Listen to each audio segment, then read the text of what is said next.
All right, boys. Who's ready for our first South African FNO? I'm really excited about this. I love flying in Africa. Flying in South Africa is a ton of fun. This is going to be a really good FNO. So for those of you that may be joining us for the first time, what we usually do is VATSIM 101. And how it normally works is I take you through a flight in VATSIM, break things down nice and slowly, and answer any questions that you got along the way. Still here to answer any questions that you have tonight. However, because we are getting into the Friday night ops, or FNOs, they can get a little chaotic, so it's less time for me to explain things as they're happening, and more of me just showing you what VATSIM looks like in some of these really big events. So we are in, as mentioned before, South Africa tonight. I think we're only going to have enough time to do one flight for this event, because it started about an hour ago, and I believe it ends in about 2 hours from now. I think the flight we're going to do is about 2.5 hours long. So, unfortunately, doing the 2 short hops wasn't really an option for us tonight. So, we'll just do Johannesburg down to Cape Town and probably end it after Cape Town. But we'll see what happens once we get there. So, a little bit of an earlier night, but, it is what it is. Start early, end early. It's just how it go. So, let's get started with getting the ATIS here. And I connected to the network probably about, 10, 15 minutes ago. And I saw this. Got to get the fucking ATIS, man. But we're going to get the one for Johannesburg. So let's take a look at what we got. So we have the ATIS information India at 2100 Zulu. Zone VMC, expect ILS Zulu approach. Arriving runway 21 left, departing runway 21 right. NOTAM, SIDS, and stars not in use. Okay, that's good for us to know. Transition level is 8.5. Surface winds 190 at 8. Ceiling and visibility okay. Temperature is 7. Dew point is -8. Altimeter is 1027. And then no significant changes or forecast. Report aircraft registration and bay number on initial contact. And advise on initial contact you have information India. So, pretty straightforward stuff right there. Let's get our flight plan files, because I have a feeling we may get a little delayed coming out of here because we are starting an hour after the event begins. So there is a chance we may have some delays, but hopefully not. We'll see what happens. So we have Springbok 621. Departure is going to be FAOR. Arrival is going to be FACT. Alternate, we're going to leave it auto. Departure time, let's just do... Yeah, you know what? Let's just leave it like that. Aircraft type is going to be the A320. Where is it? Right there. Bah! And then we have the aircraft is the A320 with the international engines. Just going to be the... It's the regular international engines. Without the sharklets. What's up, Dementia? Next we have, climb, cruise, descent profiles look good. All of this information's looking good. I'm going to bump this up to 45 minutes for the taxi out, just so we have a little bit of extra fuel in case. Scheduled block time is 2 hours, 30 minutes. Departure is 21 right. Arrival is 01. Altitude, passengers, freight, payload, 0 fuel weight. We'll leave all those at auto. SIDS and stars are not in use. So what I'm going to do is I am just going to do the route itself. I'm not going to use the SIDS or the stars. So let me just do this, and we're going to analyze route. Where is it? There it is. So upon departure, we're going to fly to Rogel. Then we're going to do UQ10 to the CSV VOR, UZ26 to Erdas. Actually, before I do that, let me make sure there's no event. There's no event routes, because there may be. Where are we? Rainbow Nation FNO. No, there are no event routes, so we are fine. So yeah, we have that. And then we'll hit generate flight. Yeah, it's a 689 nautical mile flight, so let's see what we got. Yeah, so it's going to be a 2-hour flight. So we have flight number call sign is going to be Springbok 621. Departure is Johannesburg. Arrival is Cape Town. Alternate is going to be, holy Christ, all the way up here. Let's make sure that's a good airport for us. FAUP. FAUP. BOP. So that is... It doesn't have a terminal, but it can physically accommodate our plane. Jesus Christ, the 16th. That might be the longest runway I've ever seen. Holy hell, what the hell lands there? The space shuttle? Snow Angel, what's up? How you doing? So yeah, I'm going to say that's definitely a suitable airport for an A320. Whoops, I hit the wrong button. Aircraft is the Airbus A320. Departure date and time is going to be June 20th at 22:40 Zulu. Airtime is 1 hour and 59 minutes with a block time of 2 hours 54 minutes. Initial altitude is 36,000 feet with a cost index of 60. Distance is 709 nautical miles. Average winds aloft are 271 degrees at 87 knots, so a little bit of a headwind to slow us down this evening. 21,917 pounds of fuel on board the plane, 10,938 of which are going to get us out to Cape Town. 121 people on board with 4,001 pounds of cargo. Zero fuel weight is 122 over 134. Takeoff weight is 143 over 162. And landing weight is 132 over 142. On departure out of Johannesburg, right now on runway 21. Cruising speed is going to be 468 knots with a cruising altitude of flight level 360. We're going to fly direct to Roggle. Then UQ10 to... What is that friggin' VOR? I hate it. I hate it. Where is it? For real? That's... I hate it. To see us, but whatever VOR that is. You know what? Oh, is it all the way out here?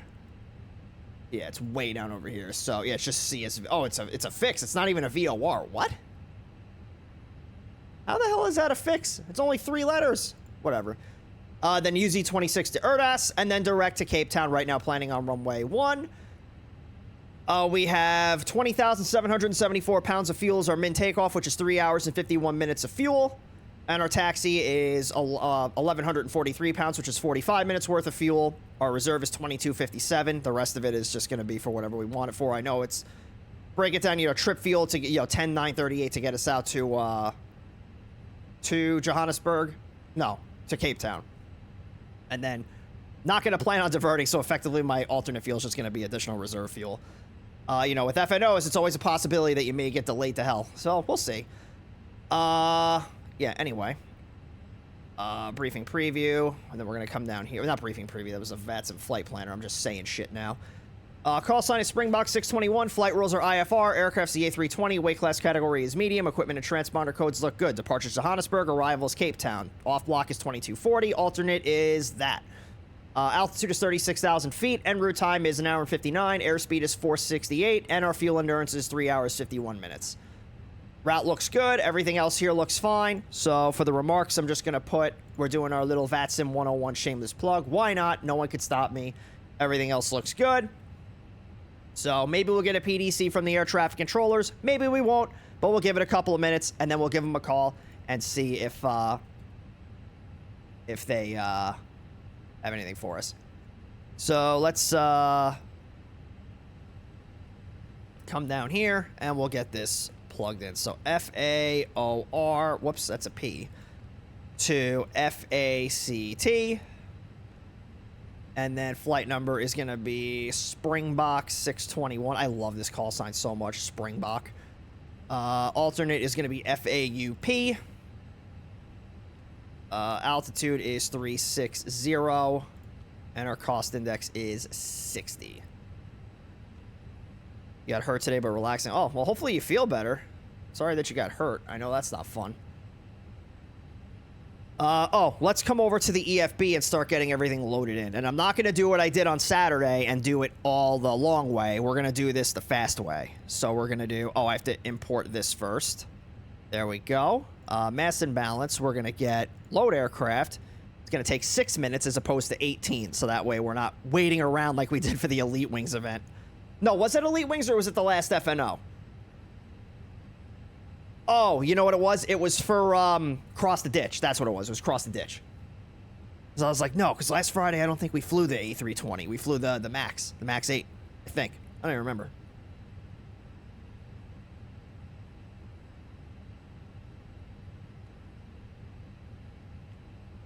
So I got my ice cream today. My little ice cream thingy from Sonic. All right, so...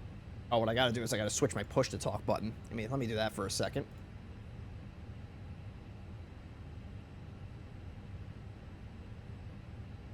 Uh-oh. Alright, so it's not recognizing the usual one, so I'll just make it this one. Yes, that's working. I gotta remember it's the trigger, not the little PTT button. Yeah, I don't know why it's been doing that. Maybe I gotta try using the other stick that I have. So let's see. Oh, you know what I got to do? I got to switch the radio here. So we're going to do this so that way radio 1 is not stuck in monitor mode. So we're going to get delivery on 1217. And we're going to call and get our clearance. So let me get the music turned off here. And we'll switch this over. And then we'll fight for our spot in line.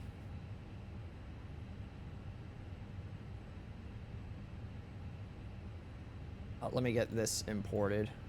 What's the name of this airport, by the way? I know it's Johannesburg, but what's the actual name of the airport? Is it just Johannesburg International Airport? Tambo. OR Tambo. Tambo delivery. Springbok 621, an Airbus A320, spot 48, requesting IFR clearance down to Cape Town. I think we're spot 48. Springbok 621, Oliver Tambo delivery. Very good evening. Pre-information Juliet is now correct. You are cleared to Cape Town, flight number 360 on request. After departure, runway 21 right, maintain runway track, climbing to altitude 8,000 feet, parking 6,500. Contact Johannesburg radar on 123.7, squawk 4044. Okay. All right, we are cleared to Cape Town. After departure, runway 21 right, maintain runway track to 8,000. Upon 6,500 is 133.7 for departure. Squawk code is 4044, Springbok 621. Confirmed. Departure is 123.7. That's 123.7, Springbok 621. Springbok 621, read back is correct. Report when ready for push and start. Okay, caller 1 ready for push and start. Springbok 621, thank you. Okay, so that's gonna be pretty easy. 6 more days. 6 more days. Yeah, I'll be up that way on Thursday. But yeah, I'll be getting there at some point on Friday. So let's get the radio turned down. So we are clear. This is kind of an interesting clearance that we got. So we are cleared to Cape Town. Upon departure off of runway 21 right, we're going to maintain runway track. So it's not really runway heading, but we're going to keep flying in the direction that the runway faces. So, you know, your track is your bearing over the ground. Your heading is like the physical heading that you fly. So we're going to have the track up to 8,000. Upon reaching 6,500, we're going to contact departure on 123.7. And our squawk code is 4044. So pretty straightforward, just a little weird. You know, I've never been given a clearance like that before. Where it's, you know, up to 8,000, then upon reaching an altitude, they tell you to contact a controller. Yeah, I don't think I've ever had that. I don't think I've ever been given that type of a clearance before. Bah! How dare you. So let's see. So we're going to have ground on 121.9. We have to call this guy for push. So we're just going to get our radio set here. 121.9 is ground. And then in radio 2, we'll do tower. Tower is going to be, because there's 2 of them. There's an east tower and then just a regular tower. So for, let's see. So west tower is 1181. East tower is 1186. So being that we are going to be taking off on 21 right, which is on the west side of the airport, 118.1 is likely going to be the frequency that we use. So we'll get 118.1 set into the radio here. And then we'll set our departure. It was 123.7? Yeah, 123.7. 123.7 in the radio. Perfect. So now we got all of our frequencies set.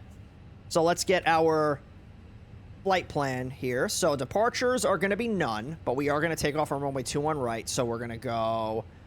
Is there an option for none? No SID. There we go. So no SID. And then we are going to fly. I'm just pulling up SimBrief here. So it's going to be Roggle. What's my favorite ice cream flavor? I kind of like mint chocolate chip. I know that's kind of a hot take. Pistachio's pretty good because I'm 75 years old. But yeah, like my go-to is mint chocolate chip. And you can say whatever you want. All right, UQ10 to CSV. And then UZ26. Oh, whoops, that's U26. UZ26. To Erdas. Or Erdas. Erdas. I don't know. I don't know. Is anybody South African in here? How do I say this? So we're going to insert all of that. So that looks good. Beautiful. What else? We got to come over to our EFB again. Are you done? Yes, everything is loaded. And we're going to do our performance data, if I can find this stupid thing. Departure, we're going to sync the load sheet, we're going to sync the weather, we're going to calculate. I'm going to write all this stuff down. So we have V1 is 142, VR is 146, and V2 is 148. Flaps are going to be at setting 3. That is certainly a choice, with a trim up of 0.1. And then what else? Oh, I need the weights. But our flex temp is going to be 56 degrees. I feel like we could save a flap setting by not having a flex temp.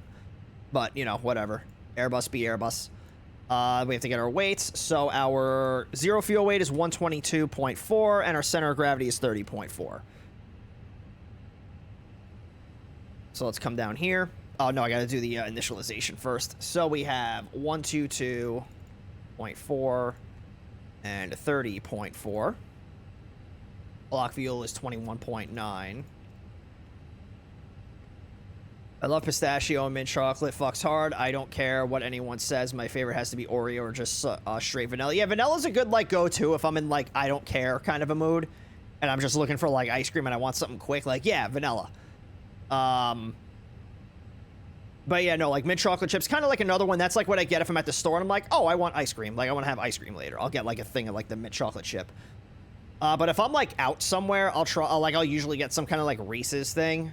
Because, you know, like, if I get ice cream when I'm out, it's like I build, like, a thing. So it's like, yeah, I'll get, like vanilla with, like, fudge, maybe some Reese's, and throw a little bit of, like, flavoring, of some kind of flavoring on there, whether it's, like, caramel or if it's something. You know what I really miss going to? I don't think but there's got to be one near me. Red Mango. I haven't been to a Red Mango. And I know that's not really ice cream. That's more of, like, a yogurt kind of thing, but like, a Red Mango fucks real hard. You want to talk about something that fucks real hard? Mango does.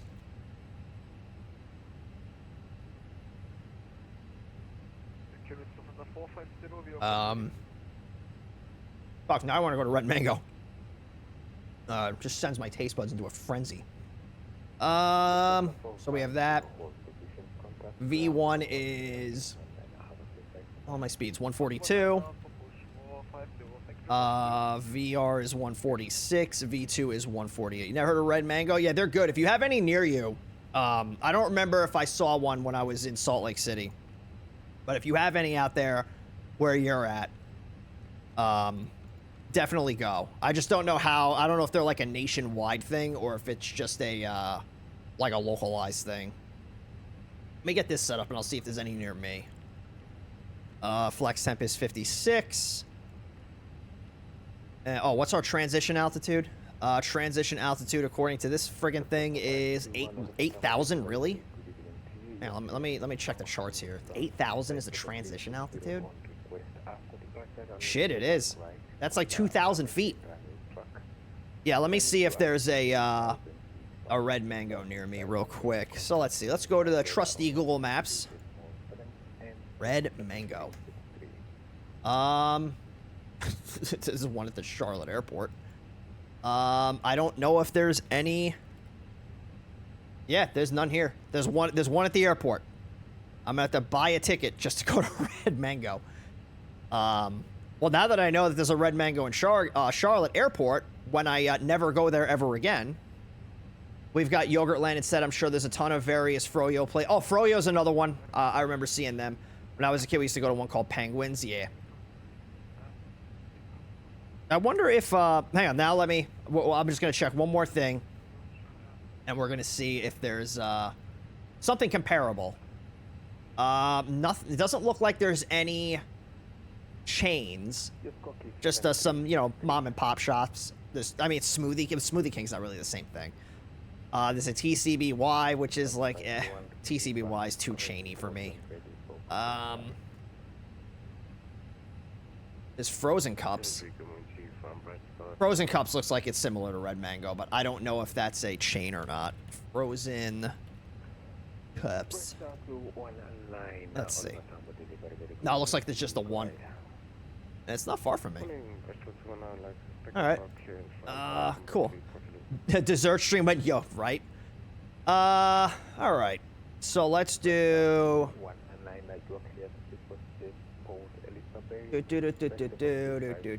What am I doing? I am an asshole.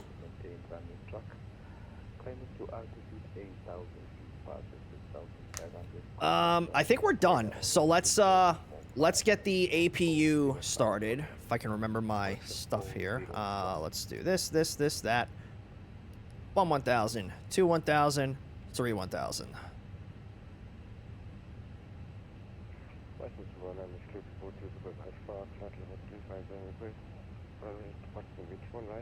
After departure, the lead on the track, initial climb is 6,500, contact radio 164. Alright, so just wait for that. Can you repeat the scope first? Press start 219.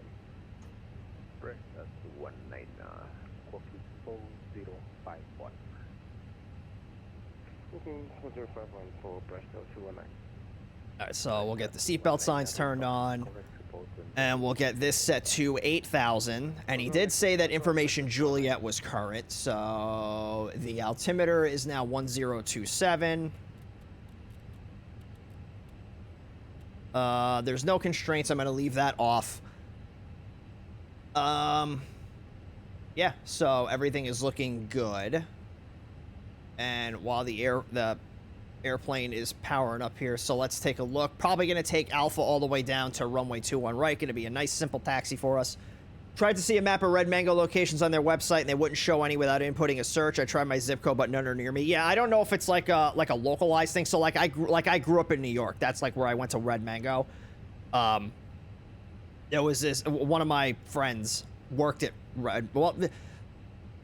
Well, like, we knew about Red Mango before she started working there, but, like, that's where, like, we would go. We would go to Red Mango, and then she started working there, and it was great, because then she would give me, like, employee discounts and stuff, which was really cool. So I used to go to Red Mango all the time.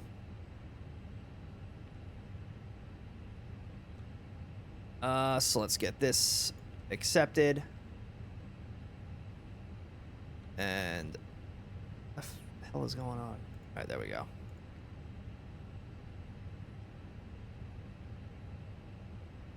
Okay.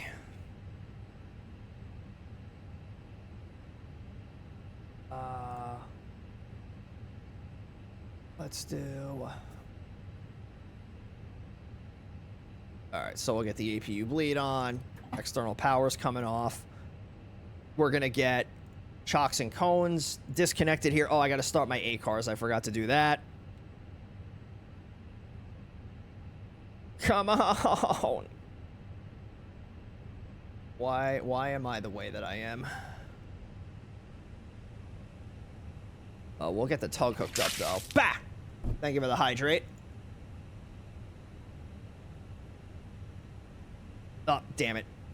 Logged into the wrong one.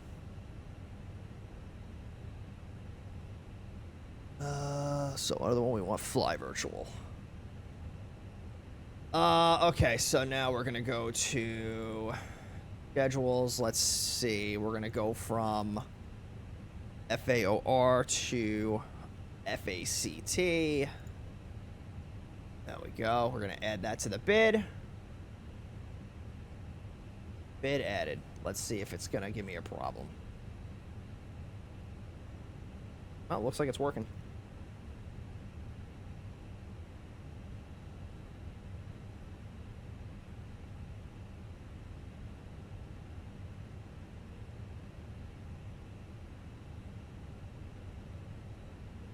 Sorry. Alright, so we got a call for pushback, so let's get the music turned off here. We'll get the radio turned back up. And let's get our clearance. Let me just double check the spot number that I'm in. So we are in parking stand. Oh, Charlie 7. I think we're in Charlie 7, so I had that wrong. But it's fine. Oh, am I on delivery still? Yeah. Ammo delivery, a Springbok 621 with Juliet requesting push and start.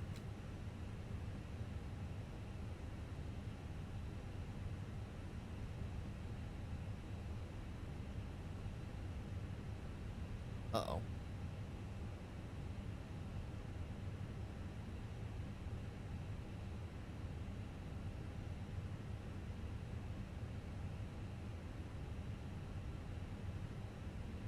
Did he sign out and I just don't know it? Oh. Tembo delivery, Springbok 621 with Juliet requesting push and start.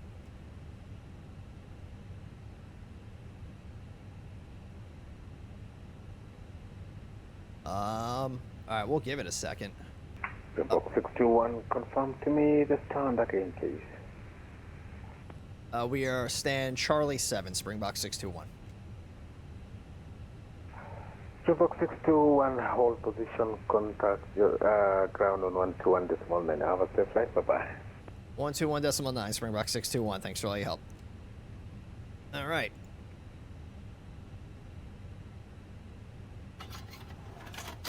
The hell is that? Tembo ground, Springbok 621, stand Charlie 7 with Juliet requesting push and start. Springbok 621, stand by ground, hello, push and start approved, QNH 1027. Alright, 1027, pushback approved, Springbok 621. Alright, yeah, I don't know what that was. I didn't touch nothing. Alright, let me lock the door. Alright. So let's come out here. Looking good. There's no one around us, so we're going to get the push started. We're going to turn the parking brake off. Reverse. And we're going to start the timer.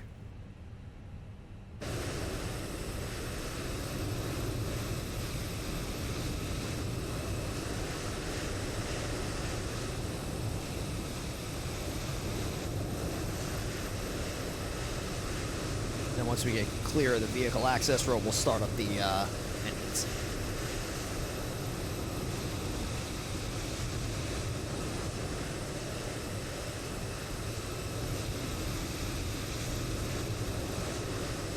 All right, start engine 1.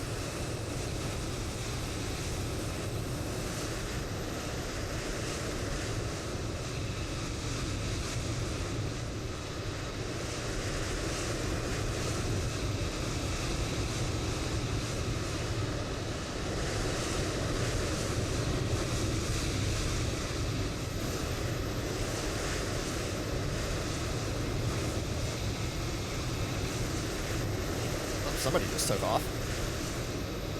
There was a whole bunch of Springboks right here when I first loaded it, and now they're all gone. That looks like an Ethiopian right there.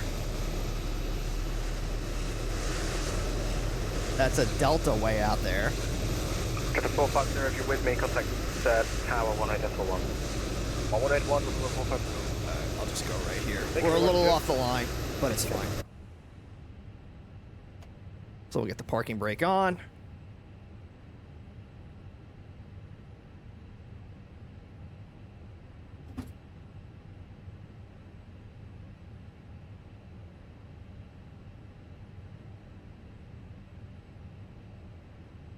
Alright, engine 1 is stable. Engine 2. Vacuums, yeah.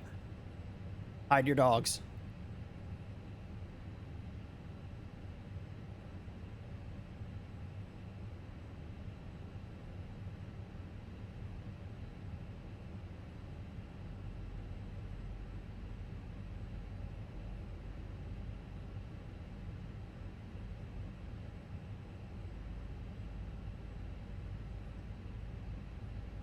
Alright, engine 2 is coming to life.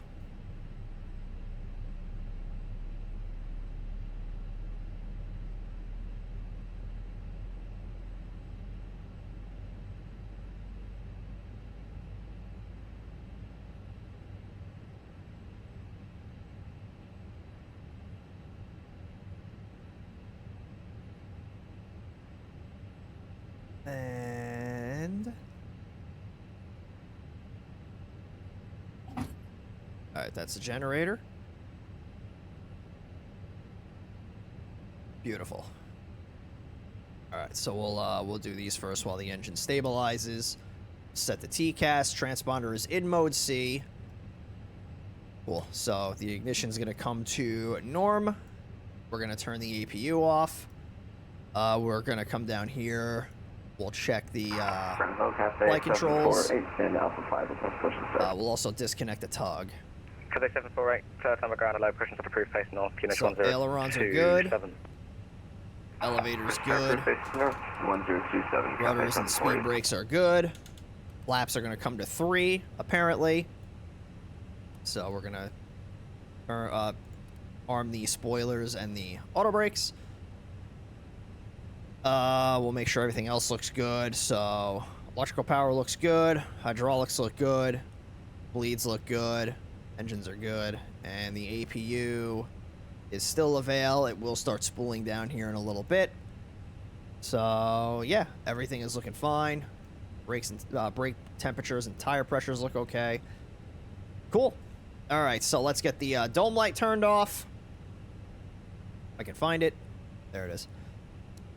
And now let's get our taxi clearance. Oh, you know what I'll do too? I'll turn on the terrain radar.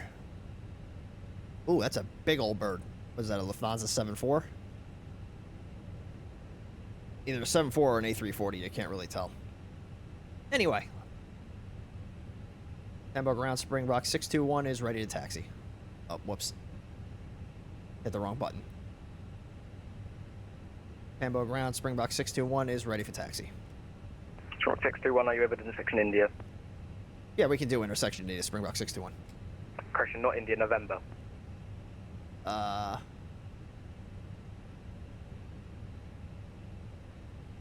We may be unable to do November. Let me run the numbers real quick. Roger, thanks. But in the meantime, taxi Lima left Alpha. Lima left Alpha, Springbok 621. Alright, let me see if I can do this. Performance, departure, view intersection data, add custom. We're going to do November. Takeoff run available is, oh, I don't even know what that is. That's going to be like half the runway. 70, we'll just do 7,500. To Christian, report stand number. Yeah, and so this is in meters. Dan,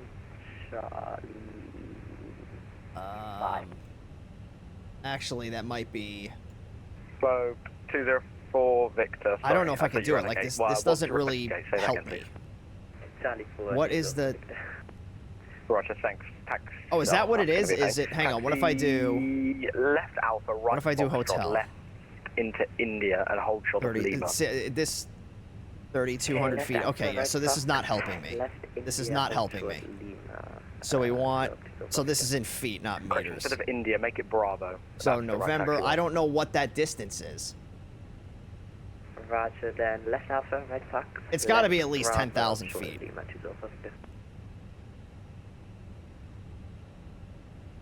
Now we're gonna go flaps 1. What the hell is going on?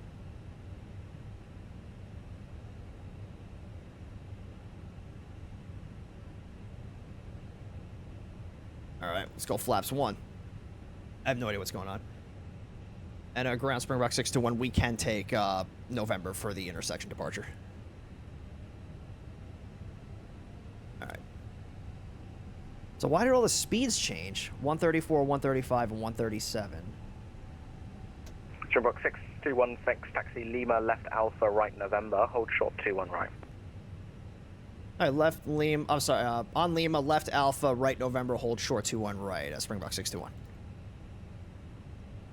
135 and 137. I don't know why it changed all that. Did it change like the weights or something? I don't know. That's weird. What's up, Camus?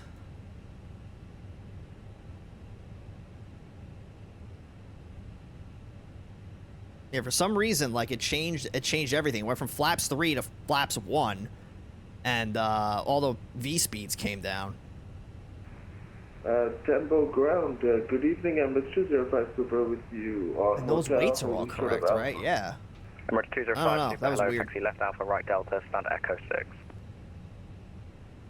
Taxi, Hotel, right Delta, stand Echo 6, MS 205, super, thank you. Alpha, right Delta. So left turn on Alpha now, then right turn on Delta. Left Alpha, right Delta, MS 205.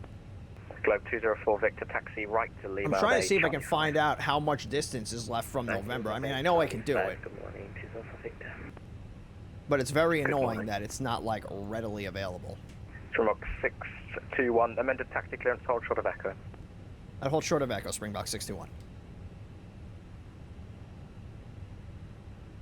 Alright, so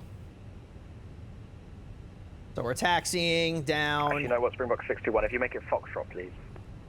Alright, hold short of Foxtrot, Springbok 621. That's, here. Program can help one just cross runway 21, rate holding at Alpha. Yeah, so it'll be the first Kitty Hawk taxiway 1, once we make this November, left. hello, taxi left Alpha, right Foxtrot, left Bravo, hold short Lima. Left Alpha, Foxtrot, right Bravo, hold short Lima, can help one. Yeah, that's why he's having to stop.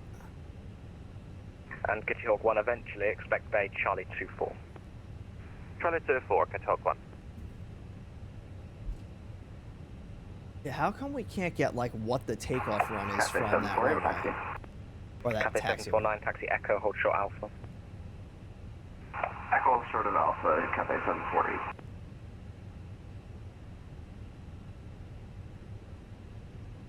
Yeah, I don't know.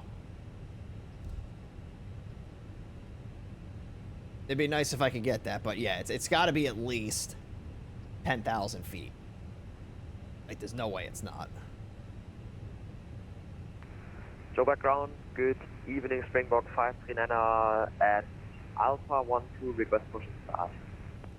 Springbok 539. So I know there's somebody coming 45. down Foxtrot. I'm just not sure where they're going to be coming from. Springbok 621 behind the Kitty Hawk A321, which will be passing from your straight on to your right. Continue taxi Alpha, right November, hold short 21 right. Okay, that'll be behind the passing A320. Continue down Alpha, right November, short 21 right. Springbok 621. Cathay 748 at Echo. I'm give assuming way there's to gonna a be Springbok somebody in front of us A320, here. which will be passing from your right to left. Behind them, taxi left Alpha, right Quebec, hold short 21 right. Oh, is it that plane that's coming directly at us? Okay, Yeah. we'll give way to the A320 passing from right to left. After him, we'll take a left on the Alpha and then on to Quebec to hold short 21 right, Cafe 740. Did I do the trim? I did not. Oh, that's .1, like right there.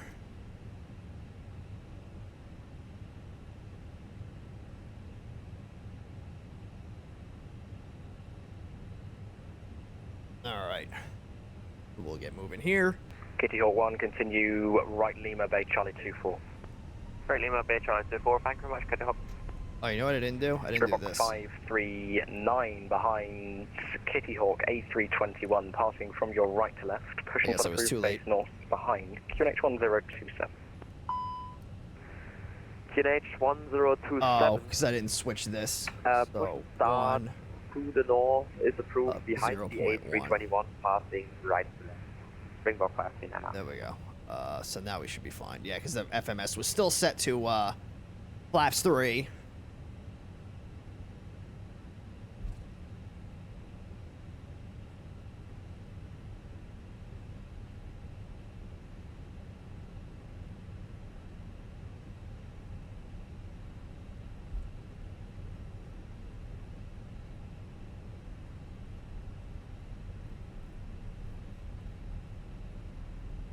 So this one is Echo right here. So it'll be our second right. Hello, Cathay. It's a big old plane. Those 777s look so much more intimidating when you're in an A320.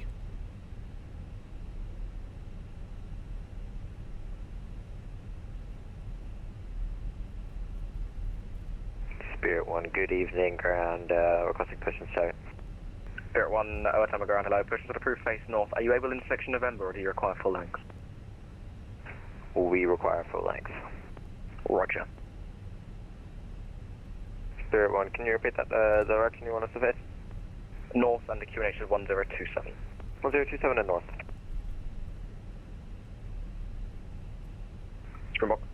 621, state person disregard. Disregarding. Shark 61, report your intersection to tower 118.1. I report intersection to tower 118.1, Springbok 621. Thanks for all your help tonight.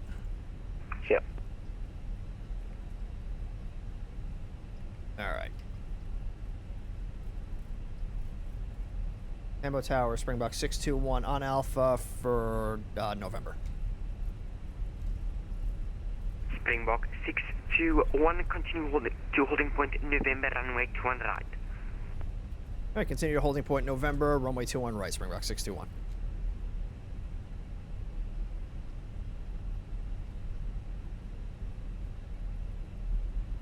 All right, who's ready for some Rainbow Nation flying? Uniform cross, runway 21 right on hotel, hold short Alpha. Cross 21 Oh right boy. on hotel and hold short of Alpha Emirates 4 Delta Uniform Super. All right, so it'll be this right up here. So let's get some lights turned on. We're gonna do the strobe lights on. Turn off lights can come on. We'll bring the landing lights out. We won't turn them on just yet. Terrain radar is on. Everything else is set. And then we can turn the wing lights on too.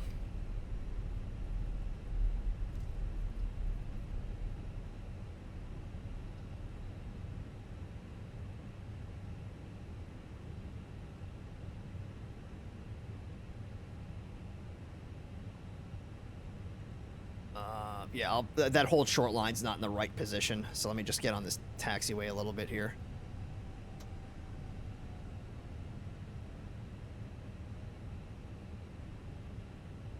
A little bit of a scenery issue there. So Emirates 4 Delta Uniform hold contact right here. our time of ground now on 1.9. Cheers. Over to ground, Emirates 4 Delta Uniform Super, yep. Springbok 621, the surface wind is 200 degrees at 9 knots, runway 21 right. You're cleared for takeoff via November. Enjoy your flight. Runway 21 right at November, clear for takeoff. Springbok 621. Thanks for all your help tonight. All right, let's go. Springbok 578 after the company Springbok 621 Airbus A320s takes off. Cross runway 21 right at hotel, hold Alpha behind. Yeah, after the departing of the A320, cross runway 21 right, and you said hold behind Emirates, Springbok 578. We'll do this from a dig. Better. All right, so power 40%. 748 Alpha to hold short at Quebec. Oh, there's a little more. And give it the beans. Continue taxi to Quebec, runway 21 right. Thrust lever set. Takeoff thrust is set. Taxi is Cathay 740. Airspeed's alive.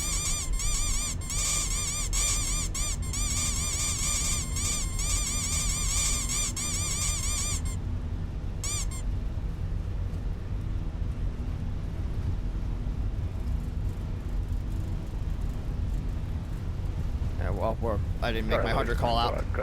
So I was like, don't say it at 80, and then I forgot to do it at 100. This is a fine for fucking pickle. V2. Damn it! 564, continue taxi holding point to tower, runway 21 right. Positive Brothers floating in the air. How could his hands do this? Oh, someone get him out the air. We are on the hotel. Singapore 480. Alright, so we'll maintain track, and then at 6,500 feet, we're going to go to departure. So I'll just get it ready now. We're pretty much already there. Now, what is it? Is it Johannesburg departure? Yeah, Johannesburg radar. Johannesburg radar, Springbok 621, 6,900, runway heading. Springbok 621, Johannesburg, identified on radar control, climb flight level 150, clear direct Ragul. Okay, climb 150, direct Ragul, Springbok 621. Alright, so let's go direct to Ragul. Oh, I think we're already going there. I think I fucked up. Yeah, shit. So apparently, I thought there was a discontinuity in there. There was not, so we're already direct to Raggle. All right, well, that was a very unfortunate way to find that out. But it's fine because we didn't get in trouble that time. Whoops. All right, so already at our transition altitude, so let's get this to standard. Flaps are going to come in.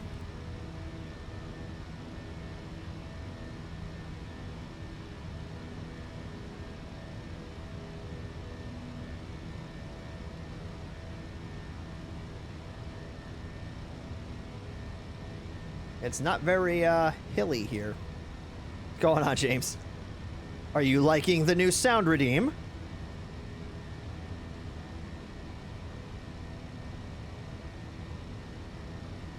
Alright, so we're gonna disable the spoilers, or disarm them, I should say. Where are we flying to? Fact? No, I'm not stating a fact. I'm asking a question, also fact. Well, we also got FOAR. We can fly to fact, or we can fly to FOAR. Hello, good evening, American 766, out of 2104, flight number 160. Alright, 766, Johannesburg, identified on the radar control, landing runway 21 left, continuing descent, flight level 90. Alright. Descend, flight number 90. Alright, so we'll get the landing lights off, we'll get the nose lights off, and the wing light off. And we'll pitch for... It's at 370. Let me just turn on the autopilot. We're going to be flying in a straight line anyway. Don't need the terrain radar, so we'll get this pushed out. So according to this thing, we are going to be getting to Cape Town at 0:38, which is just about 2 hours from now. So yeah, it'll be about the length of a normal stream. Like I said, by the time we get to Cape Town, this event is going to be over. So I don't think we're going to be doing 2 flights tonight, because the event ends at, let's see, I think it's at 0200. I think it's at 0200. 100. So it ends like in an hour. No, 2 hours. So yeah, 0100. Oh yeah, no, I'm like an hour ahead of myself here. Yeah, so we're gonna get there just before the event ends. But yeah, there's no other airports that we could do. FNO started way too early tonight. Most started well because this is in South Africa. It's midnight there right now, so they're not going to have people running in FNO at 4 in the morning. You know, that's not fair to them. No, I would love to have more FNOs like this. Do they start a little bit earlier than normal? Yeah, but at the same time, we get to fly in countries that we don't get to fly in a whole lot. At least with, you know, ATC coverage. Like, if they did, you know, FNOs in, like, Italy or France or, like, the United Kingdom like this, it's like, hey, it's going to start at 2100 or 2200 Zulu instead of 2300. Like, I'd be all for that.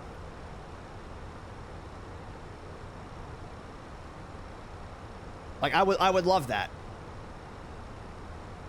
And I don't know if it's the marking and coordination team that I'm on that coordinates these FNOs. But I could ask and be like, hey, can we do like more like this where they just start a little bit earlier, but we get to fly in some really cool countries?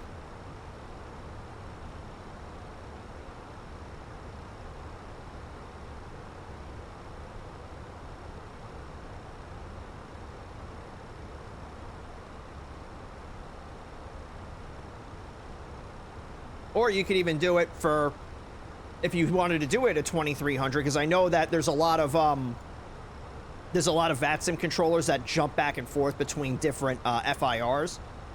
So it's like, hey, we're gonna do this FNO in like Paris, and it's gonna be a 2300 Zulu. So like, if there's anybody in like that lives in France that wants to staff it, cool. But if not, then you can maybe take some controllers from like the United States and like maybe Canada and like all that stuff, and then they can help staff up France and then do an FNO there. I would love that. I would enjoy that. How about like an Iceland FNO? How sick would that be? The Keflavik FNO. And you combine that with Greenland. So you have Greenland and Iceland. There's an idea. The green, like you have one. Well, I guess you could do both of them. What would you even call it? I don't even know. But that would be a cool FNO if you did like Reykjavik and Keflavik. That would be cool. 1245, Emirates. Springbok 621, contact Johannesburg area on frequency 134.4, bye-bye. 134.4, Springbok 621, so long. Alright, 134.4.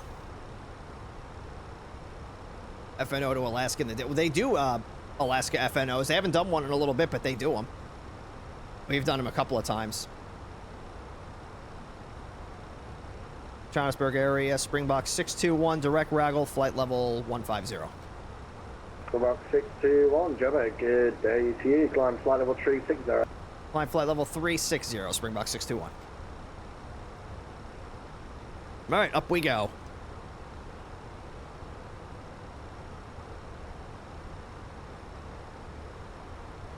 Yeah, the Alaska FNO, the last one we did, I think it was at Fairbanks. That's like where it was like centered. But no, the Alaska FNOs are fun. The Canada FNOs are fun. Pretty much any FNO they do in the United States is a blast. South America, they've been doing quite a few of South American FNOs. I am enjoying that. Flies through Iceland, check for icing conditions. Don't you know Iceland and Greenland are misnomers? Yeah. It would be cool to have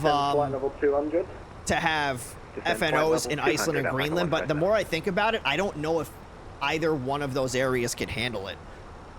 Because we have Keflavik is really like the only big airport that that's in Iceland. And that is not a very big airport. That would be the only like limiting factor. It's not a very big airport. And then in Greenland, you have Kangaroo Sack or something. And that's a very, very small airport. So that, yeah, that's probably not the best. So I could see why they don't do Iceland and Greenland. Level 350, Plants are growing on the wings. We should have sprayed pesticides instead of antifreeze, but it's what plants crave.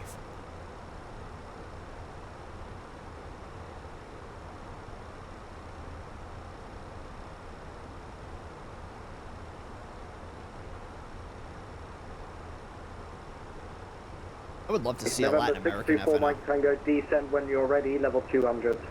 Like, Descend 210 for my tango. You get it from, like, Mexico down to Panama. Level 200. You just staff up the whole, like, Latin American area. And it's like, hey. That would be fun.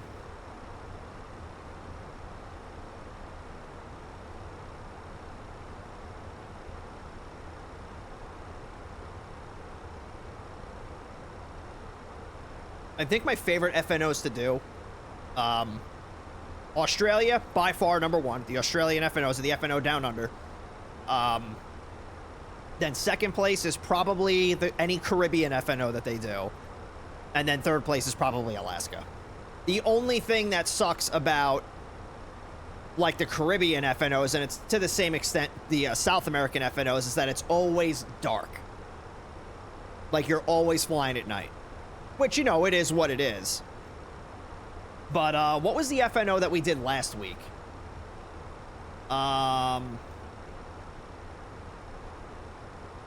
Because that was during the day, I think, right? Like, we were in the day for, I think, at least the first flight. It was the, Oh, no, it was the 4th of July pre-party. So, like, we took off, and it was daytime. And I think it was nighttime when we got to Baltimore. Which one of you all put Buando in the de-icing truck? Would that actually work? Would that work? I'm asking as a former de-icer, would that work?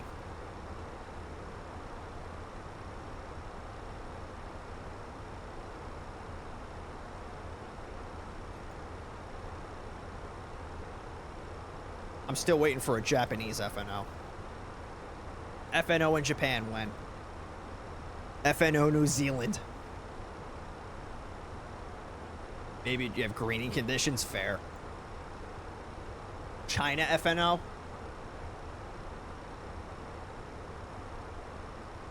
South Korea would be an interesting one. I don't know if South Korea is big enough to have its own FNO. Well, maybe it is. You do like an FNO in Seoul, and then you just kind of fly from wherever, because you'd probably get a lot of adjacents. That would be cool. Yeah, South Korean FNO. Japan ATC is rarely online. Yeah, they don't really have a big FIR. Alpaca 157. But it would be cool. It would be cool if you could get that staffed. Send flight level 170, Alpaca 157. Staff Air 200, contact Joburg area 120.3. Bye-bye. I've heard Seoul having taxi instructions follow the purple lights. Yeah, they have, what's it called? Yeah, like they have like the different lights they can turn on for certain planes. Like, yeah, just follow those lights. And a lot of that is because of how big that airport is. Air Control, good afternoon. Spirit 1 with you, passing 13,000 up to 150. Spirit 1, good afternoon. But yeah, that would be a fun one to do. Clear direct to Avari. 370 and spell that waypoint. Echo Victor Alpha Romeo India.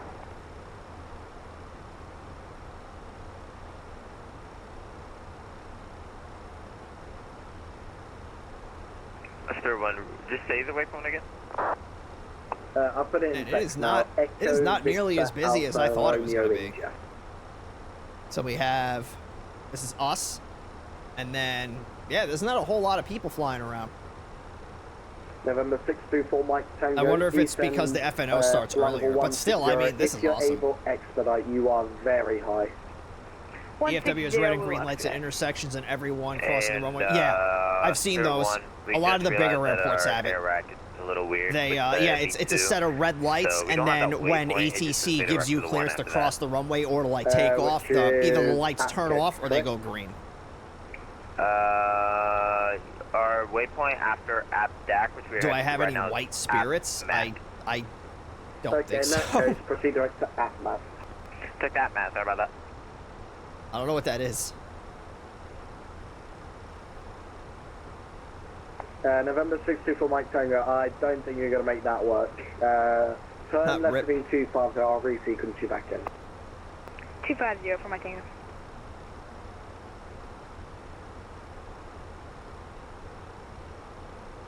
It's a cleaning spray? No, I don't. I do not, in fact, have white spirits.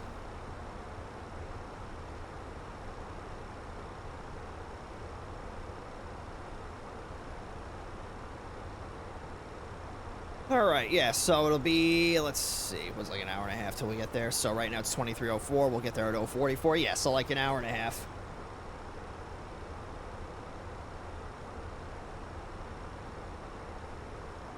Mish.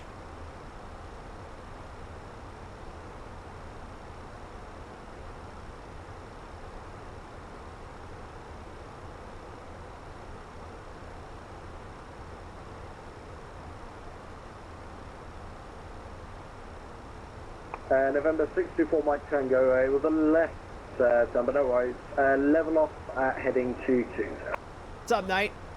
Rider 220 for Mike Tango. Sometimes being... What? Sir, what?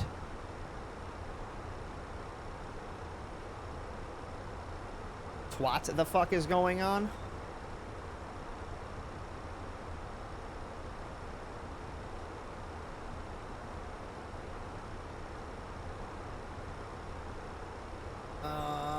Let's see. Yeah.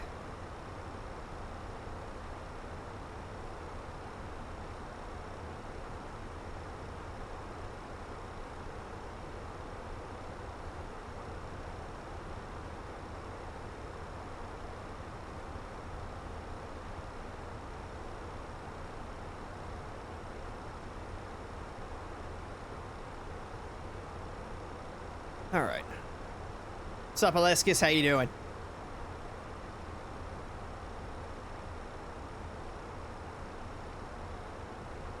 November 64 Mike Tango, thanks very much. Turn right heading 240, I'll have you back on the arrival shortly. 250, thank you much.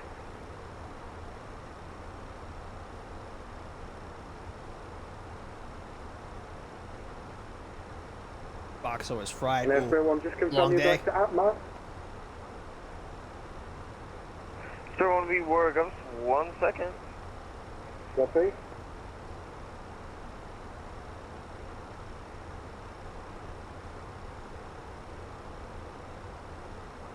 Spirit 1, direct, sir, I think we forgot to turn nav on. No worries. Rip.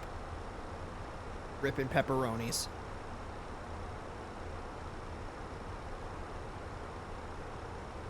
How's the flight going? Good so far. It's a little slower paced than I thought it was going to be, but definitely glad that we get to partake in a South African FNO. So they got really good staffing, and we're going to be landing about 20 minutes before the event is over. Our minimum clean operating speed at this stage is 213. So we'll be landing in about an hour and a half.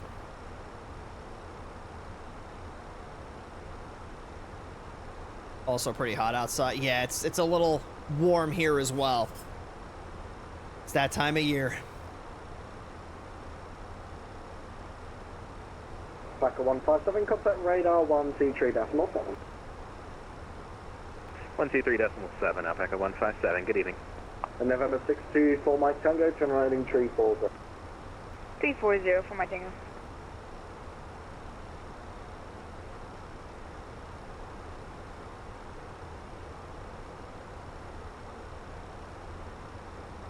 There was an incident this week, and construction as a whole is going nuts over it. Long story, a dude walked by in a skid steer. I already know where this is going. Blindly reversed 200-pound human versus a 10,000-pound equipment. Yeah. And November 624 Mike Tango, clear. That's like, I think it was an American Airlines or a Southwest Airlines mechanic that was doing engine tests and got a little too close to the inlet of the engine. Yeah, Oscar Romeo. You can probably figure out who won that fight. That was that was certainly a safety brief that I will never forget for the rest of my life. Because we got to see the pictures of it. Nothing was censored. They were like, hey, don't fuck around on the ramp because this is what's going to happen if you do. And I was like, you know what? I'm never going to fuck around on the ramp. And from that day forward, I never fucked around on the ramp.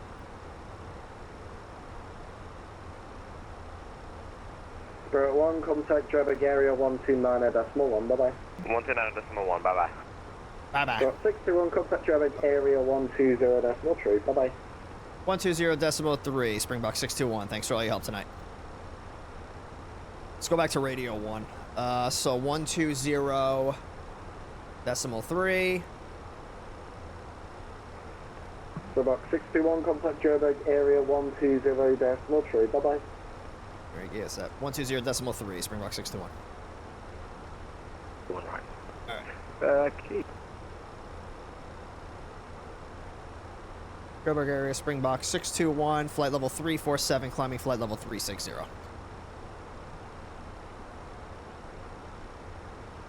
Don't wear capes either, yeah. Springbok 621, hello Johannesburg. Recycle your squawk, still have any squawk. So I guess he's going to give us a new squawk code.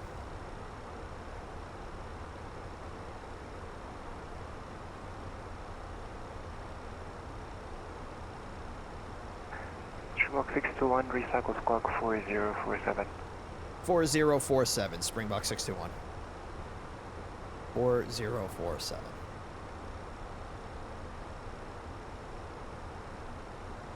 One of our journeymen, he was there and performed CPR for 15 minutes to the ambulance. Oh, yeah. Yeah, that's rough. Springbok 621, identified again, flight level 360 now. Yay. Was it? 7700 is the emergency code. I don't think you can set 1700 into a transponder.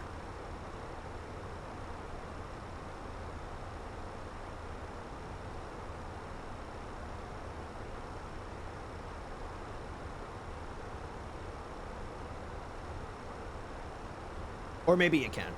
Maybe you can. Johannesburg Control, good evening guys. FAR 100, flight level 350. FAR 100, hello Johannesburg. Watch me as I unlock everyone's car in a 30-mile radius. Jesus.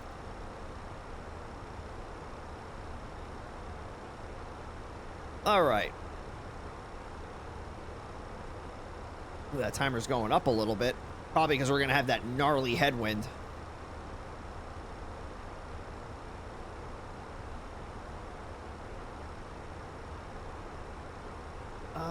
Yeah, so I don't know if we're going to be getting an arrival going into Cape Town. We may not. I didn't file for one, so I'm not sure if we're going to get one. Squawking 75 because you hijacked my heart. Oh my god.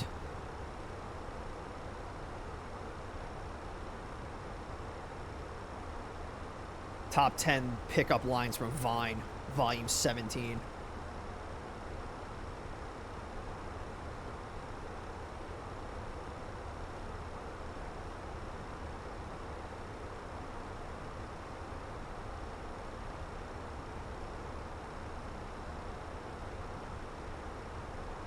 Low-key good line though for a pilot. Yeah, except that if you try that on like a woman pilot, they're gonna think you're super cheesy, and if you try it on a normie, they're gonna be like, what the fuck does that mean? Get away from me. And then they're gonna file a restraining order against you.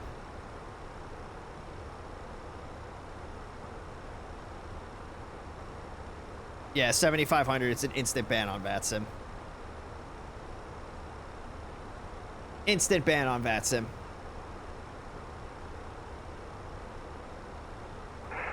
Go 21 Juliet Charlie, contact Cape Town 125.1, safe flight.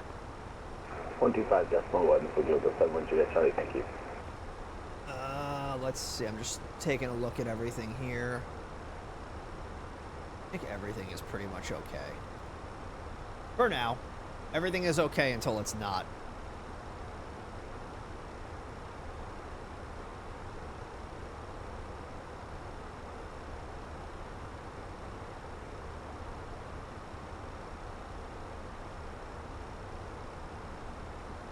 That's why we go the other way, because, yeah. I guess that's one way to look at it.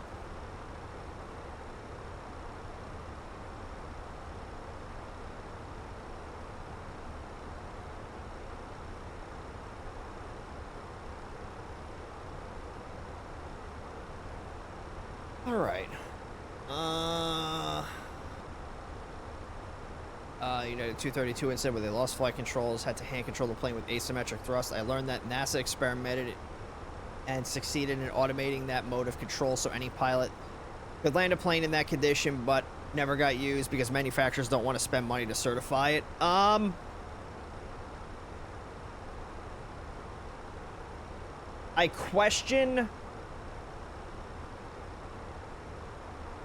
question how effective something like that would be. Because if the plane loses flight controls like that, your autopilot system effectively becomes useless. So you would be manually controlling that plane. And I don't know if, like, auto throttle would really help you in that instant either. You probably would not want to have auto throttle engaged, and if auto throttle is not engaged, then you have to control that manually. Yeah, I would question how effective that would be, and yeah, how much money it would cost to it, you know, for it to be effective. For an incident that's only happened once. I'm not an engineer, so, you know, there's a difference between, how do I want to say this? There's a difference between having something succeed in testing and then having it, like, succeeding in the field. So it's like, you know, if NASA's doing this thing for like 3 years, it's like, hey, we finally got it working. It's like, all right, well, how many times did you get it to succeed? Like, was it just like that one time? Was it a couple? Because you have to still go through rigorous testing for that.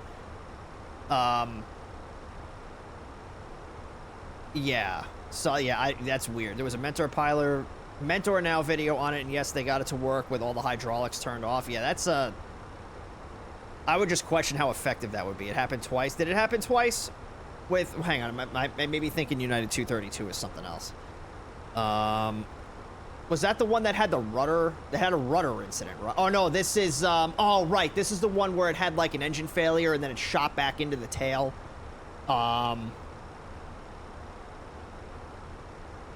Yeah, and it shredded the hydraulic systems. Yeah, I remember hearing about this one. And then yeah, they couldn't control. Yes, I remember this one. The other was FedEx. I don't know if I know the FedEx incident.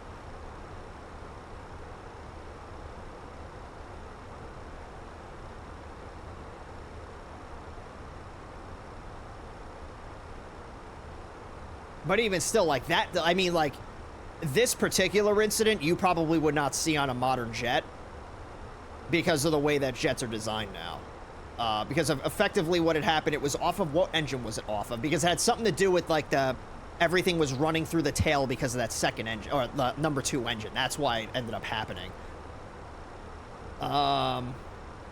So let's see. Takeoff and engine failure. So while the airplane was making a slight right turn at its cruising altitude, 37,000 feet, the fan disc of its tail-mounted engine disintegrated explosively. Yeah. The uncontained failure resulted in the engine's fan disc departing from the aircraft, tearing out components, including parts of the number 2 hydraulic system and supply hoses. So, like, this particular incident, you probably would not have happen again because planes are not designed with the tail-mounted engine like that. So even if you were flying in like a 737 and the number 1 engine exploded, you would not lose all 3 hydraulic systems.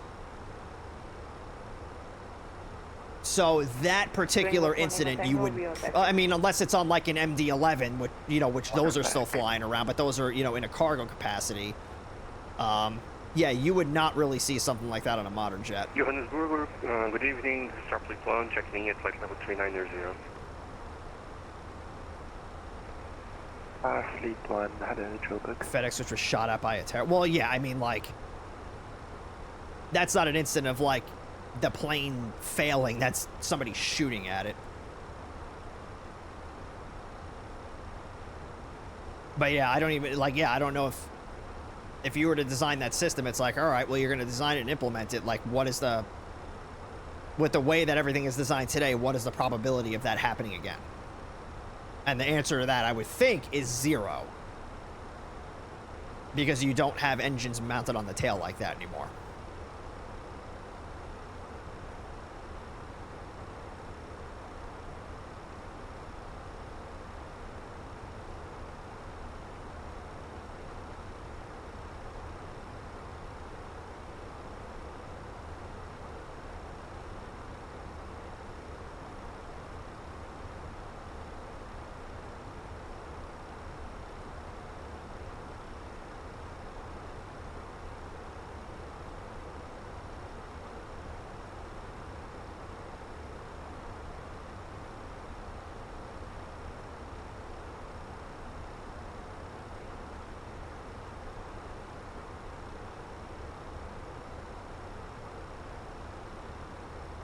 Company message. Let's see. I don't think we had a delay coming out.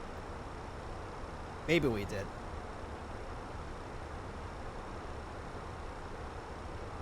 Nope. Did not. Perfect.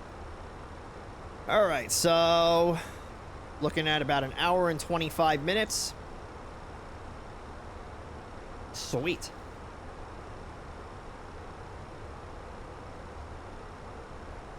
They had to use a more autopilot-like interface for pilots to operate it because a 10-20-second delayed response plus stick control would be a world of... I don't know what that word is. But yeah, like I said, if you had like a 737, 777, A320, A330, A340, A350... have an uncontained engine failure like that, even an engine explosion, it would not sever all 3 hydraulic systems. You would lose, if it's the number 1 engine, I think you would lose the blue hydraulic system, and if it's the number 2 engine, you would lose the, I think the yellow is the redundancy. Yeah, you would not have a total hydraulic failure like that. You would have that backup. the reason that it happened in United 232 and the FedEx is those were tri-jets, and it was the way that everything was designed because of how the engines ran up into the tail. And how, like, all the lines went through it. Yeah, it was I don't remember exactly what it was, but that's why all three systems got shredded. You wouldn't have that happen on pretty much any modern jet, except, like I said, like the MD-11s that are still flying around. But are they going to spend that kind of money on a plane that they're going to be phasing out in the next 10 years? The gyro control for that would be a pain, but it would still have no ascend, descend, leveling either. So while possible to implement the system, there's no point. Yeah, well, you could use the I don't think the trim wheel is hydraulically controlled. That's electrical. So in theory, that would work, and you can control pitch with that. I mean, it would not be very, you wouldn't get it like if it was elevators, but you still could control the pitch to an extent. That was actually something that I learned in flight school. We did steep turns using just the trim wheel. It was friggin' insane. But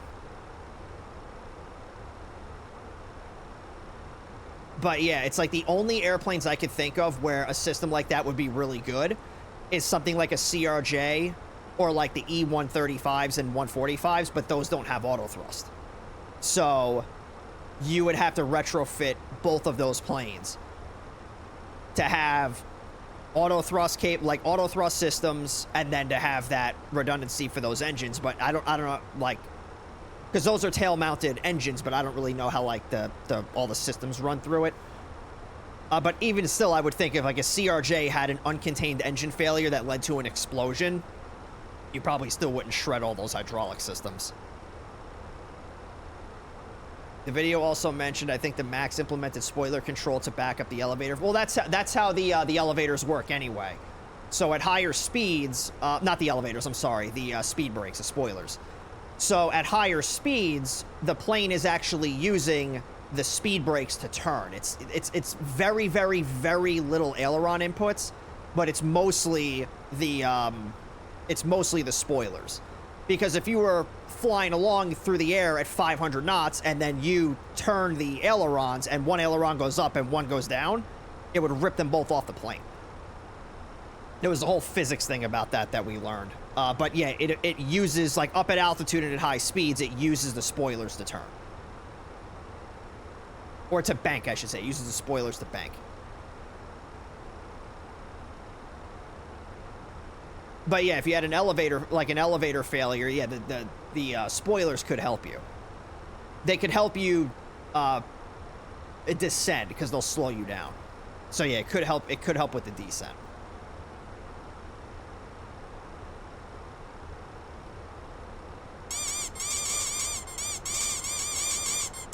What's up, Darky?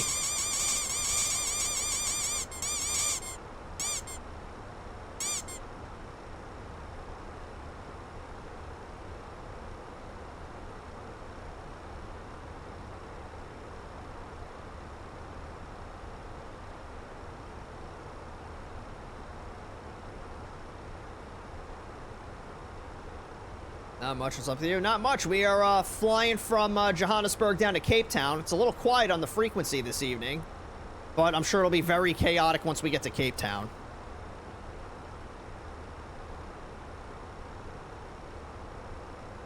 Johannesburg, softly close back.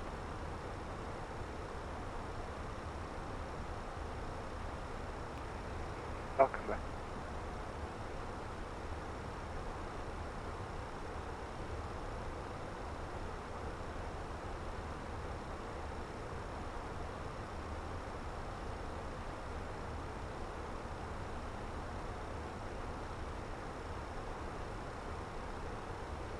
Johannesburg Center, good evening. This is FAR 200, flight level 360 inbound FNO.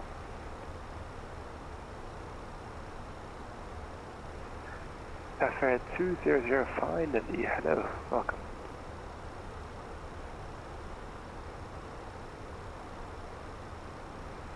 And FAR 200, just out of curiosity, are you Portuguese speaker?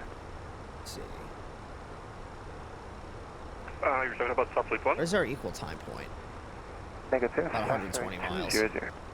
Some crazy person probably, what if I took spoilers, turned them upside down, and thus split flap was invented? Isn't there something like that? Are you a Portuguese speaker? Isn't there a spoiler that that opens up towards the bat and they go up and down? Yes. I think I've seen that before. O sotaque entrega. Ah, sabia que era isso que estava do outro lado. Foda-se. I want to, maybe, am I making it up? I thought I've seen something like that before, where it's like an air brake, and it opens up on the top and the bottom. I want to say it's on like a fighter jet. Eu sou moçambicano. Eu disse, eu tenho sotaque de brazuca. Yeah, it's on the F-16. Foda-se, pareceu português. So, well, this is on the tail. So it looks like this.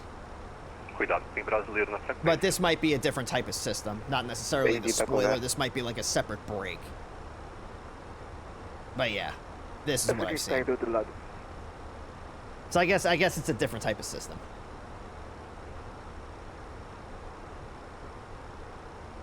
I've seen it on dive bomber. Well, dive bombers have basically a garbage can lid that flips down, and that's so that they don't, you know, go above their maximum speed when they're dive bombing.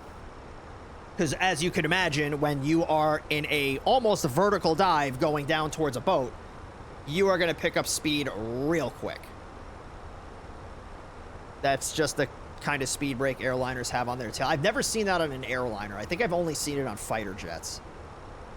But yeah, like the dive bomber, yeah, it's basically like, I don't know if you guys ever saw like the video of like the Red Bull dudes that like swapped airplanes and they had that big brake that came out from underneath the plane. That's effectively what a dive bomber air brake was. I think it was just called a dive brake. Let's see.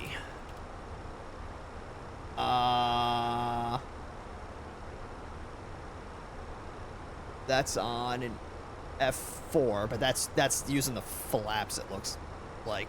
What was it? The Stuka had a big one, right? Stuka had a gigantic brake. Maybe? Maybe it wasn't the Stuka. What the hell? Am I making this up? There's one that had like a big rectangle that dropped down. I've seen dive bombers air brakes on the wings before, though. I can't remember the plane, but trying to find it. Yeah, I was at an air show. It was like an old like Warbirds air show, and they actually did like a dive bombing run. It was really cool to see. I think the one that I saw it with, it was a Dauntless. I think it was a Dauntless that they did it with. Found a few pictures. The Avro RJ has that kind of tail brake. Would not surprise me. The Avro RJ is a freaky plane as it is. Oh yeah, it's got like splits out from the back. Neat. Where is going back to the dive brake? Maybe I'm making it up. Maybe I didn't see one with a big rectangle underneath it. I thought I did. I guess I'm a liar.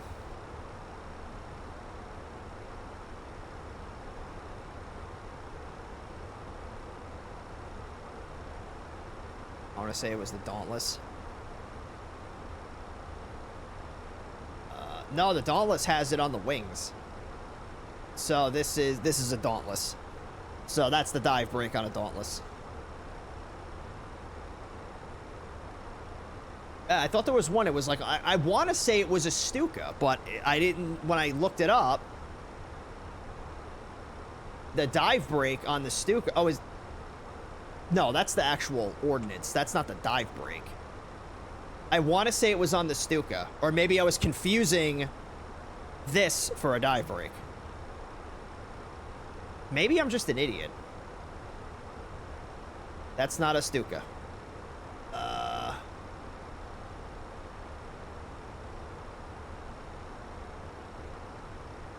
Yeah, I guess maybe I made it up.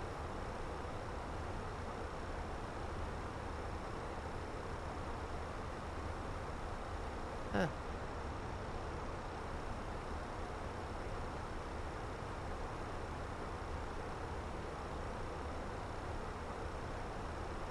That's what I meant. I don't know which one is the giant rectangle under it. I feel like I've seen that too, though. Yeah. Maybe it's like one of the very first dive bombers.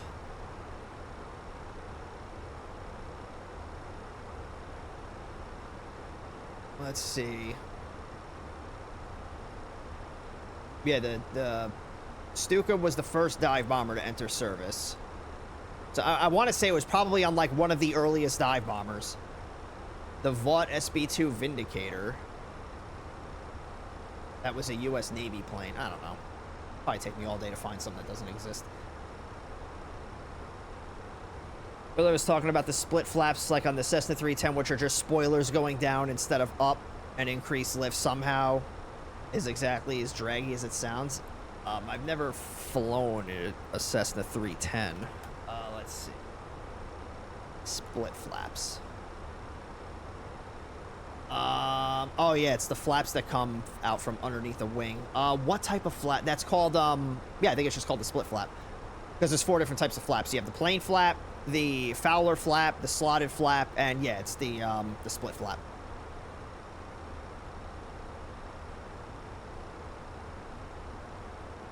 But yeah, it creates lift the same way just any other flap does, because, you know, the flaps, when you deploy the flaps, doesn't matter what plane you're in, the flaps come down. And that creates more lift. It creates drag and it creates more lift. Because if you look at that, it looks like the way that flap, like this, let me just show you the picture I'm looking at. So like, if you look at this, so this is a split, this looks like it's on a DC-3. So you have a split flap right here. And then if you look at like, let's just do 737 flaps 40. It's, you know, it's the same kind of thing. Like it comes back and down. So it's the, I'm surprised it creates more lift than it loses airflow separation. Yeah, that is what we call your, not angle of attack. Yeah, I guess it would be. I was going to say the chord line, because, you know, it changes the chord line so that there is no airflow separation. But yeah. It allows you to have a steeper angle of attack at a slower, I say steeper, but like not steeper.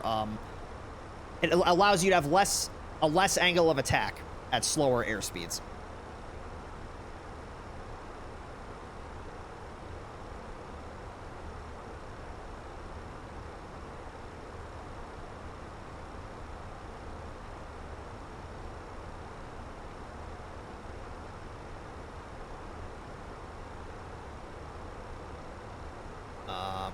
What the A7E chord? What the hell is this thing? Maybe this is the plane that I saw with the big rectangle under it. Jesus.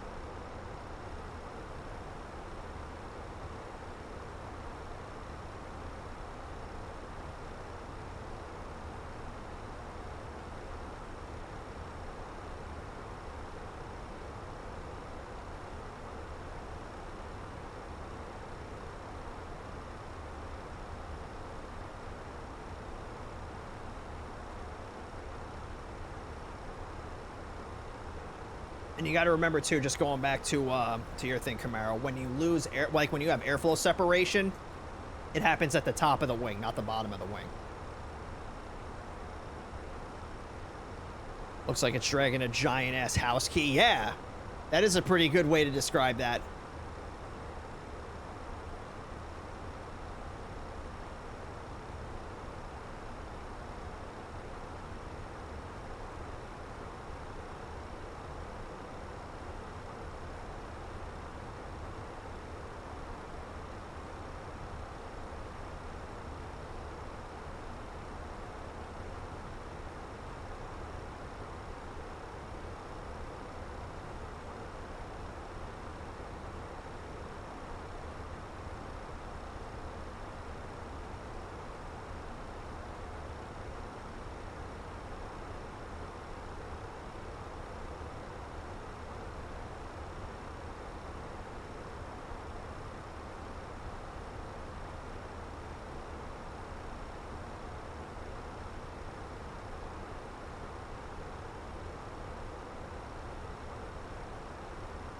When you lost your house key 47 times, so now you got it.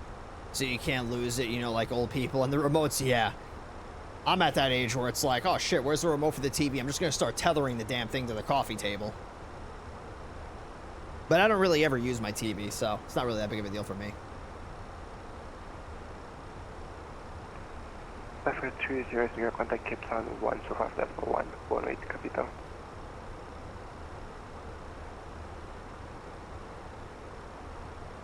Contact the Captain Radar 125.1. Thank you for the service. See you.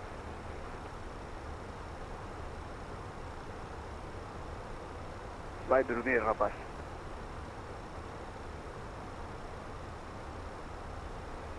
Vou trabalhar. Good job, my friend. Thank you.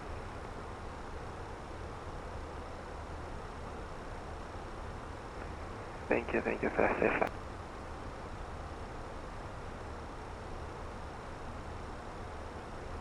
Oh. Speaking of lift and flaps and drag and all that stuff, I had a pop quiz question for you guys. When does... Suffer 10, how do I want to ask this?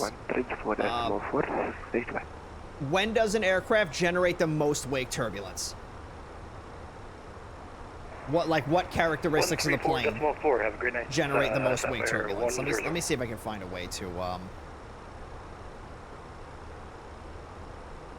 I'm gonna see if I can find a better way to word that. Let me pull up the let me see if I can pull up like the pilot handbook of aeronautical knowledge here. Let's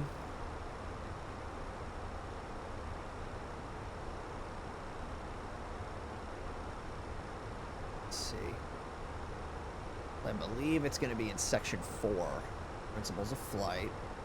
Yeah. Oh, well, first page. Here we go.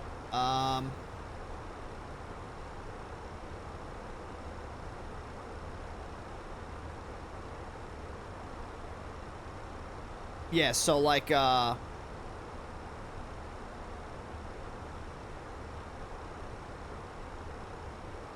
I guess what configuration and what characteristics generate the strongest wake turbulence in a plane? And as a hint, it's going to be it's a 3-part answer.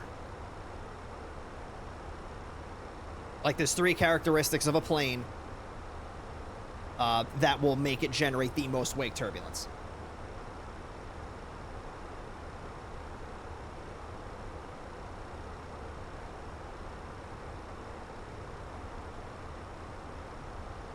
I'll get back to you on that. More research required. Fair enough. Let's see if anybody in the chat knows.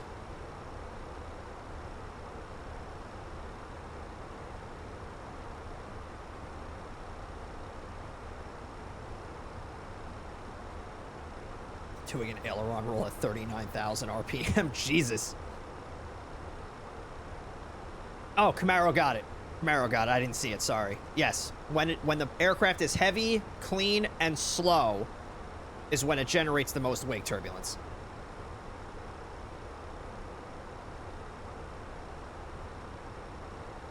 And clean refers to the flap configuration. So when it's in the clean configuration, that means there are no flaps deployed.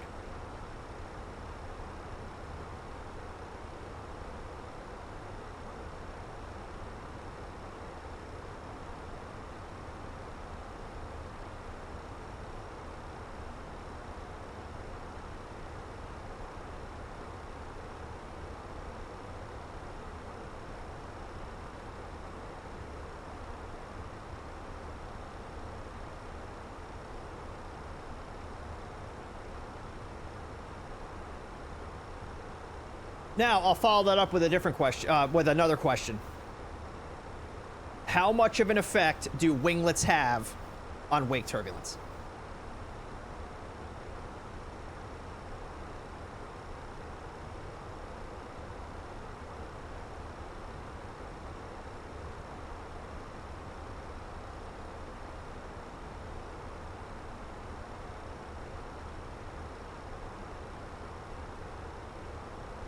They have an effect. How much of an effect?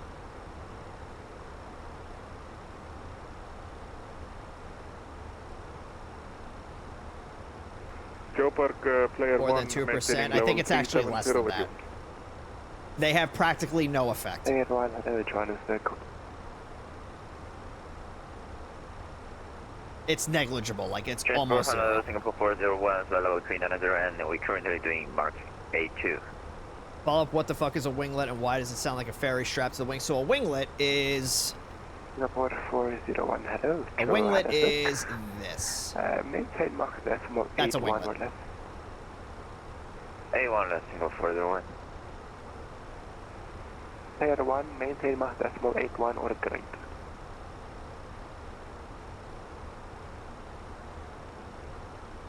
Just joking. Yeah, they have a negligible effect on wake turbulence. Layer 1, maintain Mach decimal 81 or greater. Winglets primarily reduce the amount of drag, but they don't do anything for wake turbulence. Or they do almost nothing for wake turbulence. Starfleet 1, proceed direct to position Nebex. Proceed direct Nebex, Starfleet 1. I thought I was like, I don't think that's a thing on my flight plan. The effect is to reach higher planes' wings to slice them when they pass too close. Yeah, you laugh at that? That actually happened. That was Golf Flight. What was it? Golf Flight, was it 1907? Yeah, it was Golf Flight 1907. It was a 737 that was involved in a near head-on collision with an Embraer Legacy. The winglet of the Legacy sliced through the left side wing of the 737, and 737 spiraled out of control and crashed into the forest. South Africa. Not South Africa, South America.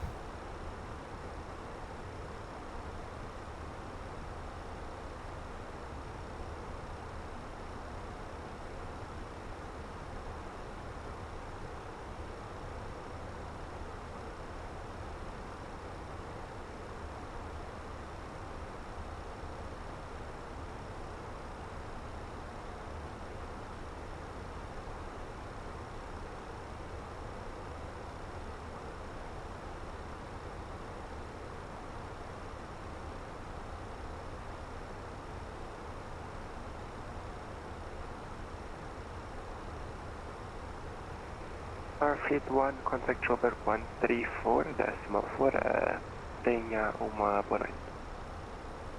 34.4, muito obrigado, senhor, boa noite, tchau, tchau. They need a physics lecture on that one. I want to know why. Oh, for the heavy, clean, and slow thing. Because when you have flaps deployed, you're changing the shape of the wing, so it the wake turbulence dissipates faster when you have flaps deployed. When you have no flaps deployed and you're flying slow and you're a heavy plane, the wake turbulence lingers for a lot longer.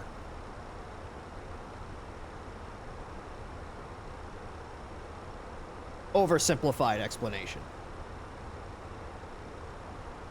Caution wake turbulence, bird here is free rides. Come get your free. I cannot imagine being like a crow that just gets caught in the wake turbulence of a passing plane.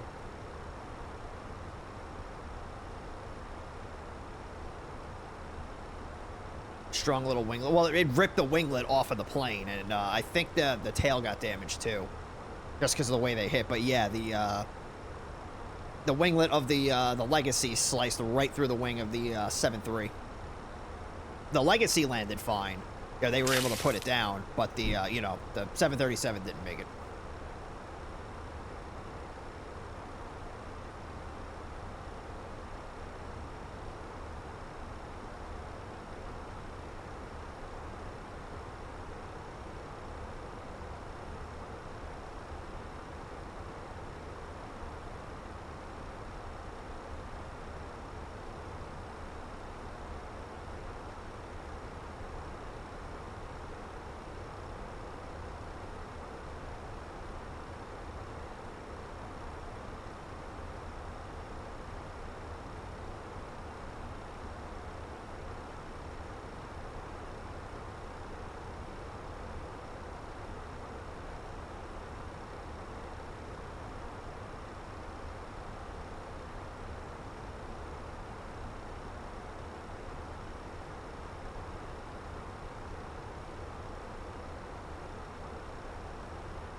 So much, what are we at? 23:47. So yeah, just about an hour until we land, boys.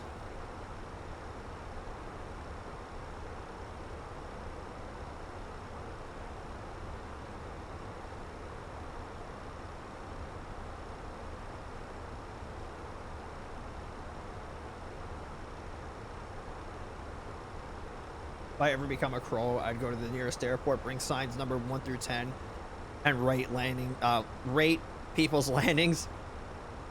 Did you imagine that? Like, you're sitting there flying an A320 for like Eurowings or something, and then you land and you get off the runway, and on the taxiway there's a crow holding up a sign that says 6. What the hell is that? I'd run it over. I'd spool up both engines and go right at it. I'll show you a 6.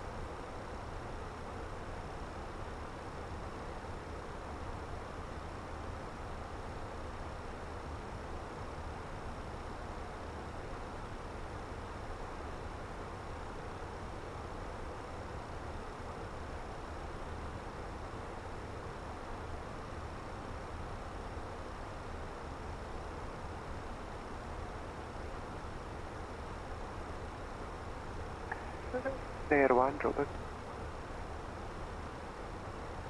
Gets back, takeoff, relands, gets a 3. Jesus. Go ahead for player 1. Bro's got no chill. Player 1, maintain Mach decimal 82 or better. DP on a check right. I was going to fail you on that landing, but if the birds are calling that a 9, what do I know? Player 1. Roger. Break Singapore 401, maintain Mach decimal 80 or less. 80 less, Singapore 401.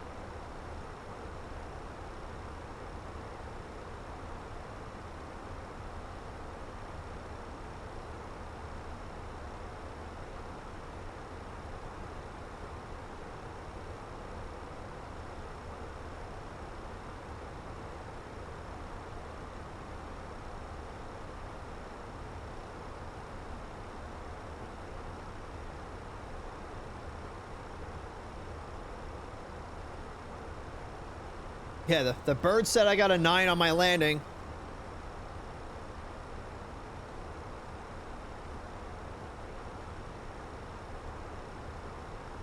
I did stumble across a Cessna eating shit on wake turbine. Yeah, I know what video you're talking about. Yep.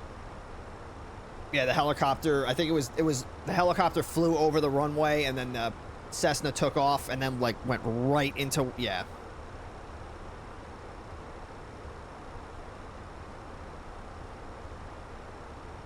How about that dude that landed a King Air on the hangar? That was pretty impressive.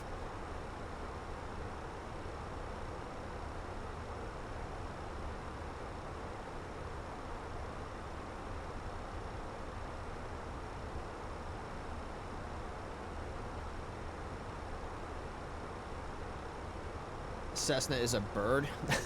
I actually don't know. I don't think Cessna's like a bird.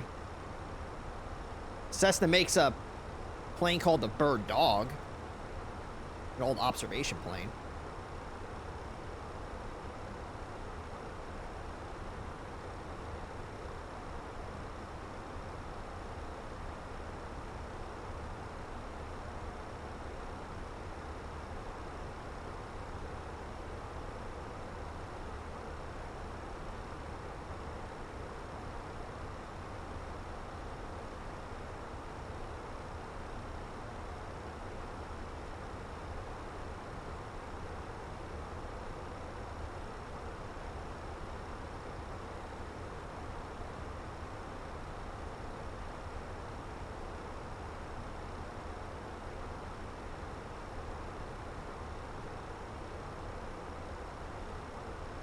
There was a Cessna landing after a heli flew over the runway and just rolls into the pit. Oh, was it landing? I thought it was taking off.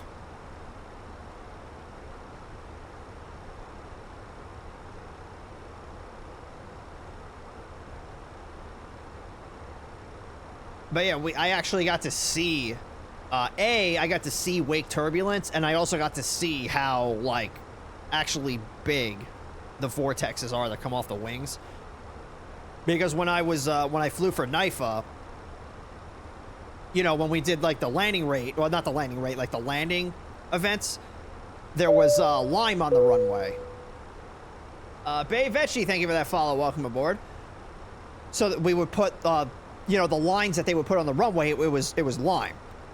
And there was a plane that had taken off, and it, like, as it rotated, passed over one of, like, the lines, and you could actually see the lime spiraling behind the plane. I was like, A, cool as shit to see that. B, those vortexes are friggin' gigantic. And this was coming off of a 172. I was like, that is so much bigger than I thought it was going to be.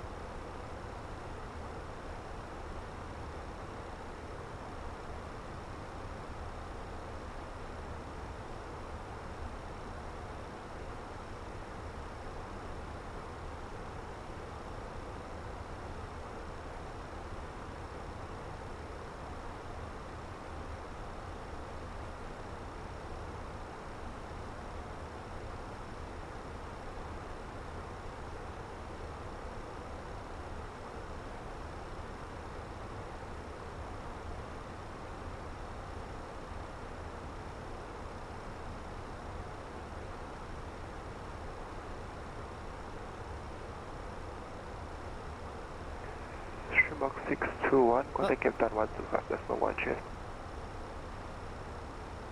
That'd be a 125.1, Springbok 621. Thanks for all your help. All right, 125.1. 2020. Are we at 2025 followers? Oh boy. Oh, come on.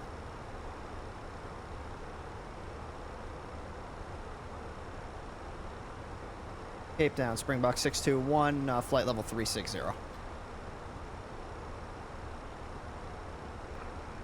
Springbok 621, Cape Town, Cadet, cleared flight level 360, proceed direct to ODAS, cleared the ODAS 1 Alpha arrival, landing runway 01, information Charlie and right. Okay, that's direct to ODAS, clear the ODAS 1 Alpha arrival, runway 01, Springbok 621. Alright, so let's go direct to ODAS first. So I get a nice little shortcut here. And then we'll do the arrival, will be the ODAS. So we'll just do ILS 1. Then we'll do the ODAS 1 Alpha. Let me see if there is a transition for the approach, and then we'll take a look at the star. 704, correction, FA 794, contact Johannesburg area 120.3. Approach vias. Oh, We'll get the frequency again, 794. Insert that. Frequency 120.3. Let's do heading track. Copy over to Joburg 120.3. And then okay, enter. And we'll go ODAS again. Boom. There we go. And then the airport wildlife control tries to scare the bird away. They're giving me a 6 on my Predator noises. Jesus. Gonna fly my first GLS approach into Punta Cana. Nice. Let me know how it goes. So spoiler alert, the arrival coming into I keep saying Johannesburg, into Cape Town, there's not a whole lot to it. So let's take a look at this. So we have FACT, Cape Town International Airport, which is in Cape Town, South Africa. And we have the ODAS 1 Alpha arrival. ATIS frequency, we'll pick up the ATIS once we get a little bit close. Oh, we can actually pick it up here in just a second. So let's look at this. We already know we're landing on runway 1. And it's only compatible for runway 1 anyway. The altimeter is going to be set to hectopascals. Transition level is going to be set by ATC. That'll probably be in the ATIS. Stars include minimum noise routings. SIDS and stars must be announced on ATIS and will only be enforced when surveillance radar is operational.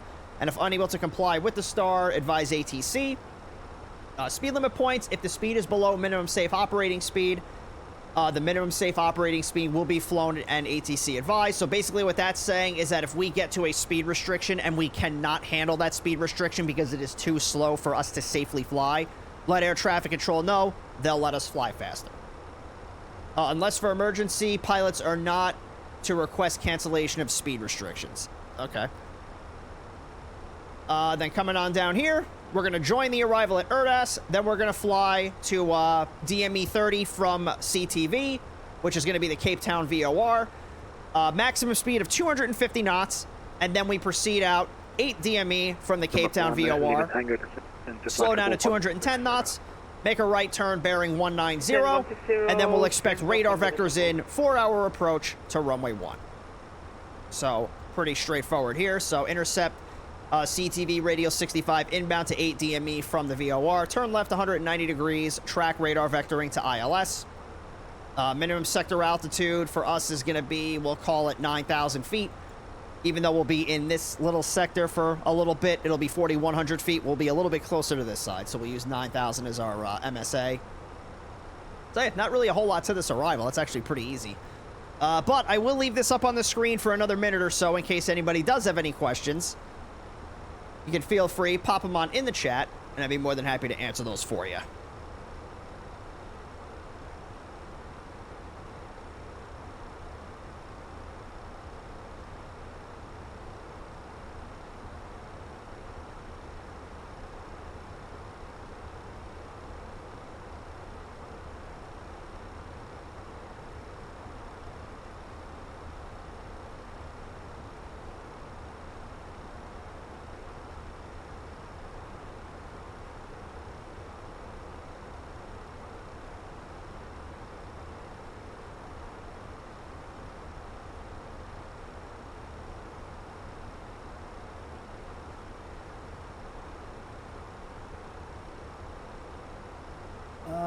Let's see.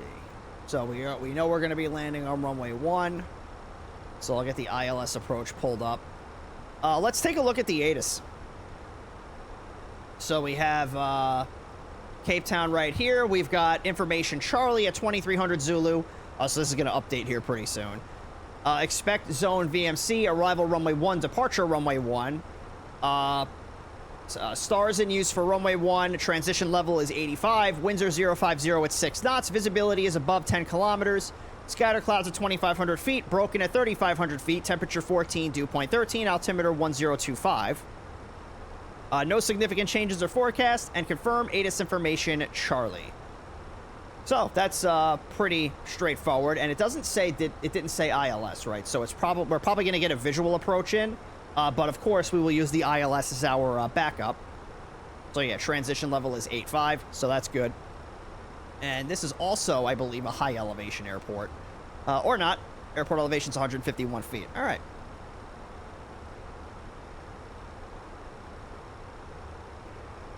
Number 1, Lima Tango, contact Cape Town approach, frequency 119. So yeah, we'll be landing in about 45 minutes, which means our top at what time's our top at descent?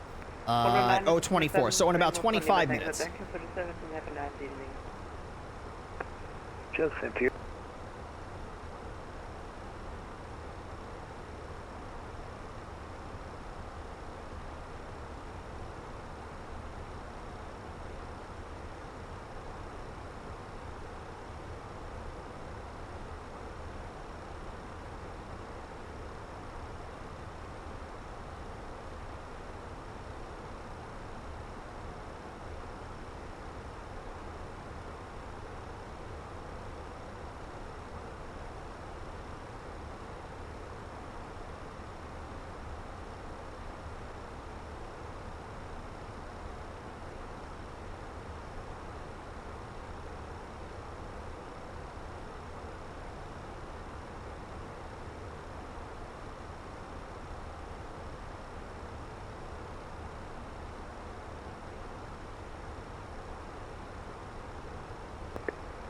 For 200, when ready, descend to flight to level 220. Yes, that's the plane that is significantly further ahead than us. Yeah, it doesn't look like Cape Town is going to be too chaotic either. So a little bit of a slower FNO, which, you know, 200, Cape Town by area. no means am I complaining.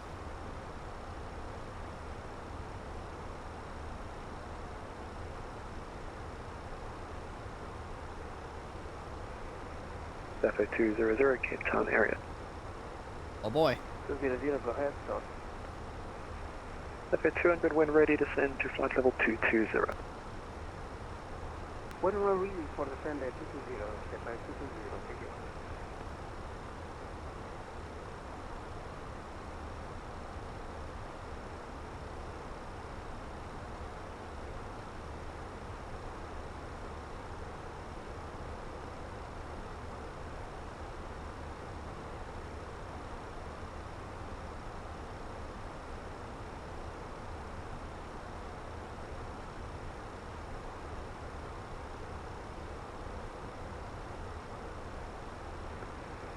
Zephyr 200, maintain flight level 360. See there's another aircraft just spawned below you at flight level 340. So for now, maintain flight level 360. Somebody just spawned below him. Zephyr 200, Cape Town, if you hear the stop your descent, I say again, stop your descent immediately. Somebody did spawn right on top of him. Zephyr 200, Zephyr 200, Cape Town, if you hear the stop your descent, I say again, stop your descent. Center, Zephyr 200. Could you repeat information, please? Zephyr 200, stop your descent. I say again, stop your descent. There's another aircraft that has just spawned below you. 1,000 feet below you. Stop your descent. Stop descent, Zephyr 200. Somebody's about to get in trouble.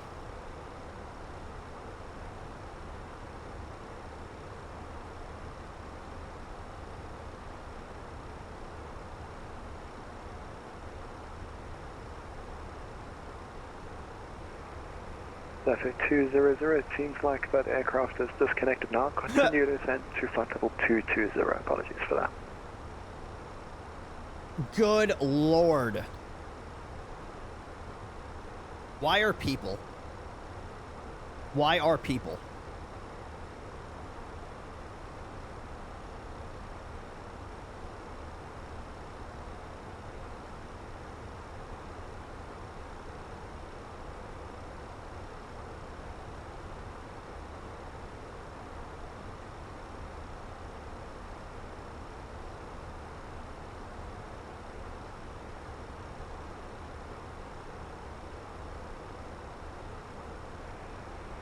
Zephyr 200, Cape Town. 200, go ahead, sir. Zephyr 200, the other aircraft has disconnected. Continue descent to flight level 220. Consider descent flight level 220, Zephyr 220.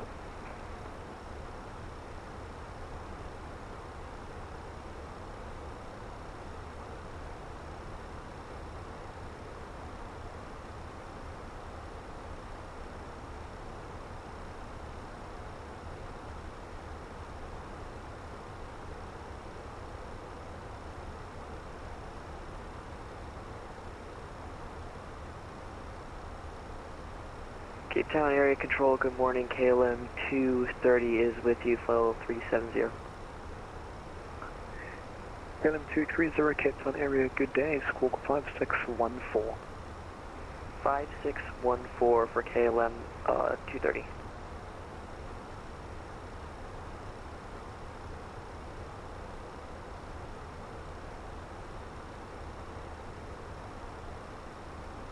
Alright, so let's see. Yeah, another like 20 minutes to top of descent.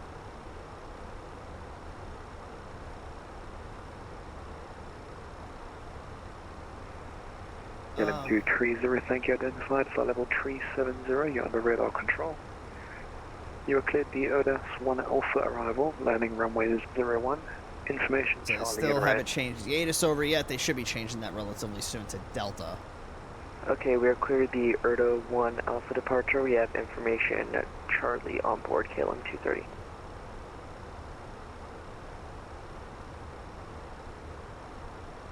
Good chance patrol, good evening. Got straight one out of flight level 111 for 150. Well, let's get some of these radios set up here. So approach is 119.7. Zephyr 281, Cape Town area, good day. Climb to flight level 390. Alpha 390, Springbok 1. And then radio 2 will set tower 1181.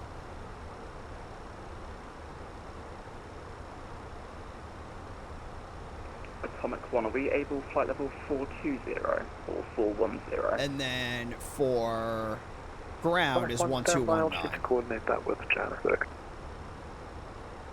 Thank you. All right, so I'm going to leave this up to you guys. Maybe we'll do a poll for it. Zephyr 200 descends to So when we get to Cape Town, the event is pretty much going to be over. So the FNO ends at 0100. Right now it is just past 0100. So we land in Cape Town. It's going to be pretty much 0100. It's going to be 047. And it's probably, you know, you guys know the drill. It takes us about a half hour for us to turn the plane around and do another flight. So we can either end the stream when we get to Cape Town and end a little early, or we can do another flight potentially out to, there's a couple of airports where we can do like a little bit of a shorter flight. So we have George Airport, we have Pierre Van, whatever that is, which is our alternate for right now. Then we have Bram Fisher, and then of course we have King Shaka, which is a little further away. Springbok 621, hit on. Oh, Springbok 621.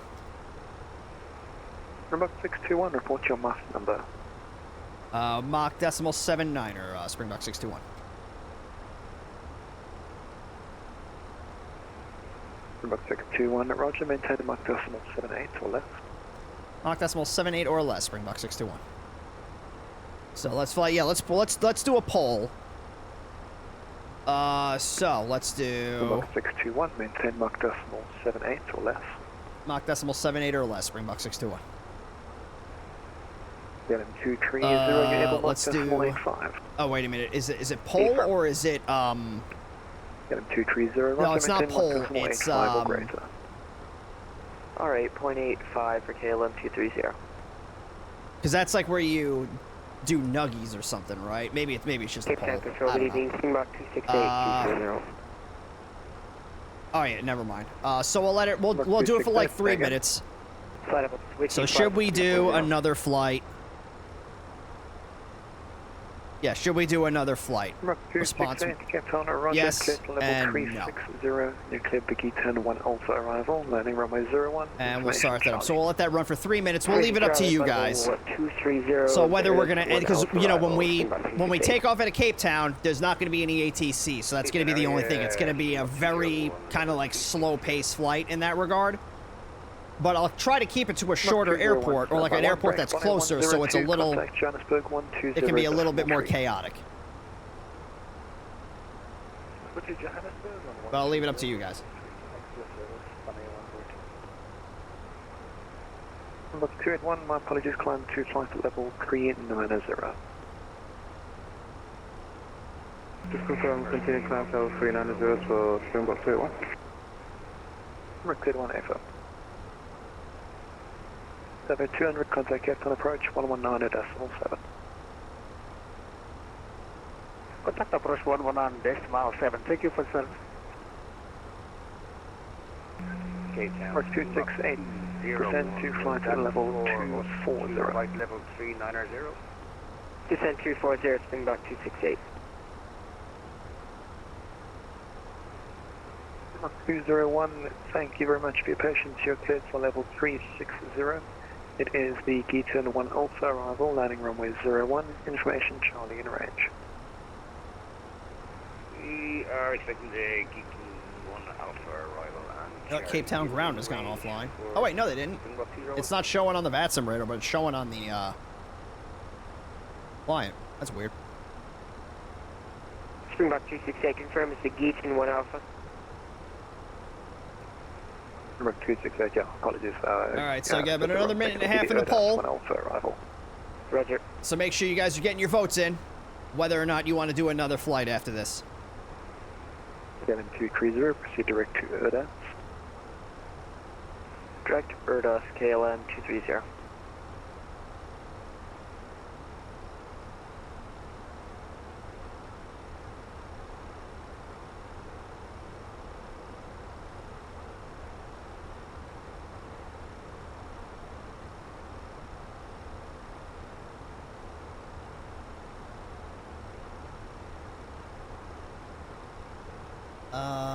Let's see. What was I just doing? I forgot what I was doing. God damn it. Oh, well.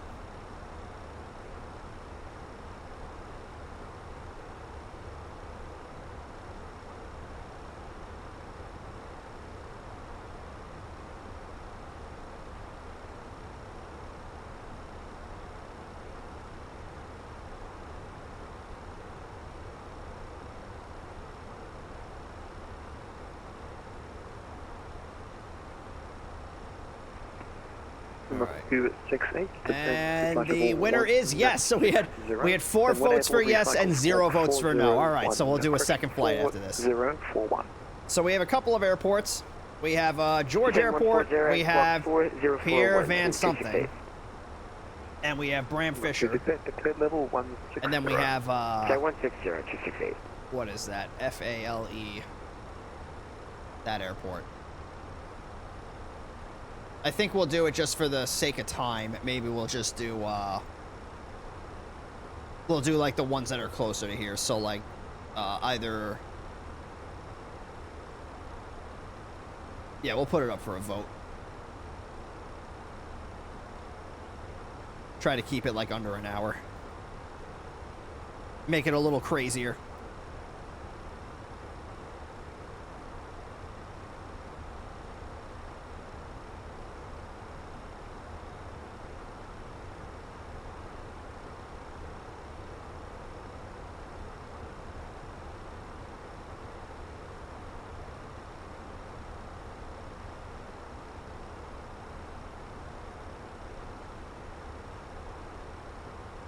Just run a quick sim brief thing.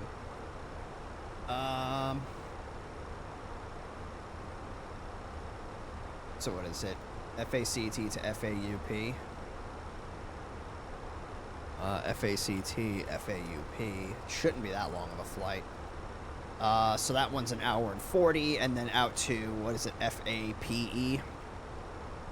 Yeah, they're both about the same. So Port Elizabeth. I'm thinking Port Elizabeth because it's right on the water. That'll be a fun one. There's really only like 2 airports that we can fly to.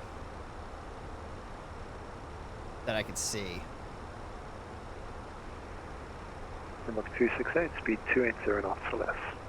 Speed 280 or less, 268. Yeah, we'll do that. We'll go to Port Elizabeth.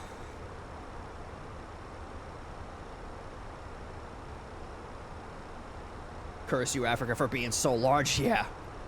Got mac and cheese. Oh, boy. Did you bring enough for the rest of the class?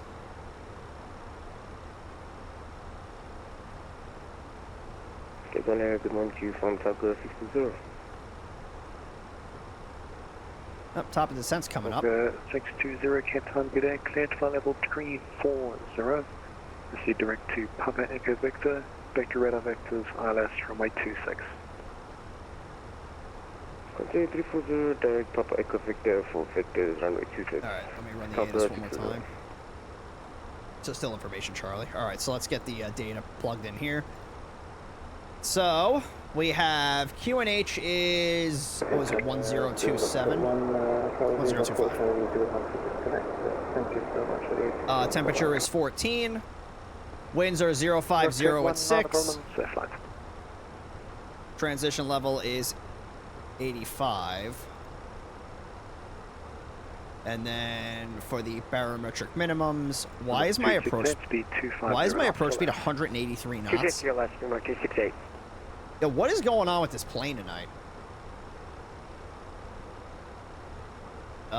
What is the, so 344.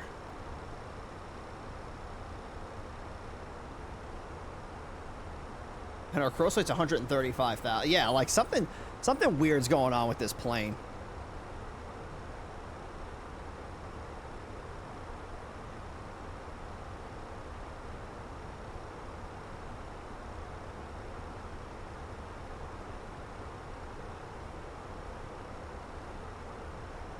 So I'll just put this in here for now. Yeah, I don't know why this is so high.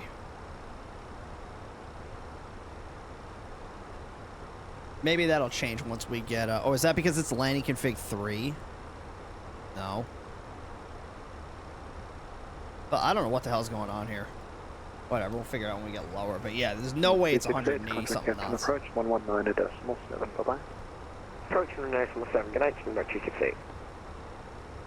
And take the DC-3 out. Oh, boy. Yeah, I have not flown the DC-3.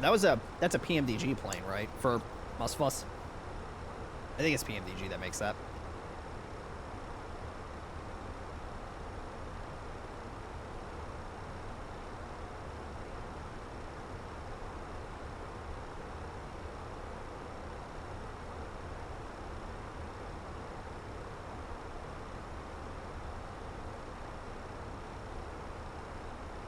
Must. PMDG does the DC. Oh, they do the DC-6. Okay.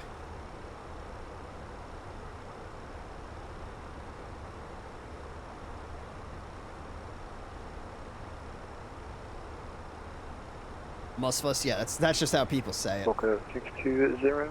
Whenever recycle call squawk 4037. And information Alpha now current at Port Elizabeth.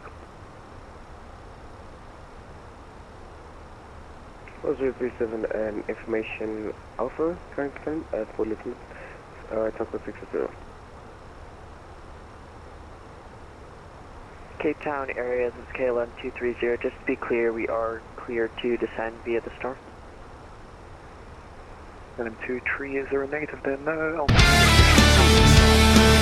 That's really loud. I'm sorry.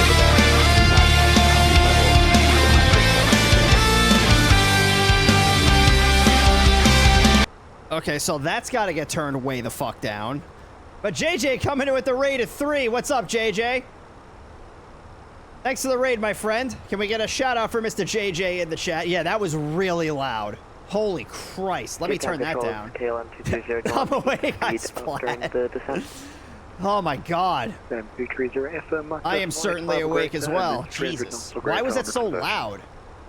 Roger, we're 0.855 and then we'll transition to 320 on KLM 230. Good Lord. KLM 230.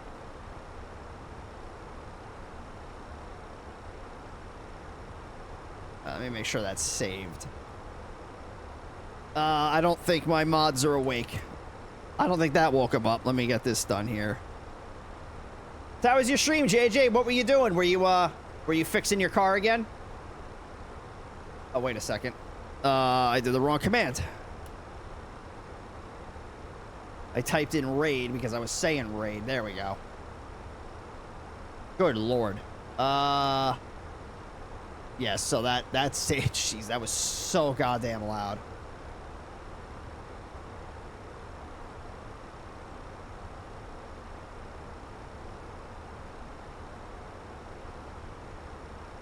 The opposite of what you did last time? Yeah. No, it's because I set the new alert. And I did not realize I set the wrong. There's 2 different volume bars. I just set the wrong one. The RIP headphone users. Yeah, hi, it's me. I'm headphone users. Car stuff was happening. Oh boy. Did he fix it or did he break it?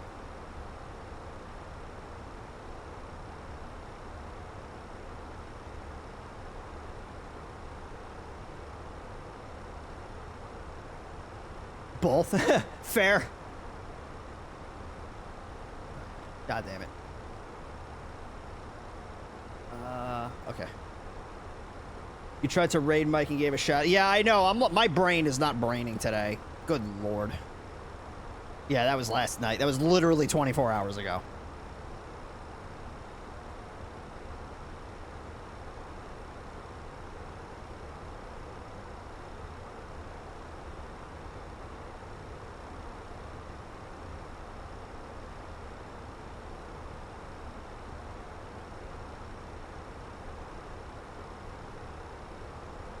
Not braining, still fair. Yeah, I'm definitely not braining today. I'm on vacation now, so it's fine. I don't have to brain. I'm on vacation for the next week and a half.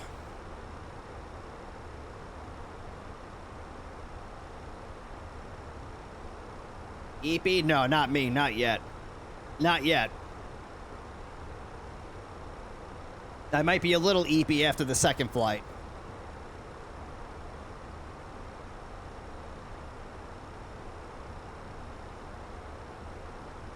After that raid alert, I might be left to braining too.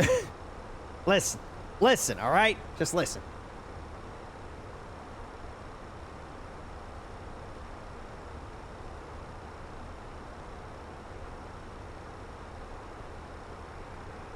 KLM 230, descent to flight level 160.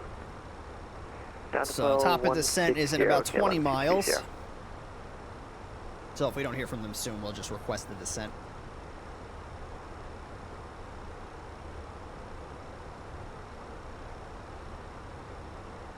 I don't think that rate alert abided by the noise abatement procedure. It would not appear so.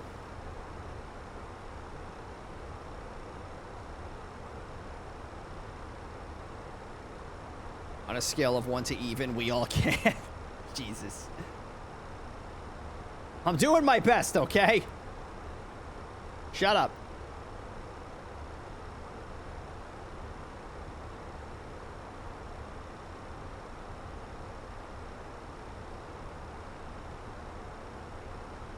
Oh, the winds changed. So they still have information Charlie, but it changed. They just didn't update the designator.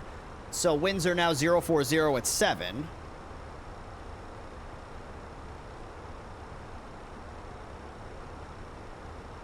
And then transition level is still 85, and the altimeter is still 1025. Yeah, I really want to know why the approach speed is so damn high. That's not normal. That should not be that high. Especially being that these speeds are all seemingly where they should be. I don't know what that's all about. 621, full sequencing, start your descent now to flight level 270. Let's start descent flight level 200, Springbok 621. Springbok 621, the flight level 270. Oh, 270, Springbok 621. Cape Town Air Taco 620 is 30 nautical miles from over descent. Level 620, when ready, descend to flight level 200. And ready, route to 260. Yeah, I hope that... I wonder if that's because of what I had in here originally, because all the, like, the speeds originally were all screwed up, too. LM 230, speed 250 knots. I wish this would tell me what my speeds are. 250 knots, KLM 230.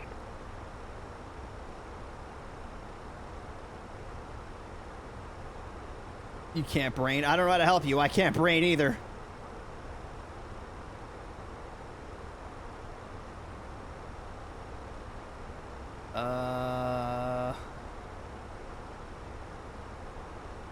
Alright. Yeah, I don't know. Set manage speed. Oh.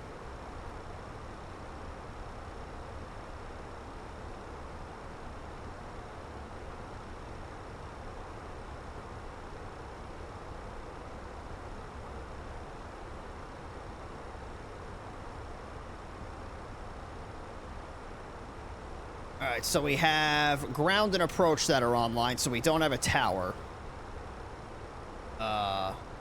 So 1251 and then approach. Yeah, so this is fine, and then we'll just switch this out over to here. Nice and easy. Oh wait, I have that set incorrect. Area, good evening. Springbok It should be 121.9. 12.2 for 150. 703, Cape Town, good day, climb to flight level 370. All the way up 370, Springbok 703. Springbok 621, descend to flight level 230. 230, Springbok 621.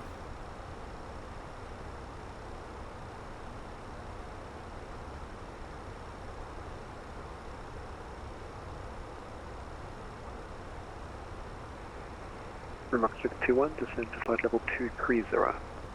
Flight level 230, Springbok 621. LM 230, contact Cape Town approach 119.7, bye-bye. 119.7 for KLM 230, thanks for the awesome ATC, have a good morning. Yeah, thank you. Alright.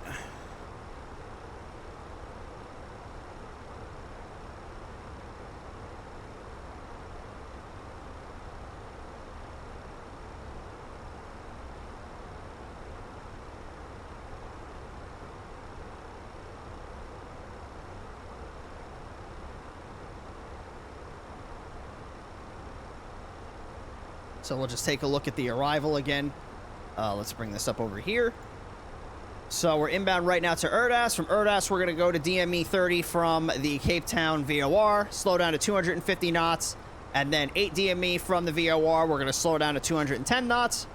make a southbound turn to a track of 190 degrees, and then we're going to expect radar vectors out to our, to get vectors out to our final approach course. Pretty straightforward here. What is this? I missed this before. This annotation at 16.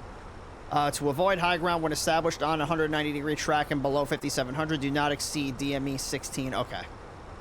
So that'll be good to keep in mind. Your clip is top. Well, yeah. I think it's because it's... 621, speed 250 knots, descend to flight level 200. Speed 250, down to flight level 200, Springbok 621.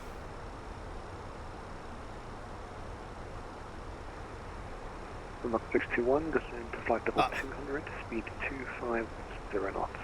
Flight level 200, speed 250, Springbok 621. I keep hitting the wrong button.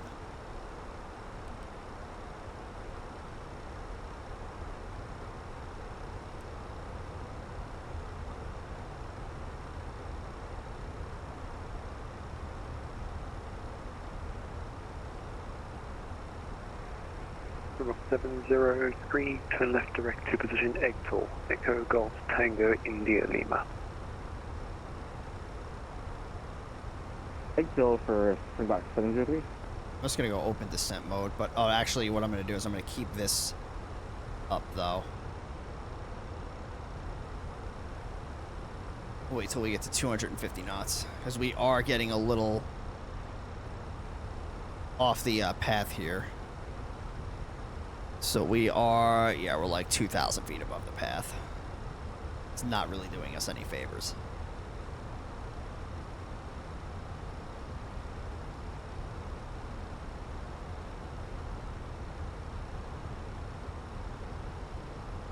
We'll keep the speed brake out.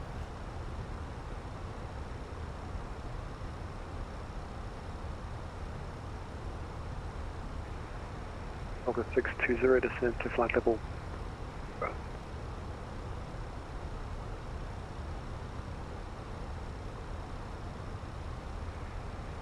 August 620, descend to flight level 160.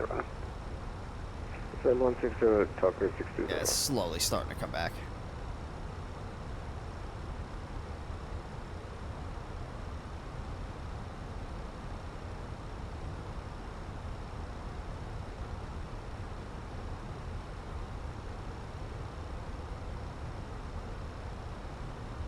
And then if they assign this the approach, we'll brief it, but if not, then, you know, we'll be shooting it visually. It is looking a little cloudy down there. Yeah, we have broken clouds at 3,000, and then, yeah, then, few, it's, yeah, we're probably going to get assigned an instrument approach here. Bah! Box! Springbok 621, descend to flight level 160. 160, Springbok 621. Bah! Yes, I know. Speed brake is still out. Shut up. I need it out.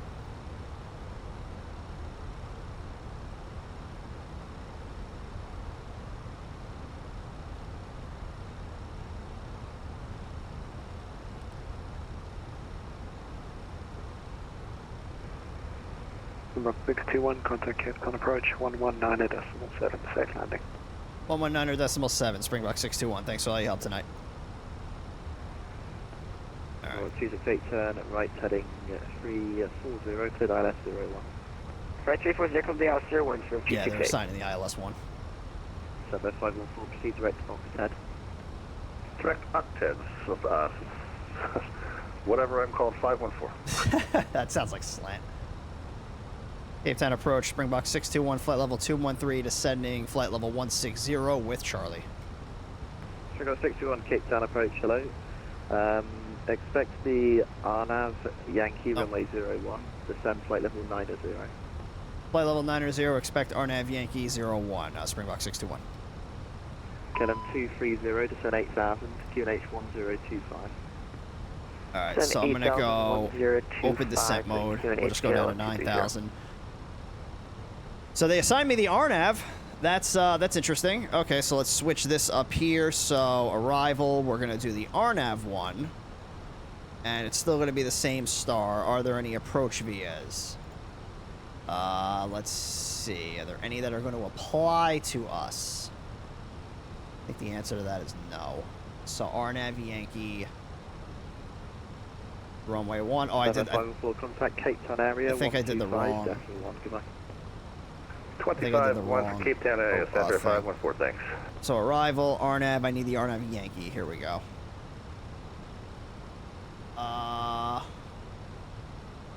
And then approach vias. Yeah, we'll just do insert. Springbok 61, proceed direct Auckland. Direct Auckland, Springbok 61. Just stay out, like, I don't understand why I need to do that. Alright, so Auckland. There we go. Alright, I'm going to turn the music off here so I don't get distracted. Alright, let's take a look at the RNAV Yankee Runway 1. So we have the ATIS tower is going to be on 119.7. They are not currently online, although approach is 119 points. Oh, that's approach, not tower, dummy. Director is 12, yeah, so that's fine. We're going to be on 1197 and then ground over on 1219. Final approach course is going to be 10 degrees. Mandatory crossing restriction at CT 520 is 3,000 feet. The RNP 0.3 decision altitude is listed down below. In the event we have to go missed, it's a climb to 6100 to CT 402, then a left turn via CT 406 to Douglas, and do not exceed 230 knots until CT 406. Transition level is going to be 8,500 feet. That is what it told us in the ATIS. We're going to start the approach here at Auckland. At Auckland, we want to be at 4,500 feet. Then we're going to fly out to 524, 522, then 520. Mandatory crossing restriction at 3,000 at a max speed of 185 knots. Then turn inbound to CT 500, and then finally land on runway 1. So that's going to be a fun approach. So at CT 522, we want to make sure we're down to 3,000, and then we're also going to cross CT 520. And then from there, we will descend down and then finally land. Oh, I didn't do the landing rate prediction. Let me get that opened up real quick. We'll let that run for 10 minutes. 268, runway 01, clear to land with 007 knots. Sorry about that, guys. So we'll get the landing rate prediction opened. Decision altitude, we are a Category C plane, is going to be 460 feet. So if we get to... Yeah, now the approach speeds came back. So 460 feet is going to be our decision altitude. Beautiful. So no RVRs are going to apply. We're going to be looking for a high-intensity approach lighting system with PAPIs on both sides of the runway. So yeah, all is looking good there. So I'll leave this up on the screen for another minute or so, just in case you do have any questions. You can throw them on in the chat, and I'd be more than happy to answer any of those for you. I think we are a little high. Yeah, we're definitely a little high. How high are we? We are, it says 4,000 feet above where we should be. Yeah, let's get this airplane down. Holy Christ.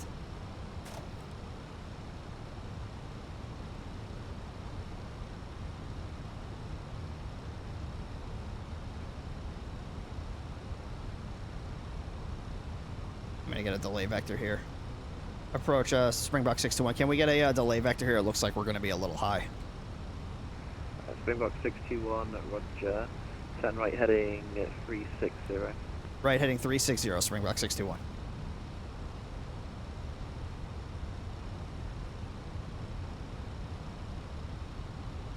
Alright, so we'll bring this out to 360. Oh, let me get this out of the way so you can actually see the approach. So yeah, just getting a delay vector here. Just so we can get down.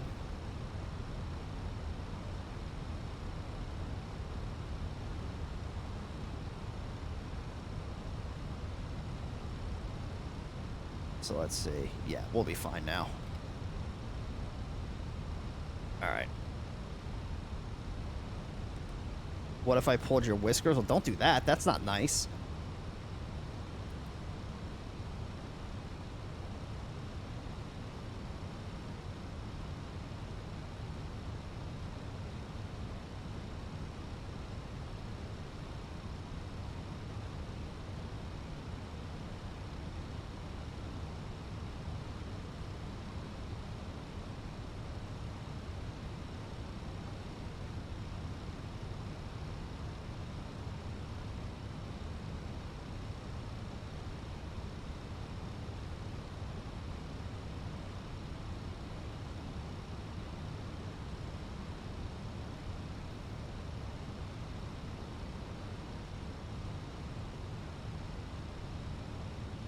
KLM 230, descend 5,500. Descend 5,500, KLM 230. Springbok 621, turn right heading 180, descend 7,000, QNH 1025. Right, heading 180, and that was 5,000, you said, Springbok 621? 7,000. 7,000, Springbok 621. Alright, so we'll get this going down. So a little delay vector never hurt anybody. Let's get the landing lights turned on here. And, oh, turn off lights are still on. Forgot to turn those off. Whoops.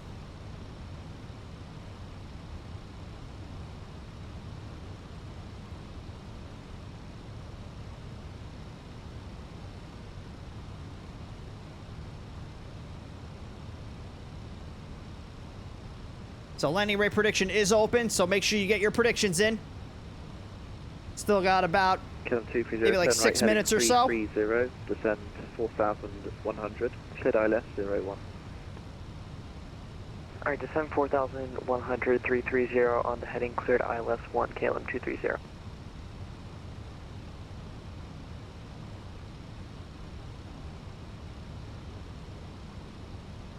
Springbok 621, when able, direct Auckland, and via Auckland, cleared RNAV, Yankee 01. Direct Auckland and cleared ILS Yankee, runway 1, Springbok 621. That's the RNAV Yankee. RNAV Yankee for Springbok 621. What did I say, ILS? Alright, so we're gonna go altimeter setting here. So we are now cleared for the RNAV Yankee at Auckland. So we'll bring this down to our minimum crossing altitude, which is going to be 3,000. Put this back in VNAV mode. Or manage mode, I should say.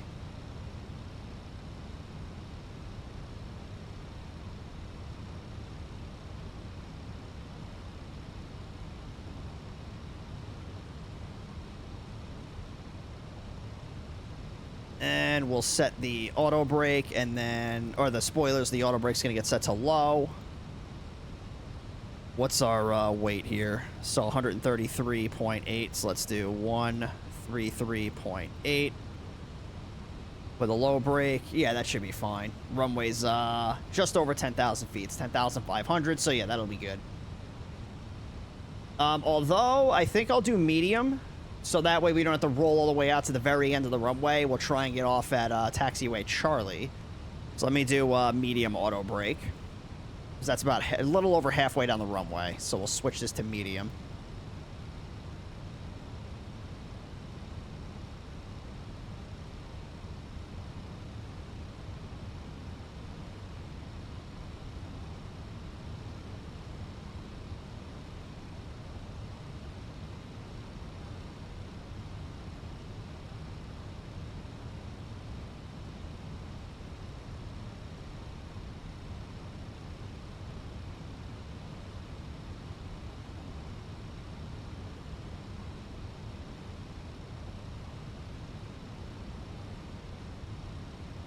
So, yeah, it looks like we're a little below the altitude we should be at. Just fine.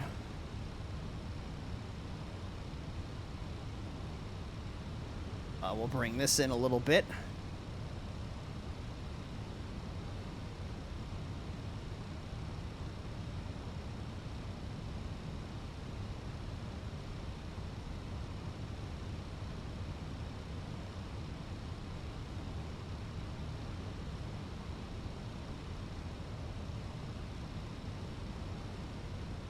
There's the airport.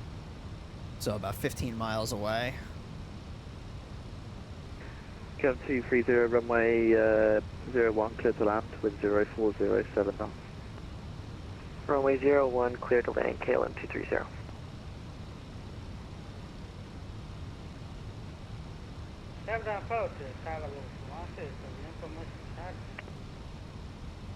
Cocolex 16, Cape Town approach, yellow, expect the ILS 01. Yeah, it's a little cloudy down here. And descend flight level 150. So this is going to be fun. Got this little turn that we're going to do. I can't see the airport, though. Let me make sure I have the minimum set correctly. So it's 344, so I have to do 344 for the minimums. No, that's for the ILS. I think I had that right. Yeah, 460. 460 for the minimums. Yeah, now my approach speeds look better. 135 as opposed to 188. Yeah, I don't know what the hell was going on with that. That's weird. Plane just decided it wanted to be dumb.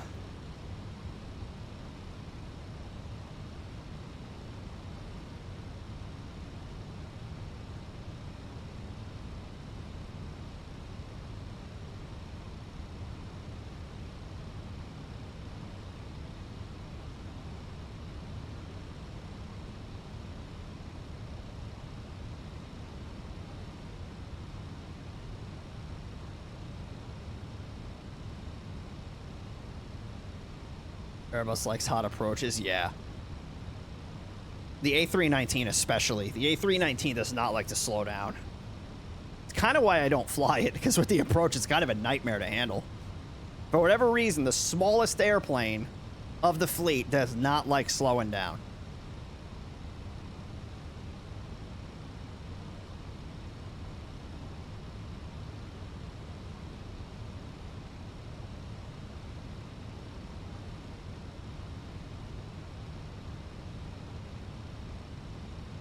I'm a little bumpy on the approach here.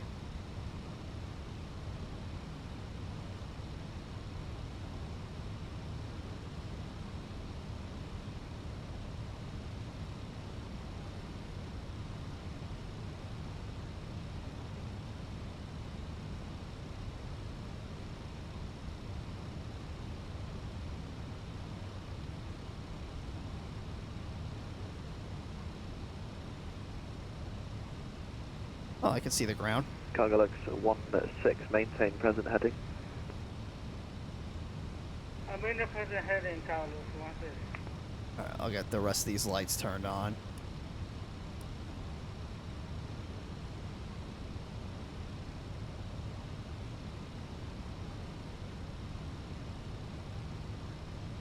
Alright, so it is accelerating the cat. I hate how it does this. It accelerates to get down to the glide path.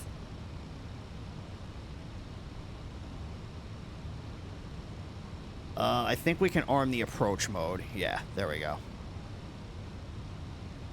Alright, I'm gonna hand fly this thing.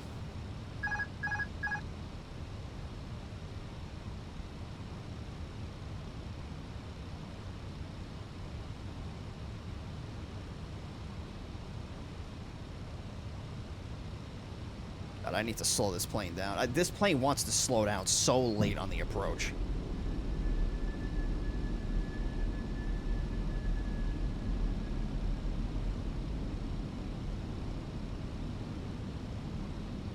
Flaps 1.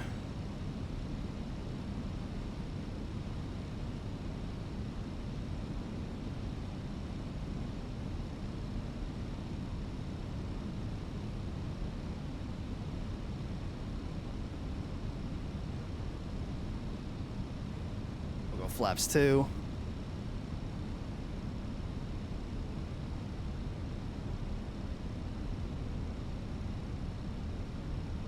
And flaps full. It slows like at the last possible second. Yeah, and I forget. I'm sitting here, I'm like, well, we're going real fast, but we're already at 170 knots.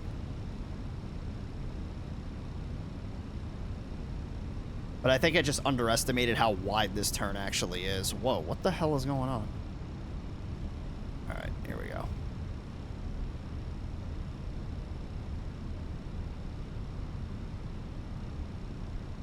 This is kind of a neat approach that we're doing. I like these RNAVs that have you, like, circle to land on the runway. That's it right there. 2,500.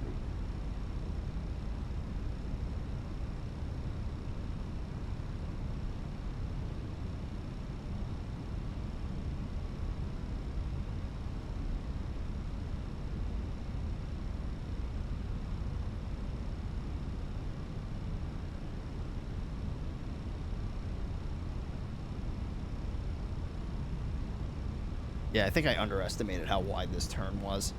I just saw it's like, oh my god, we're like 8 miles from the airport, but keep forgetting that this is like a 10-mile turn that we're doing. Yeah, there's the runway right there. 230, contact ground 121.9, goodbye.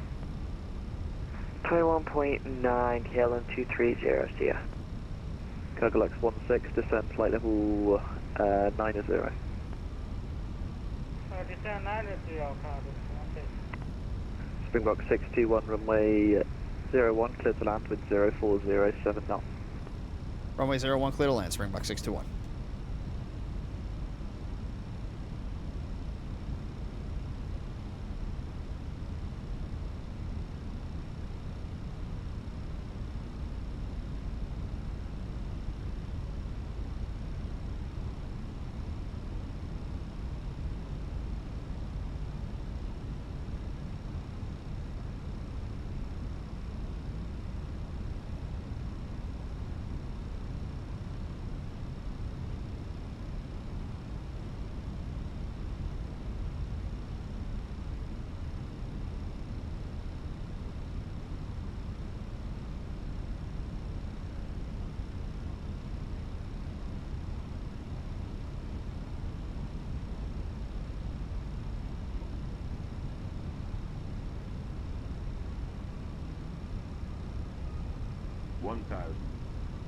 We are configured.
Minimum Landing.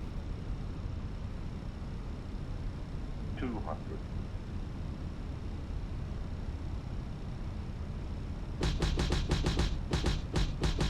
100.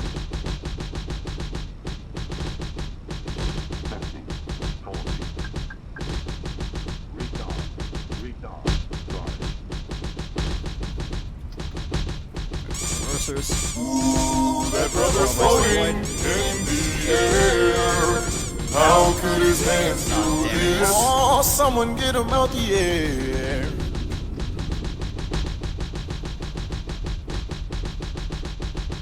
Oh, didn't make it. Gotta go roll down to Echo.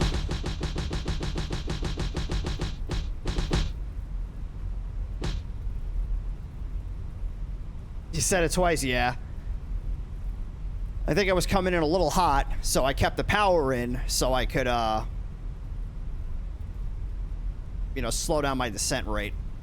I was descending a little fast at the last second there. Why is this plane not turning? There we go. Alright, so let's get the, come on. There we go. Turn the plane, please. Thank you. Strobes off. We'll get the APU on. And then wing lights off. I'm hitting every switch except for the ones that I want. Springbok 621, contact ground 121.9. 121.9, Springbok 621, solo. Cargolax 16, descend 5000. Alright. Ground Springbok 621 on Echo for the ramp. Springbok 621, good morning. Captain ground, taxi straight ahead, Alpha 10. Hey, straight ahead, Alpha 1 Sierra for Springbok 621. Thanks for all your help tonight. Yep. Alpha 1 Sierra. I guess that's like the spot he wants us to go to. So that's going to be all the way down over here. I see Alpha 3. I don't see Alpha 1 Sierra.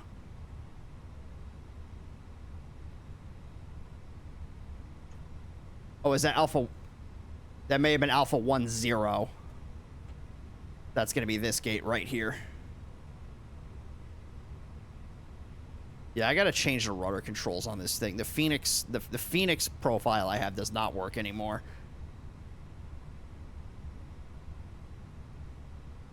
All right, we'll get the music turned back on here. And then we'll get the taxi light off. Okay. Yeah, so speed brakes up and flaps are up. All right, cool. So let's do this too. Yeah, parking brake is set. And we're going to turn the APU bleed on. Oh, dome light's also going to come on. Engines are stable. Turn both of them off. And then below 40% on the N2s, the beacon lights are going to come off. And that's off. Seatbelt signs come off. And we'll deboard. Okay, so we have a company message. It's just going to tell us that we arrived. Nope, that's the wrong one. It's going to be AOC menu, received messages. It's got to tell me twice for some reason. Beautiful. Okay. And then we'll reset the timer here. All right, cool. All right, so let's get the landing rate prediction answered here. Are you guys ready? In 3, 2, 1. Whatever. Minus 261. I didn't think it was that, well, I mean, it's weird because it's 1.05, which isn't terrible. And minus 261, I guess that's going to be between 250 and 300. So who's the winner? There looks like there's one winner. Hold up, is it just one? It is... Yeah, it's just James. James is the only winner. Oh, boy. So finally, JoJo's not rigging landing rate predictions anymore. This is a good night. All right, so congratulations, James, on all of your winnings. Enjoy all the floaters you'll get to be able to redeem with that. All right, so we will get this plane turned around and we'll fly it out to Port Elizabeth. So we'll get the flight plan filed for it first, and then we'll take a quick break. So let's come on over here and get a new flight going. So we are still going to be flying as Springbok. Flight number is still 621. Departure is Cape Town, and arrival is Port Elizabeth. Alternate, we'll leave it at auto. Departure time, sure, 0130, why not? Then we'll do A320-200, and it's going to be the Fenix with the international engines. All of this looks fine. Schedule block time is going to be 1 hour and 30 minutes. Departure runway is 1, arrival is 26. All this other stuff is going to be left at auto. So, upon departure, we're going to fly to Octed, then UQ-12 out to Zuckall, then UQ-56 out to Oxet, then from Oxet out to, I guess it's going to be the Port Elizabeth VOR. Yeah, so the Port Elizabeth VOR, and then, of course, the actual Port Elizabeth airport itself. So that's going to be pretty self-explanatory there. Everything here looks fine. Oh, and our alternate's also going to be Cape Town. Look at that.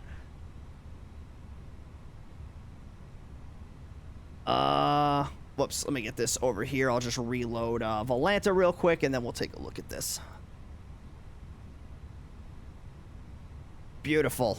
So, flight number and call sign are both going to be Springbok 621. Departure's Cape Town. Arrival is Port Elizabeth. Alternate's Cape Town. Aircraft is the Airbus A320. Departure date and time is going to be June 21st at 0130 Zulu. Airtime is 1 hour and 2 minutes. Block time is 1 hour and 42 minutes. Initial altitude is 35,000 feet. Cruising profile is 56, or cost index of 56. Average winds are 227 to 50 knots, so a little bit of a tailwind this time. Block fuel is 17,311 pounds. En route burn is 6,094. 166 passengers on board the plane this evening with 5,399 pounds of cargo. Zero fuel weight is 131 over 134. Takeoff weight is 148 over 162. And our landing weight is at max. So everything there looks good. Where is... Oh, I'm just importing this into the plane here real quick, and then because I just want to get everything loaded. Yeah, so we'll do the fast load time.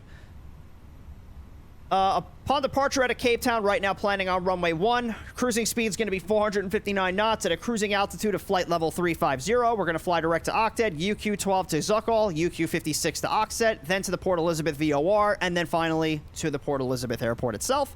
Right now planning to land on runway 26. We have minimum takeoff fuel is 16,549 pounds, which is 2 hours and 59 minutes worth of fuel. They didn't want to give us that extra minute.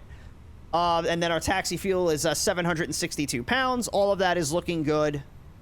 So 6094 is to get us to Port Elizabeth, 1456 of some contingency fuel, 5987 to get us out to back to our destination, or our origin, I should say, and then 2403 as an additional as our reserves, and then 10% of our reserve fuel as a little more of a reserve.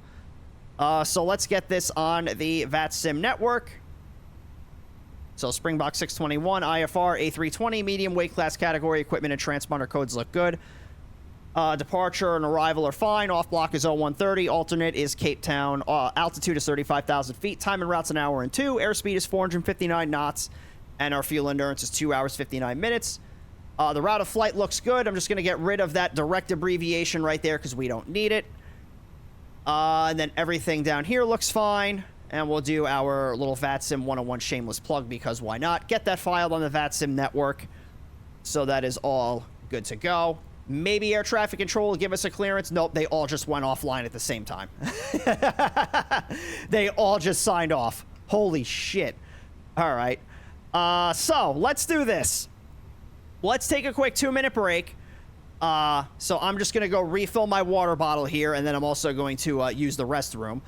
So if you guys want to do the same, if you want to get up, get something to eat, something to drink, use the restroom, now is going to be the time to do it. We'll come back in about 2 minutes, and then we'll get this plane out to Port Elizabeth to round out the Friday night op. So don't go too far. We will be right back, and then head on down to Port Elizabeth.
Jeez, you guys throwing stuff at me while I'm not even on camera?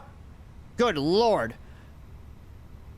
All right, so let me get the flight bid going with the virtual airline. I don't know if there's an actual scheduled flight. So we have FACT to FAPE. There is not. So we'll just charter it. Oh, I have to log in. It logged me out of the website, apparently. So charter. Create a new one. We're going to do SAA, which is South African Airways. Flight number. Aircraft is going to be the A320. And then departure field is FACT. We're going to FAPE. Create route. Flight level is 35,000 feet. And then that's going to be our route of flight. So that's been added. Let's make sure this gets going first. Perfect. That's in there. All right. So we have no air traffic control. So we're just going to be flying on Unicom out there, which is fine. Let's get the weather observation for the airport. So we have METAR FACT. So this is updated at 000 Zulu. Winds are 040 at 7. Visibility is greater than 10,000 meters. Few clouds at 2,000. Broken at 3,000. Broken at 3,000. Temperatures 14. Dew points 13. And altimeter is 1025. Pretty straightforward there. So let's bring this back over here. So for those of you that may be joining us here for the first time, what we usually do is VATSIM 101. And maybe we could do a little bit of it here tonight, because now that we're not under any air traffic control direction, we'll be able to slow things down a little bit. But how it usually works is we go through a flight in VATSIM, we break things down nice and slowly for you, and answer any questions that you have along the way. Tonight we are, well, not anymore, but tonight we get into the Friday Night Ops, or FNOs, which are the big chaotic events that VATSIM puts on for the community. And because of how chaotic the events can get, it's less time for me to explain things as they're happening and more of me just showing you what VATSIM looks like in some of these bigger events. Now, the Friday Night Op is officially over, so we could certainly go through things a little bit slower than, what we've been doing here for the last, 3 hours or so. But of course, as always, if you do have any questions, you can feel free to throw them on in the chat. I'd be more than happy to answer any of those questions for you. So we don't have a SID or a star that we're going to fly, so it'll be nice and easy from this regard. So it's going to be runway 1, no SID. And then we're going to fly to Octed. And then from Octed, it's going to be UQ12 to Zugol, right? Oh, it's XUGOL. XUGOL. And then UQ56 to Oxet.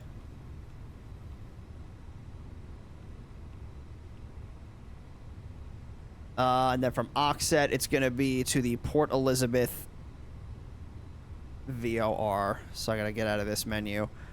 PEV. Beautiful. All right, cool. So that's in there. Aircraft is loaded. So we don't have the GPU. We can get that out of here. Then we're going to do... the weights, let me just write these down. So zero fuel weight is 131.7. Center of gravity is 31.3. We'll come over to the departure performance. We'll sync the load sheet, sync the weather,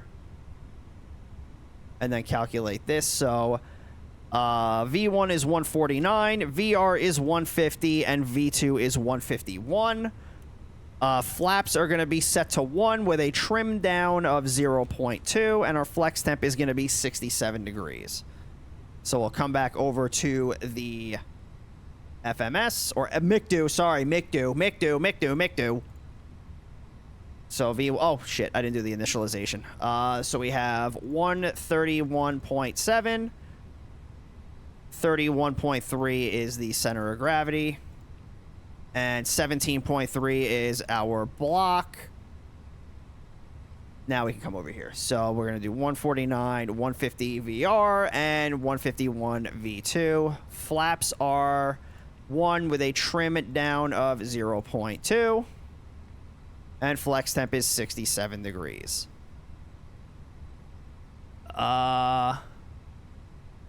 Okay, so I think that's good there.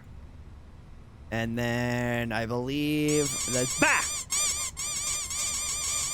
We'll get this set to flight level 350 because there is no no SID that we're going to fly. So we don't have to worry about briefing any of that. So let me just get rid of this. So let's take a look at what the CTAF frequency for this airport is. So for those of you that don't know what CTAF is the Common Traffic Advisory frequency. So when air traffic control is not online, that is the frequency that you are going to communicate on in order to let everybody know what you're doing, at the airport. So the way you find out what your CTAF frequency is, you come on over to your pilot client, and then right in the text chat here, we're going to type in .CTAF, that's .CTAF, and then we're going to enter in the identifier for the airport we want the CTAF frequency for. So we have Cape Town, hit enter, and right here it says no AIP data was returned for Cape Town. This means that Cape Town does not have its own dedicated CTAF frequency, so the frequency we're going to use is 122.8. So in the event you do not get a CTAF for an airport, 122.8 is the frequency that you're going to use. They don't use CTAF in South Africa. I thought it was just USA and Canada. So right now it's USA, Canada, and Mexico. I do it this way, regardless of what country that we're doing it in, just for the sake of consistency. Because even if you're somebody that flies in Europe or, like in Asia or something like that regularly where there's no CTAF, there's going to be that one day where you decide, oh, I want to do a flight to the United States. And now you're going to be making your position reports on the Unicom frequency and not realize that you're breaking the rules. So I go through that just for the sake of consistency, regardless of what country we're in. So 122.8, that is going to be our frequency. I'll get our pushback helper thing going. We do have a little bit, so we still have 20 minutes before our departure time. Not that it really matters. We can get going a little bit earlier if we wanted to. So when we make our position reports on the radio, we are going to use what we call the 4 whiskeys of radio communication. The 4 whiskeys are who you're calling, who you are, what your position is, and what your intentions are. So the first whiskey is who we're calling, and that is going to be the traffic around the airport that we are operating at. We are operating around Cape Town, so we are going to be calling out to Cape Town traffic. The second whiskey is who we are, and that is going to be our call sign. Our call sign is Springbok 621. The third whiskey is what our position is, and that's going to be our physical location on the airport. And our position is Gate Alpha 10. And then the fourth whiskey is what our intentions are. Well, our intentions right now are to push back from the gate and start our engines. So we're going to announce that we are pushing back from the gate. So usually I just say, on the pushback or pushing back. However you want to word, that's entirely up to you. But again, who you're calling, who you are, what your position is, what your intentions are. So we'll get the tug hooked up here. So everything here is looking fine. We'll get the beacon light turned on. And we'll get ourselves ready to go. We do super quick turns here at VATSIM 101. So we'll get the music turned off here. And let's see. Beautiful. Not missing anything, right? I don't think so. We can get that turned off. We don't need it. Let me run the weather observation one more time, just in case it changed.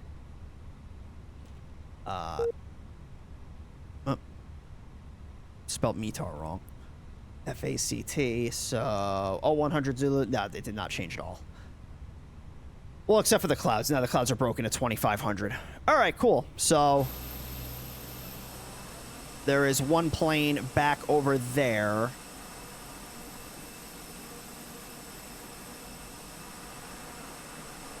That is, it's a Japan airline. So he should be going to one of those gates right there. So let me just make our position report here. Oh, I'm on the, I didn't switch the radio over to 122.8, did I?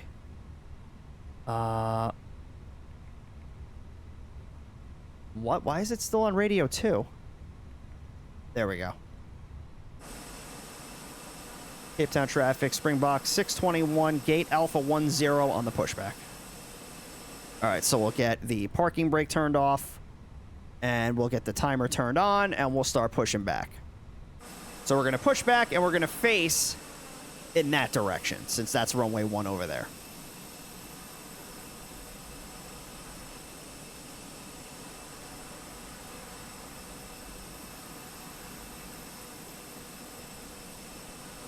Is he stopping? What is he doing?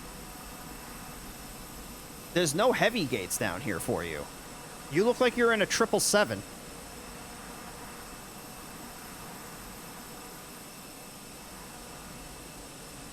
Oh, he stopped.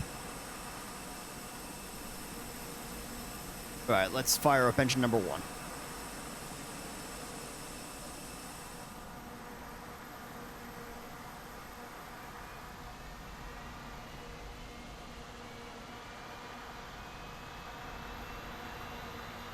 Maybe they're lost. Yeah, I don't know.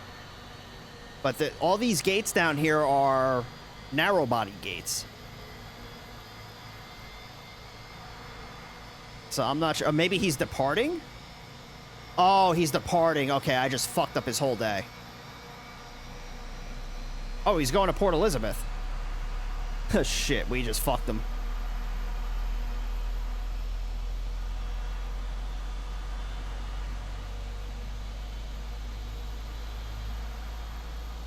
Alright, we'll make this as quick as we can. We'll get the parking brake on. I'll also switch my squawk code here. I'll set this to 2000.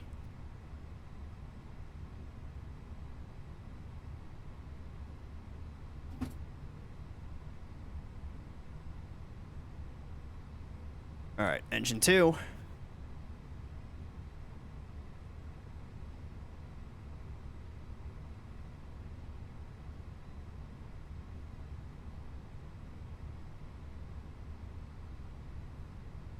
Yeah, I didn't turn off any of these other systems here, so those will be fine.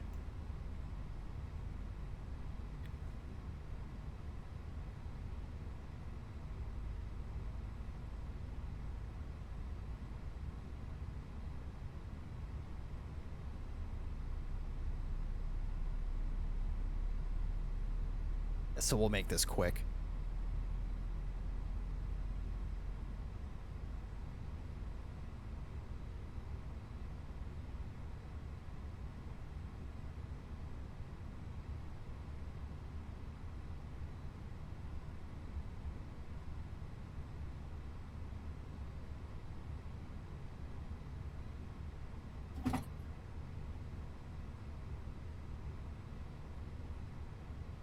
Alright, so engine 2 is good. We'll get the igniters off.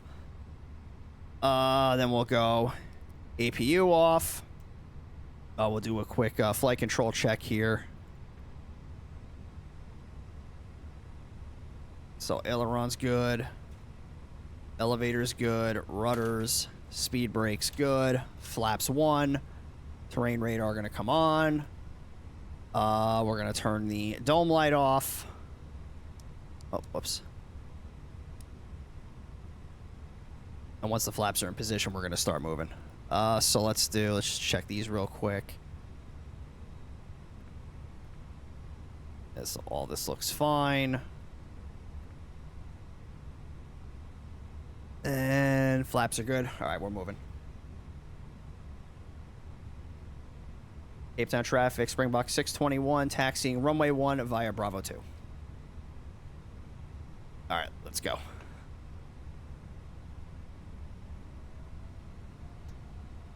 VATSIM radar says that Japan Air is an A350. Yeah, it looked like a 777 from afar in the dark. It's just a big, long, wide body. I always assume it's a 777.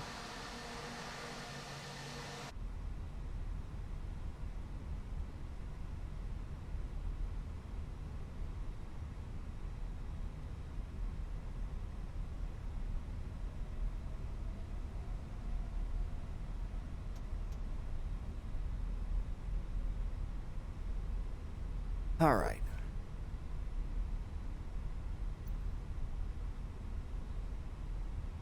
Yeah, if I knew that he was a departure, I would have stopped. I wouldn't have pushed back. I would have waited for him. I completely misread what I was looking at on the VATSIM radar.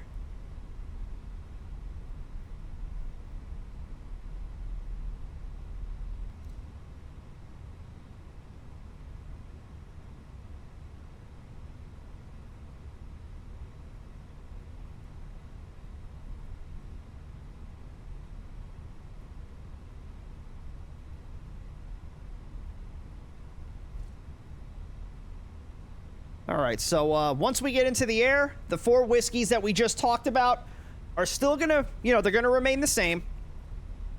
They do change, it does change just a little bit. So the first 2 whiskeys are gonna stay the same, which is who we're calling and who we are. The 3rd whiskey is what our position is, but when we're in the air, we're gonna state our position in distance, direction, and altitude. So it'll be our distance from the airport, the direction from the airport where we are, and the altitude that we are passing through. So we want to avoid saying what fixes we're flying over or what procedures we're flying on, because not everybody is going to know where those specific fixes are, nor are they likely to know what the procedures we're flying on even look like. But if we say we're 10 miles north of the field at 12,000 feet, everybody is going to know where they need to look in order to find us. So that's why we state distance, direction, and altitude. And then, of course, the 4th whiskey is what our intentions are. And our intentions is we're pretty much just departing the area. And for us, it's going to be to the east. I just noticed that was you in front of me. I did all the FNO stops. This is my last landing. No worries on the taxi. Got nothing better to do. Yeah, I was sitting because I thought you were an arrival. And I was like, oh, all right, cool. And then I saw you kept coming down. I was like, there's no wide body gates over here. Like, what are you doing? And then I looked at the radar. I was like, oh, he's a departure. I just fucked him. So, yeah, my bad.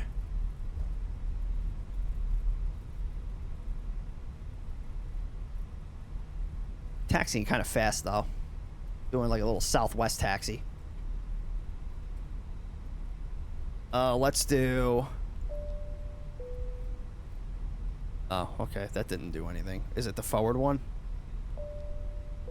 Nope. It's just going to do it on its own, I guess. Whatever.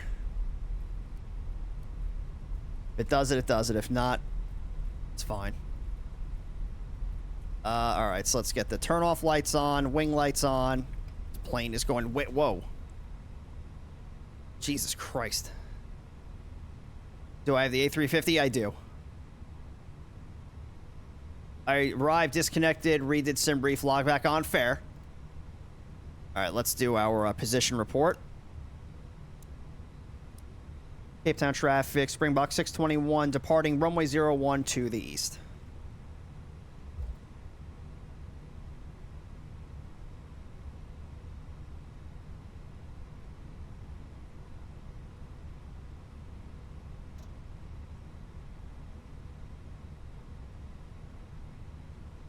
Alright, we'll do this from a roll. So power 40%.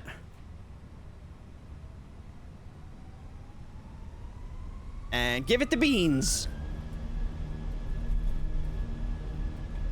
Airspeed's alive. Takeoff thrust set. Thrust levers are set.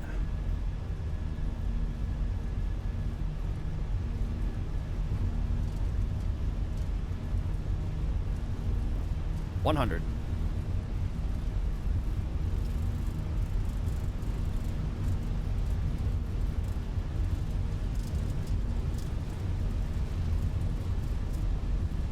V1, rotate, V2.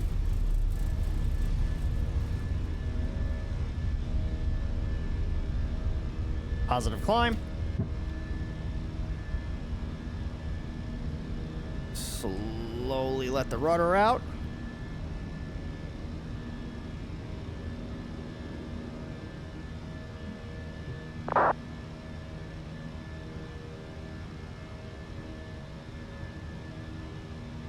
I'll get to the chat in a second. Just want to stay focused for the departure here.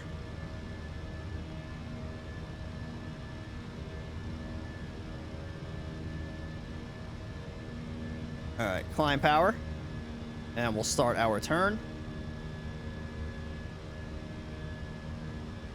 Cape Town traffic, Springbok 621, approximately 2 miles north of the field, beginning our eastbound turn for an eastbound departure.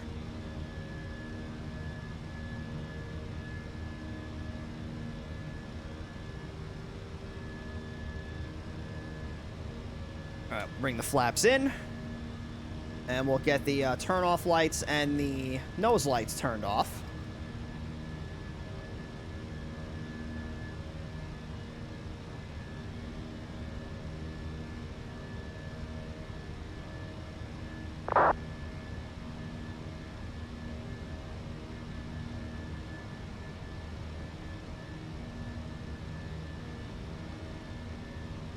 I didn't start the chronometer again because I am a dick, but it's fine. We don't need it.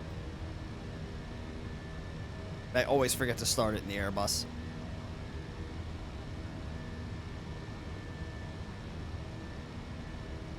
So I'll make my position reports, you know, roughly every 5 or 10 miles until I get 20 nautical miles away, and then that'll be the last position report I make. So the rule is when you're within 20 miles of the airport, that's when you're going to make your position reports. So right now we are just about to cross the 5-mile mark. So I'll make my next report. Cape Town traffic, Springbok 621, approximately 5 miles east of the field, climbing through 5,000, departing the area to the east.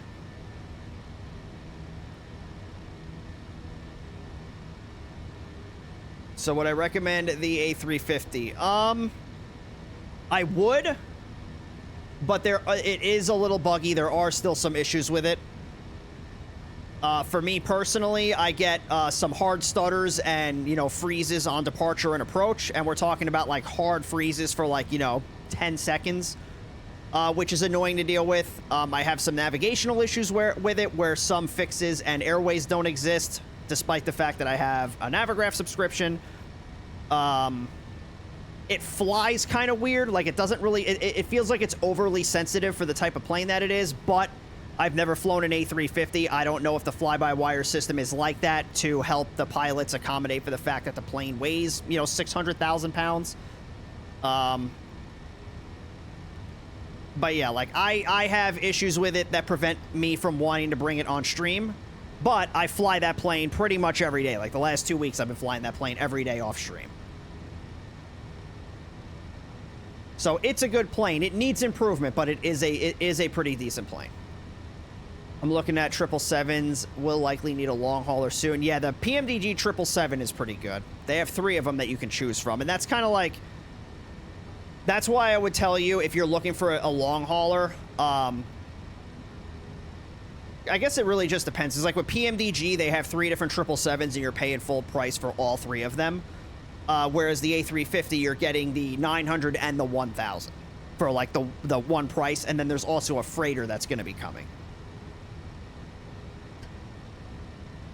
So we are about, I'm going to say about, what, 20 miles? Yeah. Cape Town traffic, Springbok 621, 20 miles east of the field, climbing through flight level 107, departing to the east. So with, you know, with PMDG, it's like, hey, pick one 777 that you're going to fly for like $80, or you can pay $80 for the Innie builds, and you get the A350, 900, the 1000, and then eventually you'll get the freighter. So it really just depends on you. They're also making the 9000 ULR. Yeah, that's the freighter. I'm mostly used to Boeing workflow and field, never got on with Airbuses. Yeah, like I said, it's entirely up to you. So with PMDG, I have the 300ER, and I have the freighter. I have no intention on buying the 200 because I cannot justify paying for the same plane twice. You know, like full price like that. The only reason I have the 300 and the freighter is because originally I wanted the freighter. But, you know, when the 777 first debuted last year, it was, you know, it was just the 300, and I was like, well, I don't want to wait forever to get the freighter. Like, I'll just go with the 300. And, like, the 300's a solid plane. And then with the freighter, obviously, we get to do some of those FedEx routes on stream. So that's fun. I think cost-wise, the A350 works better. I'm more experienced with Boeings, but if I get 3 types of aircraft for the price of 1, it's kind of hard to argue. Yeah, but with it, just don't expect a PMDG level plane with Innie builds. It is very much night and day when it comes to Innie builds versus PMDG. You're getting a much better airplane with PMDG, but the A350, like I said, it is still a very good plane. Like, the issues that I have that prevent me from keeping it on stream would not dissuade me from telling somebody else to buy it. I think it's a plane worth buying. With the issues I'm having with it, I don't want to be fighting those issues on stream. That's the only reason I have not been bringing it out.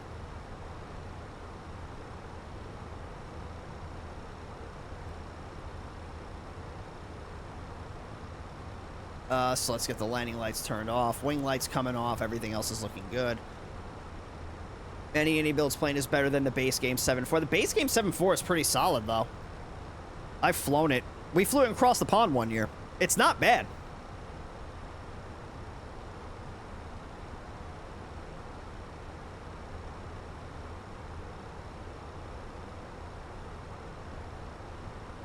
Yeah, the base 7.4 is not a bad plane.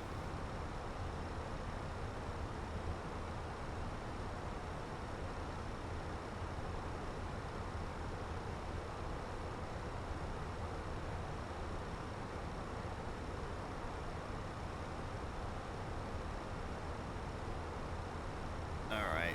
So yeah, Yogi is definitely going to overtake us once we get to altitude. And it looks like we're going to get to our destination in about 45 minutes.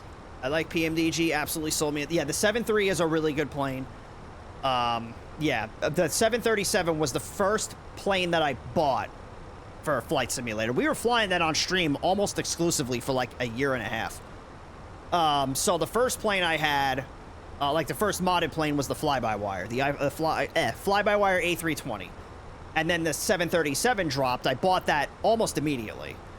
And then we were flying that plane on stream for a while. And then after that, we moved over to, we started flying the CRJ for a little bit. And then more and more planes started getting released for the sim. So, like, you know, then we went to the MD-11, then the A3. Well, yeah, there was the A300, then there was the MD-11. And then, now we have the iFly 737, so still waiting for like a solid update for the E-Jets, because apparently like it's still, you know, it's still kind of wonky.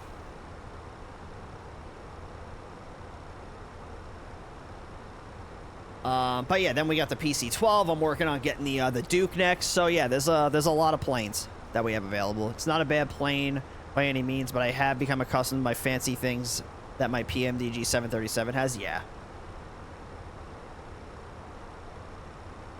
And then, of course, we have the Fenix, which is what we're flying right now. The Fenix planes. Probably won't overtake short flight. I'll just stay behind. Fair. It's up to you.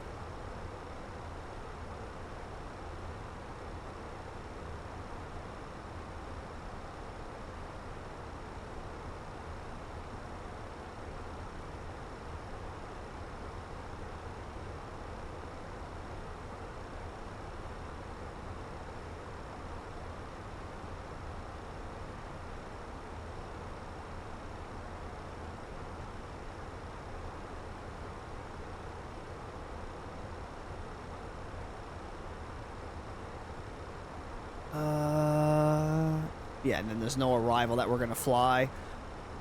So we can probably take a look at the weather for Port Elizabeth for right now. So let's bring this out over here. So, to get the weather observation for any airport that you want, we can use the text chat, which is going to be the easiest for us. So unlike before when we got the ATIS for the airport because air traffic control was online, when there is no air traffic control, you'll need to get the weather observation. So to get the observation for any airport you want, over in the text chat, we're going to type .METAR, that's .METAR, and then we're going to type in the identifier of the airport we want the observation for. So FAPE is Port Elizabeth. So we hit enter, and now it populates the weather observation here for us to read. So what I'll do is I'll read through it first, and then I'll go back and then break down what it all means piece by piece. So we have the Port Elizabeth observation updated on the 21st of June at 0100 Zulu. Winds are 280 at 12 knots. Ceiling and visibility are okay. Temperature is 15 degrees. Dew point is 11 degrees. The altimeter is 1023. And there are no significant changes that are forecast. So, as mentioned before, the weather observation is always going to start with the airport that it's for.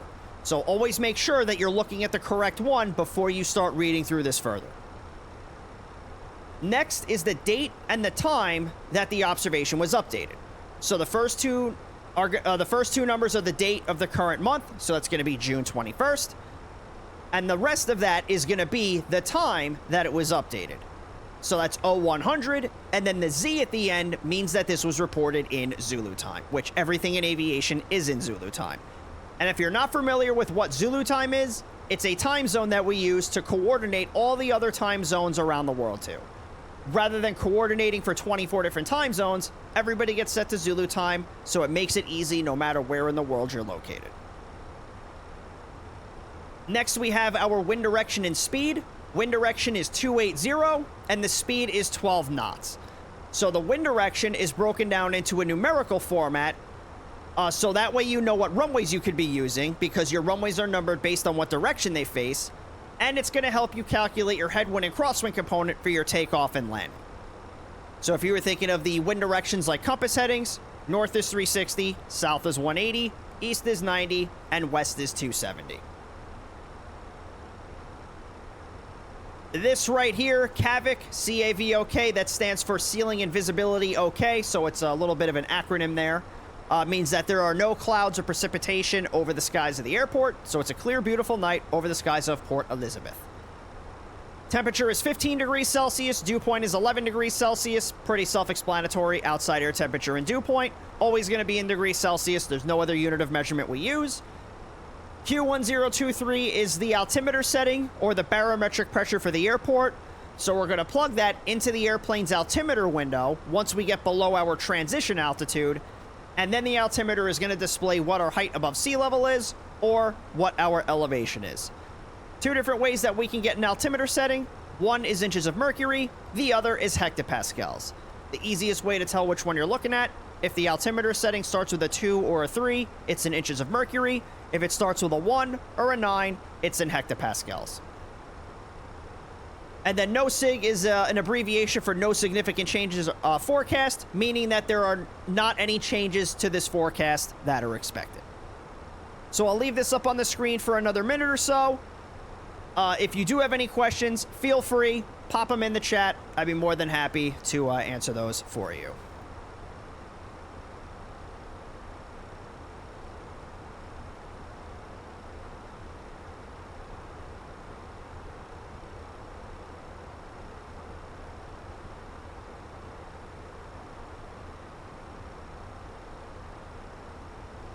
And then being that we are, winds are 280, so we can expect runway 26, but it's ultimately going to be up to us because there's not going to be any air traffic control online.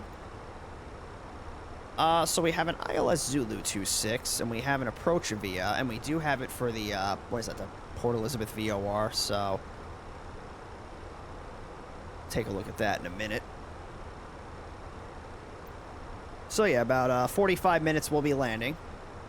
So a nice quick flight, nice quick chill flight to round out the stream. I tell you what, that was a really, really fun FNO. It was a little slower than I thought it was going to be, but it was in a country we do not get to fly in really ever at all. I think the last time we were in South Africa was for the World Flight. I don't even think we were in South Africa for that. It may have been a cross Africa event, but yeah, that was fun. That was cool.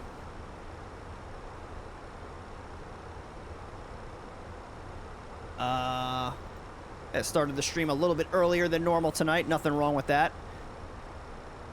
I was looking for something. Oh, I was going to look at the approach. So I just want to check this approach for 26, just to check out that procedure turn. Okay, yeah. So, looks like we will be flying the procedure turn. That'll be fun. Well, it's a hold in lieu of a procedure turn, kind of.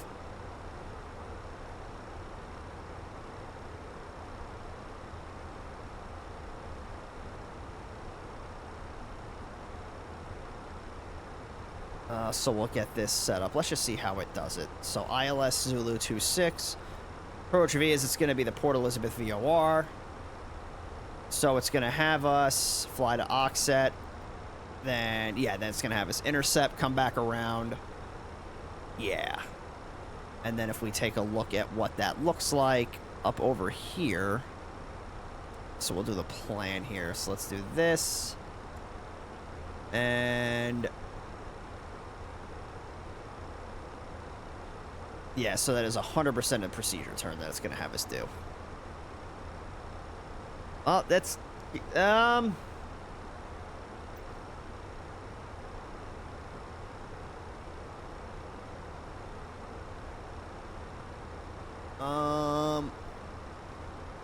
That's kind of not correct. It's having us do it in the opposite direction. Because it looks like it has us coming out this way and then doing this. Yeah, that's technically not the way you're supposed to do it.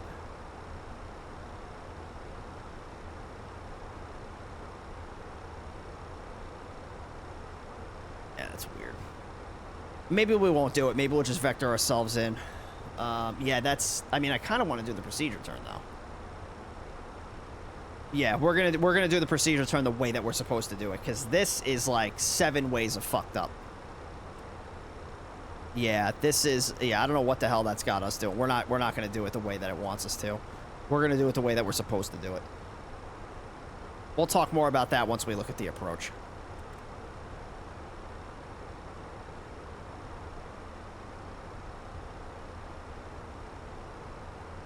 What on earth is it thinking? I don't know.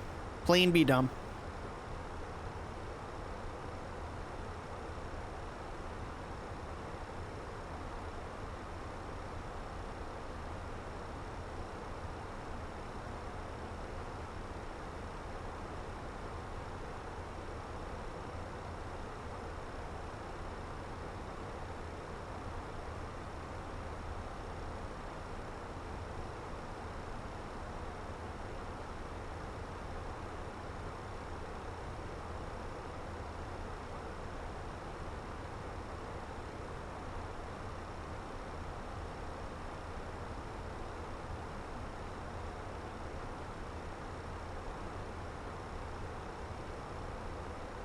I would love to see a jumbo jet stream sometime like the A380 or the 74. Yeah, I gotta bring the A380 back out.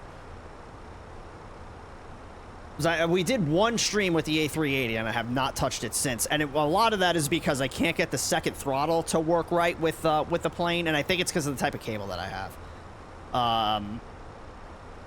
But yeah, I gotta bring... The flat A380 stream that we did was a lot of fun.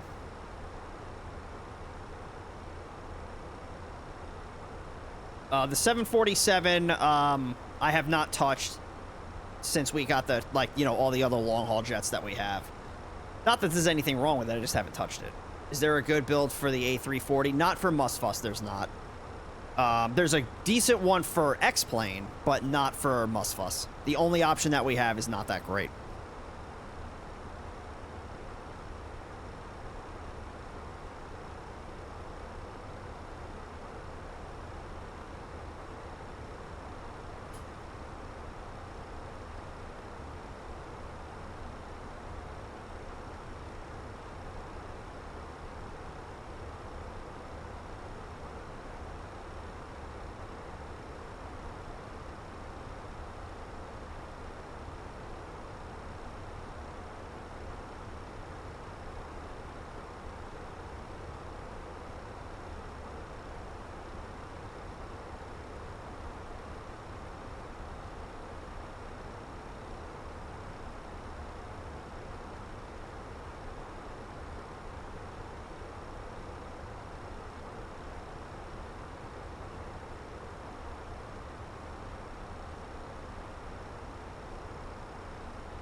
Okay.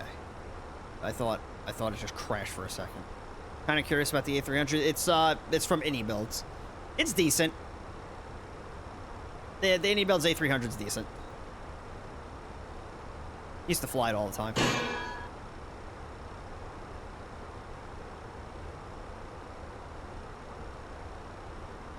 Oh, what the hell is going on here?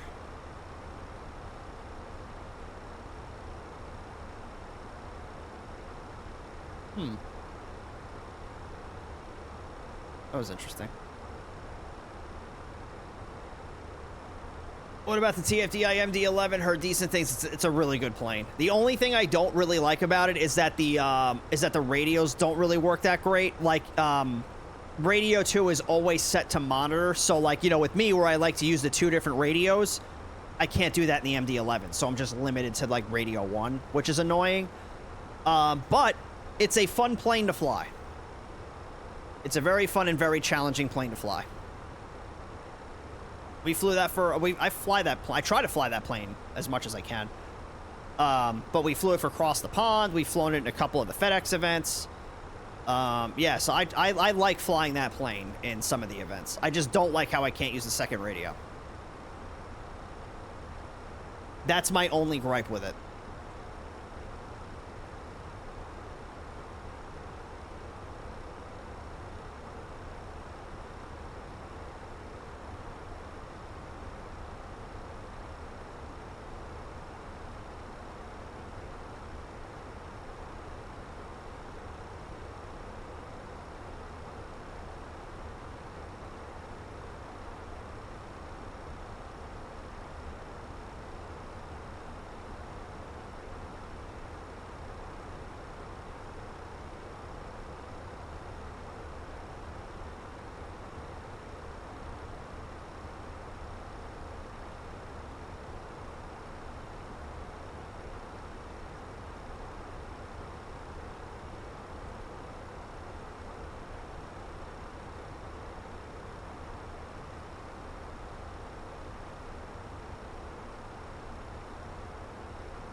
Alright, so let's see. Not really a whole lot that we can go through right now.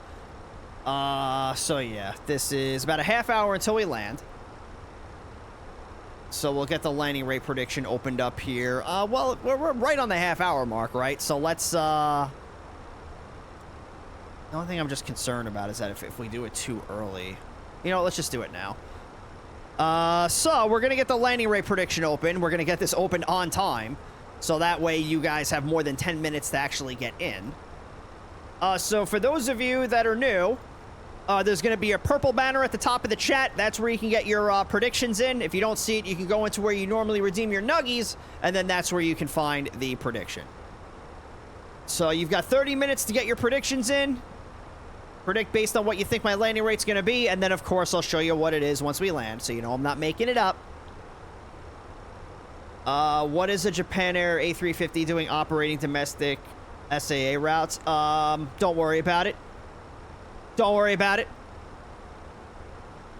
You're on a need-to-know basis, and you don't need to know.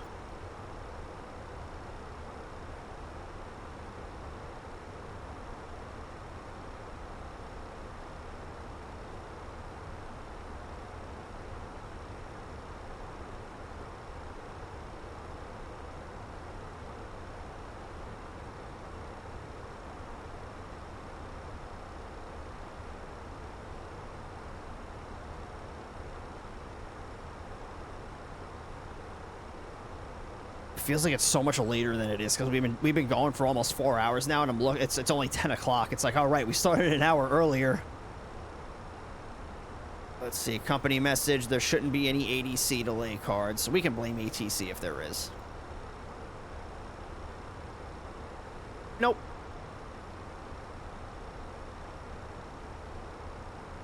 I'm gonna throw everyone off and fly an A380 with a Delta delivery. That's cursed. I think I'll get the A350. It's pretty, very modern, and Qantas, my national carrier, is going to have them. Yeah, just be aware for Microsoft Flight Sim 2020, there is no cabin. So if you go into the cabin of the plane, there's going to be nothing there. And the reason for that is not because Any Builds is lazy. It's because the A350 originally was not planned to be released for 2020. It was only planned for 2024. But they released it for 2020 kind of at the last minute because of all the issues that people were having at launch with 2024. So Any Build said, okay, well, we'll make it for 2020 so that way people that don't want to switch over to 2024 are not going to miss out on the A350. Spirit, Jesus. I don't look at the cabin anyway, so Maslow. Yeah, that's the same with me. Like, I mean, the cabin's pretty. But, like, yeah, I don't go back there. I think I've seen the cabin on this plane, like, maybe 3 times. Ooh, that brother's floating in the Hi, air. How could his hands do this? Oh, someone get him out the air.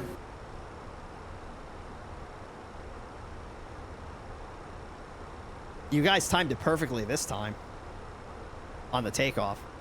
I know, I love that meme so much. And we were talking about it last night. I love that meme so much. I've decided only to buy 2024 when PMDG releases a 7.4 because that's going to be 2024 only. Yeah, I don't think I'm going to go to 2024. I bought X-Plane a couple of years ago, like X-Plane 12. I just have not installed it. So I am going to install that when I get back from my vacation. And I'll probably start with the Zebo mod for the 7.3. Just because it's a 7.3, I'm used to flying it. Like, I know how to fly it, so it'll I'll just focus on like the flight dynamics of X-Plane. But I really do want to check out the towless aircraft, like the A330. I think they make an A340. Basically, any planes that I can't get on Musfuss, I want to get on X-Plane. So, like the PMDG, no, PMDG doesn't make anything for X-Plane. Somebody makes a 7.4 for X-Plane. I forget it. It was a Flight Factor. But like Flight Factor, they make like a 7.6. They make a 7.5. And then you have like the Rotate MD-11. Then you have, there's an MD-80 you can get. Like, they have a lot of planes for X-Plane 12. So that's what I want to do. Like with X-Plane 12, it's any planes that I cannot get on Musfuss, I'm going to get on X-Plane 12. X-Plane has been looking so good lately, yeah. And they have a wide variety of aircraft. And the great thing about X-Plane 12 is that the planes for X-Plane 11 can be ported over into X-Plane 12. Which is a really good thing. So yeah, there's a couple of people that have recommended a couple of different planes to me. So, you know, I definitely want to check some of those out. But yeah. Yeah, because Tolus makes... What does Tolus make? They make the A340, the A320, the 21, the 19. I think they make the 318 too, don't they? Let's see. I just go by here for X-Plane. We have the A340, the A320, the A330, the A321, the A319, and then they have the A321 Neo add-on. So it's an add-on for the A321. So yeah, definitely want to check those out. But yeah, there's a lot of different planes for X-Plane. What I would really love to fly is like the 737-200. Or like a 747 Classic. Something with like round gauges, no GPS, just navigating solely with like the IRS system. Because I would love to learn how an IRS system works. Like how to actually use it. Or INS system, not IRS, like an INS system.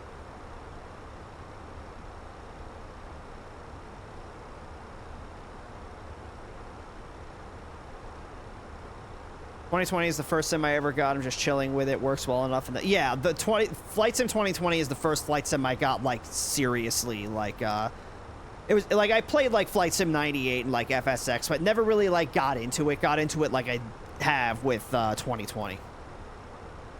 The IRS would like to know your location. Nuh-uh. Not today, Fed boy. I paid my taxes. Get out of here.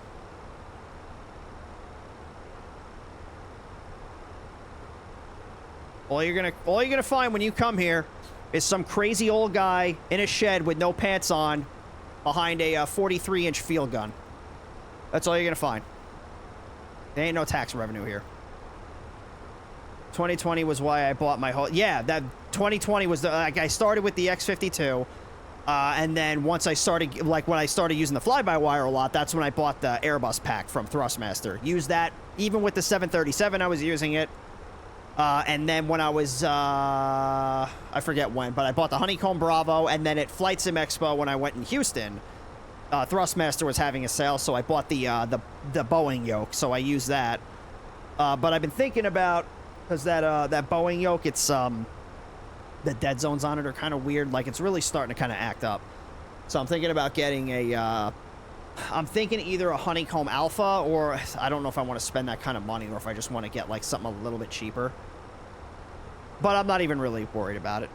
Is the Thrustmaster Airbus kit good? Yeah, it's really good. It's really good for Airbus, obviously, but it's also You can also use it with pretty much anything. Just setting it up is a little weird, but you can use it with almost anything.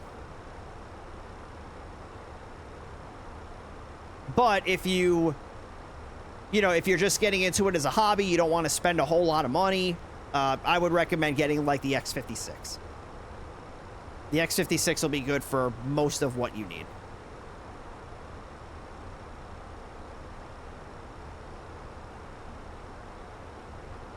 Any rudder pedal recommendations? I use the Logitech ones.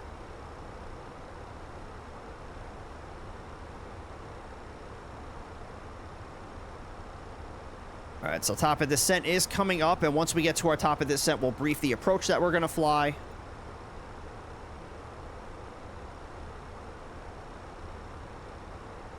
I'll get my weather information plugged in here. So let's do this again. So altimeter is 1023. Temperature is 15. Winds are 280 at 12. Transition level. What is the transition level? Just gonna look on the approach plate by ATC. So this is saying 6,000 feet. We'll use it. And then the minimums are going to be 447. So that's good. Beautiful. I'm looking to get a bit of flight sim gear. I only got a joystick right now. It ain't bad, but I fly off enough to justify the cost. Yeah, it's really all about whether or not you can justify buying it. Note to anyone getting the X56, you have to set the throttle tensioner pretty high or the throttle will creep forward. Yes, even with the Airbus thing that I have, the throttle is very loose when you get it, so you do have to turn up the tensioner.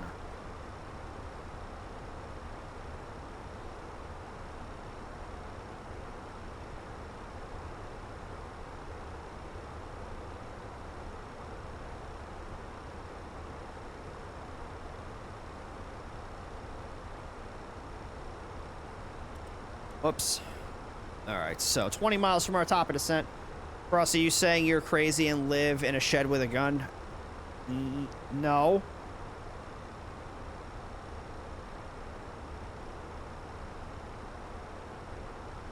Can I be famous? Yes, Dementia is famous. Everybody, he's popular now. I said so.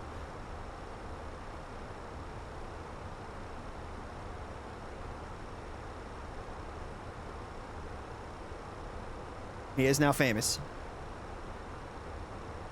The best mod ever. Always got to run the throttle back and forth a few times before flying to grease and warm up so it's not likely trying to pull a bus out of a lake every time I move it. That's fair. Sancho, you're a poppy fur. What are you talking about?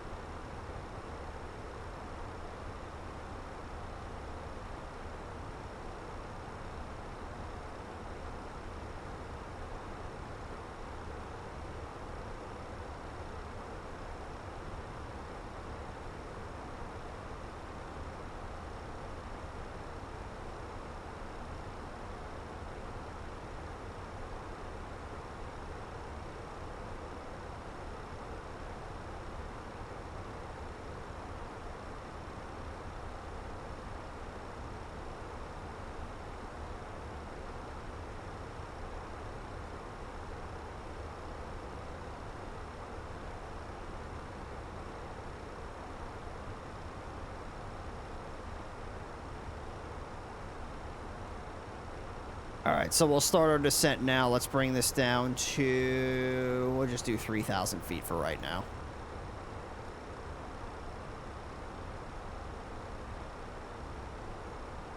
Alright, so... let's take a look at this approach. So, before we start reading through this approach plate, we want to make sure we're looking at the right airport, and we're looking at the right chart. So up at the top, we have FAPE, which is the Chief David Sturman International Airport, which is in Port Elizabeth, South Africa, and it's the ILS Zulu runway 26 approach. Up at the top, we have the different frequencies that we could be communicating with air traffic control on. However, there are no controllers that are online to help us, so we are going to be communicating on the Unicom frequency, which is 122.8. Down here, we have some information about the approach itself. So the localizer is going to be on 109.5, and the identifier we're going to look for is PDI. So PDI is going to show up on the aircraft's primary flight display once it starts picking up the signal for the localizer.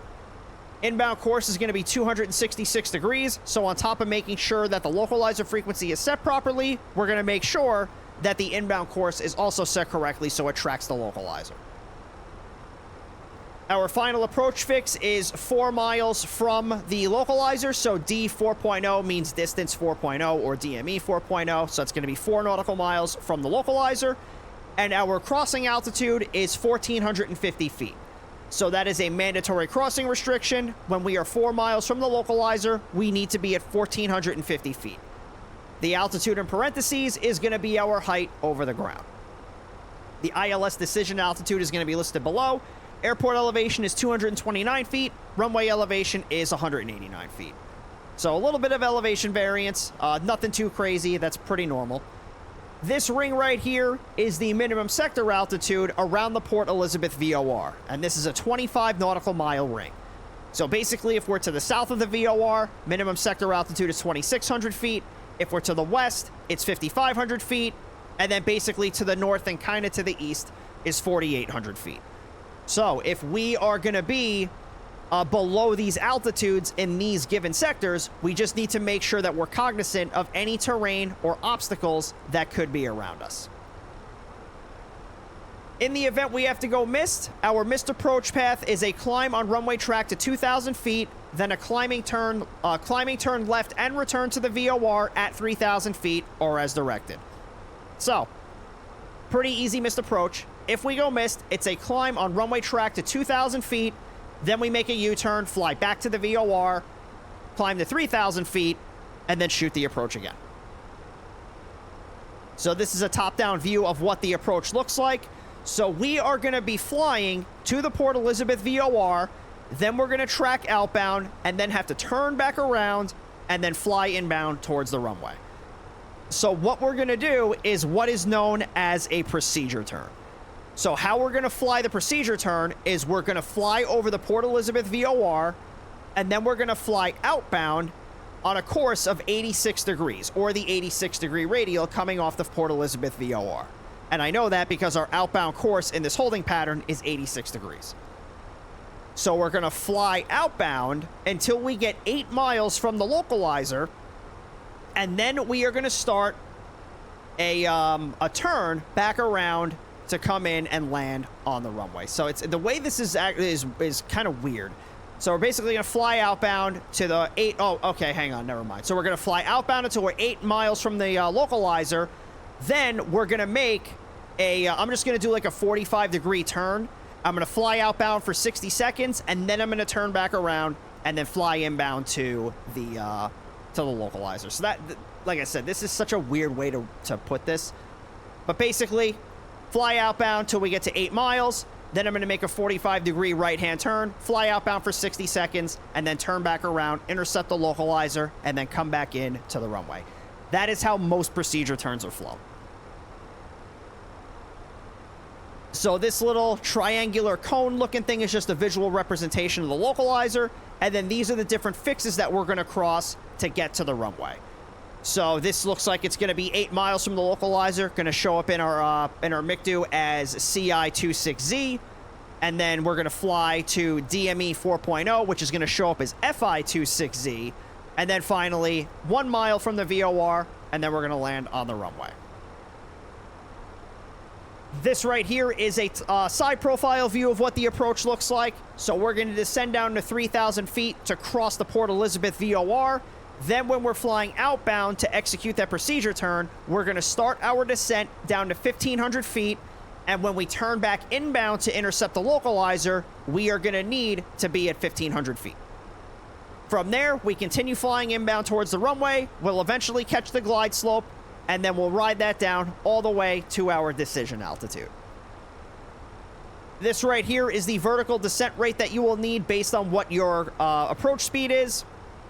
So our approach speed is going to be somewhere around 130 knots. So we're going to be looking for somewhere around like 680 feet per minute on the descent.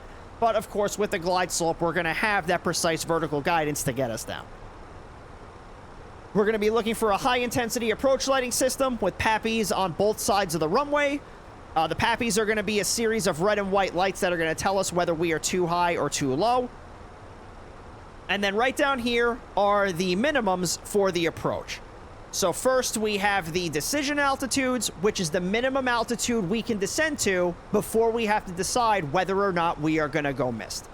So if we get to our decision altitude and we don't see the runway environment, or if for whatever reason we don't think we're going to be able to safely land the plane, we will then be expected to execute the published missed approach. Now for us, we are going to be a Category C aircraft, so our decision altitude is 447 feet. So the different categories are based on what your approach speed is. So Category A is less than 90 knots. Category B is 90 knots to 120 knots. Category C is 120 to 140. And then Category D is above 140. So right now, well, I mean, the plane is a Category C. That's what it's certified for.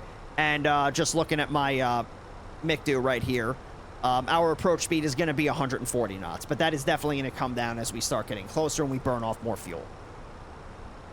And then right below it, we have the visibility requirements. So these are what we call runway visual ranges. So you'll either see R or RVR when a runway visual range applies. Now, if a runway visual range did apply, it would be specifically stated in the ATIS or the weather observation. And what this is telling us, so in our case, we're a Category C aircraft. If the RVR was less than 650 meters, we wouldn't be able to shoot this approach. We would either have to circle around and wait for conditions to improve, or potentially divert to our alternate airport. And then over here, the RVR gets bumped up a little bit in the event the approach lighting system is out. So just to err on the side of safety, because you're losing some visual references, they bump up the RVR. And yeah, then none of this over here is going to apply. So for like the localizer only approach, doesn't apply, you can't do it. And then circle land entirely at pilot's discretion. I've never seen that before. That's actually hilarious. So I'll leave this plate up here at the on the screen just for another minute or so in case any of you guys do have any questions. You can feel free, throw them on in the chat, and I'd be more than happy to answer those for you. And then in a little bit, we're going to start doing our position reports again. And for those of you that were not here earlier, the way we make our position reports is through the 4 whiskeys, which is who we're calling, who we are, what our position is, and what our intentions are. So who we're calling is going to be Port Elizabeth traffic, because we're calling out to the traffic around Port Elizabeth. Who we are is Springbok 621. That's our call sign. Third whiskey is what our position is, and we're going to state our position in distance, altitude, and direction from the airport. And then finally, our intention is to land on runway 28. Landing lights are going to come on. Wing lights are going to come on as we get to 10,000 feet here. So we'll start our position reports when we're 20 miles from the airport, and then I'll make periodic updates every 5 or 10 miles. Since we are at 10,000, we will turn the music off here.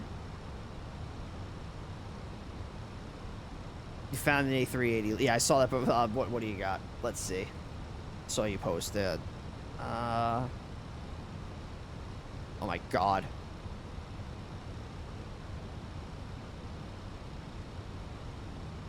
That is the cringiest 14-year-old shit I've ever seen in my life.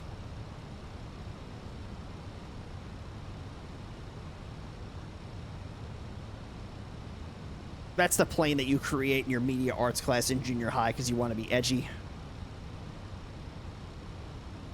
More drag. It says more drag. I don't know why it says more drag. We're looking pretty good. So we are about 20 miles. Actually, no, we're closer than 20 miles. This is the airport right here. So let me make my first position report. Port Elizabeth traffic, Springbok 621, 15 miles west of the field, descending through flight level 95, inbound runway 28. So what I'll do is I'll set this to 1,500. Well, actually, no. Let's set it to 3,000 for right now because this is gonna not fly the approach the way that we're supposed to. Let's make sure that this is in here correctly. So we have the rad nav, PDI 109.5. That looks good. Inbound track is 268. So a little discrepancy between Microsoft Flight Simulator and the chart. That's not a huge deal. Still going to track it correctly, so we're good.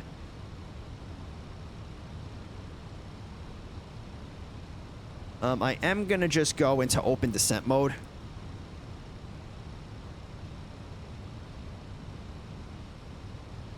And then I'm going to open up the vertical speed window just to get us down. VNAV on this plane is pissing me off.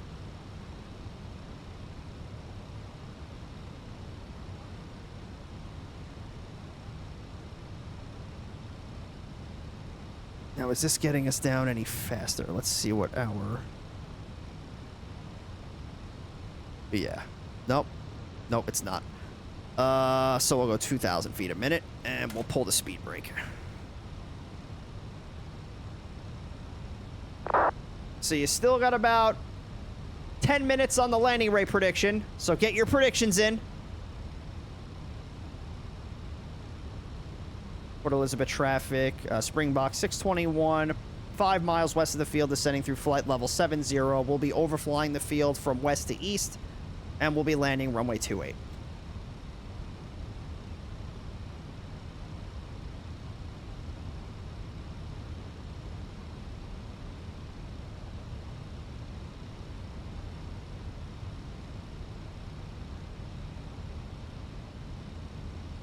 Yes, that's slowly starting to come in.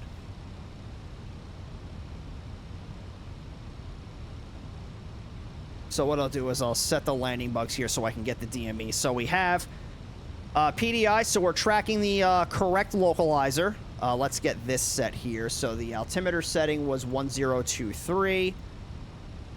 So we'll wait until we fly outbound. We're going to go to 8 miles, make a right-hand turn. So that'll be... What's 86 plus 45? That's like 100, call it 120 degrees, fly outbound for 60 seconds, then turn the plane back around, and then come back in.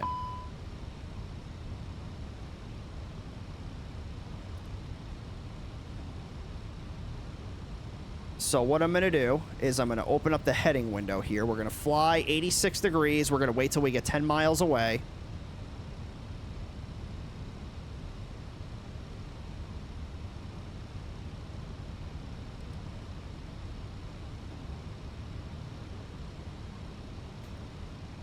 And we'll let this go into open descent mode.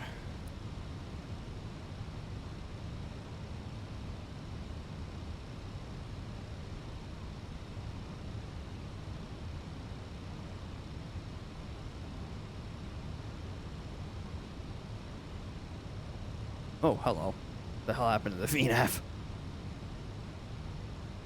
Let's do a third. No.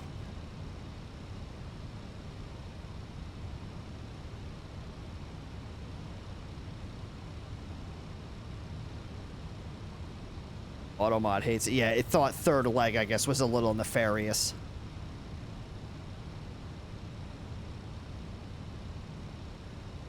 Let's fly back stateside. Jesus.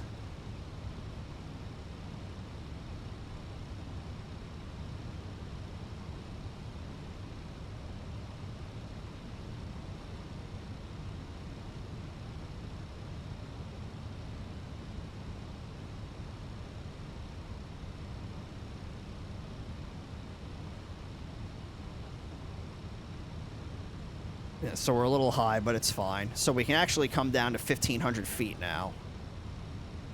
And we'll start the outbound turn. So let's go to 100 and let's call it 125 degrees.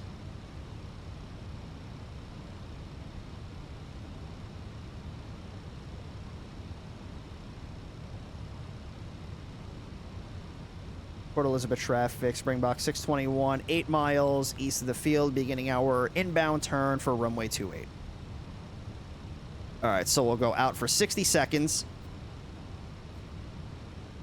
Better yet, jump in the A350 and fly to Australia. Yeah, that's like a 13-hour flight.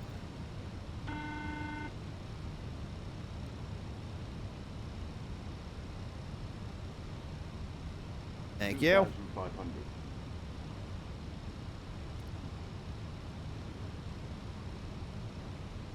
We're over water. How is their terrain? There we go. How is their terrain?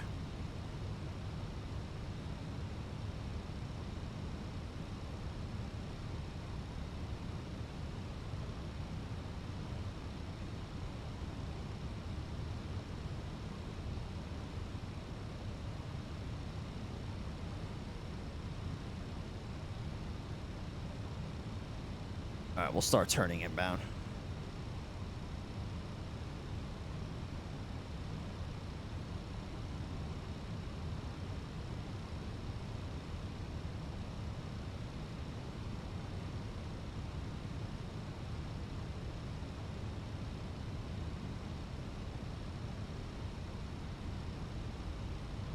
I'll be calm. What do you mean?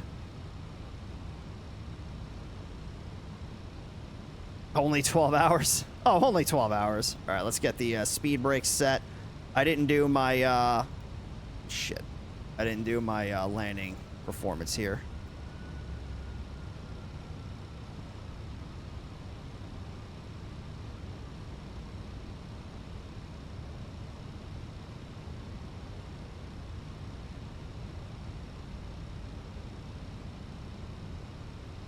All right, so we'll go to, what do we want to do? Like well, let's do 310 on the intercept. So we're about 15 miles out. Port Elizabeth traffic, Springbok 621, 15 mile left base, runway 28. Arrival performance. I don't even know what my landing stuff is. Oh shit, that localizer's coming in quick. All right.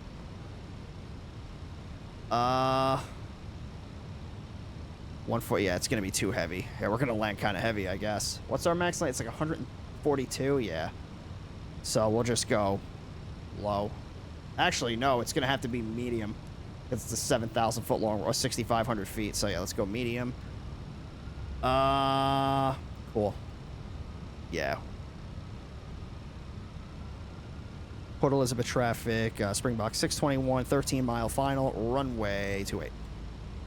Getting into VATSIM, do you guys have any tips for understanding the radio chatter better? I found I'm having some trouble understanding what people say at times. Really, it's, you know, being good on the radio, it's the more that you do it, the better you get at it. I have a video up on YouTube that goes through ATC communications, you know, like how to communicate with them specifically. So that'll help you figure out what you should be listening for. But yeah, there will be times where you're going to hear something that doesn't make a lot of sense and you'll need clarification for it. So that's kind of, it's very much like a kind of learn as you go thing. But I do have a video that'll take you through the basics.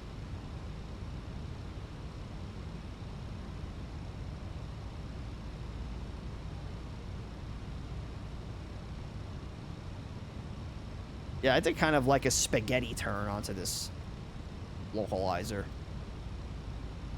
Stupid plane. Tell you what, though, that's a solid-looking procedure turn. Other than the little spaghetti thing, that's a solid-looking turn. Aren't you gone next week? Yep, I am not going to be here next week.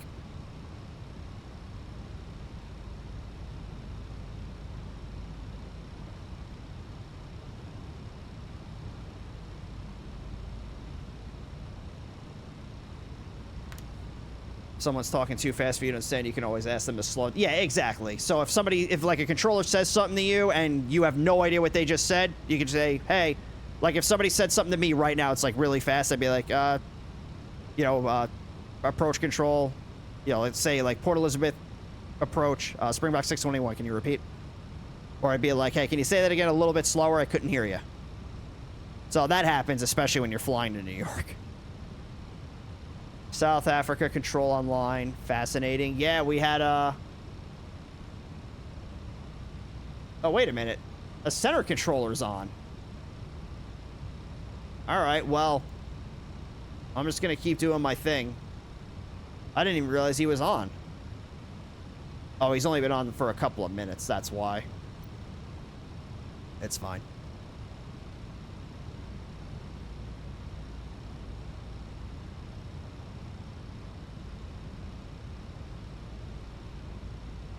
Port Elizabeth traffic, Springbok 621, 6 mile final, 28.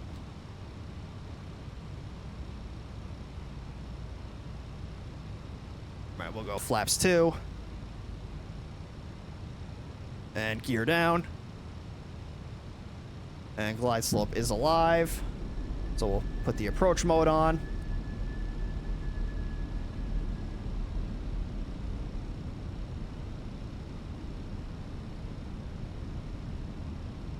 And we'll go flaps full.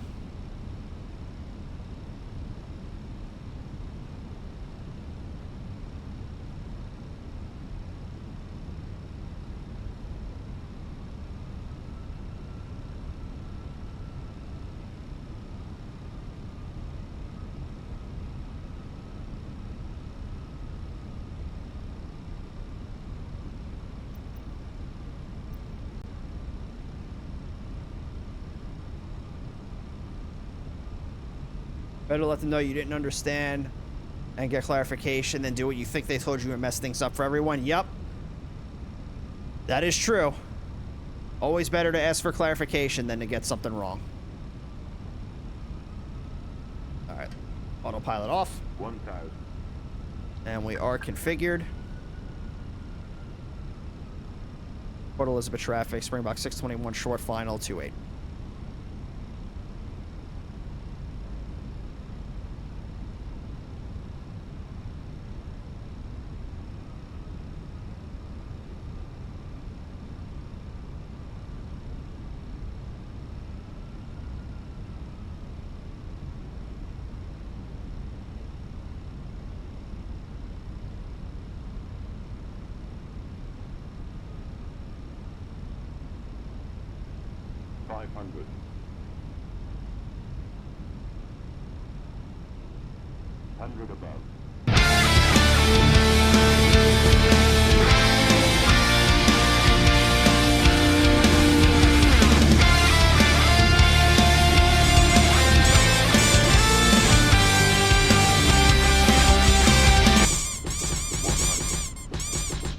Sorry, I'll get to that in a second.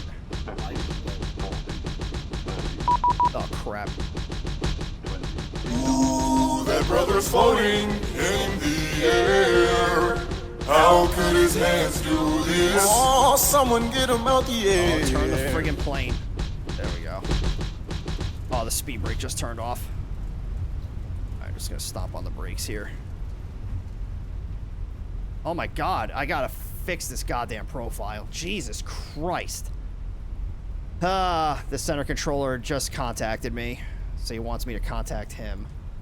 Alright, let's get off the runway. This profile sucks.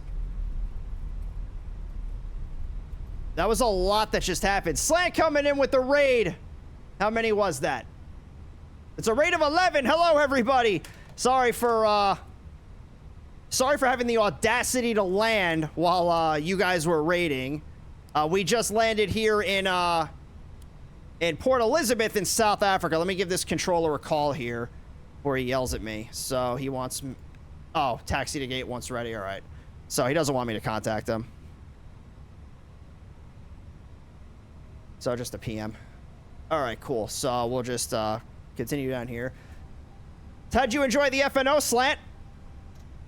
So for those of you that are coming in with Slant's raid that may be new here, my name is Cross Hyperu, and what we usually do here is VATSIM 101. And usually how it works, which we did do a little bit of it just now, is I take you through a flight in VATSIM, break things down nice and slowly, and answer any questions that you have along the way. So we go through things like how to talk to air traffic control, how to file and fly your flight plans, how to read the different charts and publications. With the Friday night ops, as you probably saw a little bit tonight, you know, they do have the chance to get a little crazy and chaotic. And because of that, it's less time for me to explain what is happening and more of me just showing you what VATSIM looks like in some of these bigger events. So definitely glad that we got to take advantage of a South African FNO.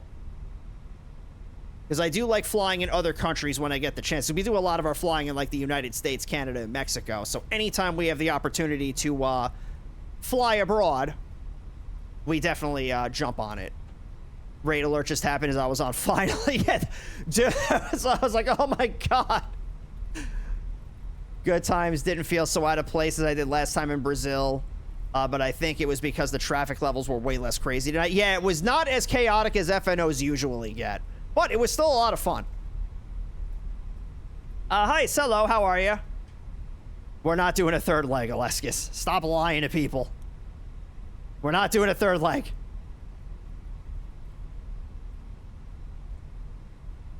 I was like, who we raid? Oh, crap. Yeah, that's how it feels sometimes. It's like, hey, who are we going to raid? It's like, oh, shit, Ibanez is going to land in like 20 minutes. We got to go. No third. We've already been going for 4.5 hours. No third leg.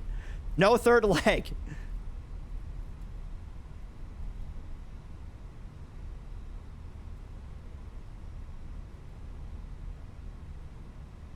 Oh. Jesus, Yogi. You left your nose wheel out there. It's on the threshold. Good Lord. All right, so we'll stop here. And we'll try and stop here. Please stop here. There we go. So parking brake on. Let's get the dome light turned on. EPU bleed's going to come on. Going to take a look at the engines. They both look good. We're going to shut them down. And then below 40% on the N2s, we're going to get the beacon light turned off. Bonk. Seatbelt signs coming off. And there we go. 100 feet, holy hell, I got pushed right down. Yeah, I saw that. Yeah, it was a little bumpy coming in on that landing.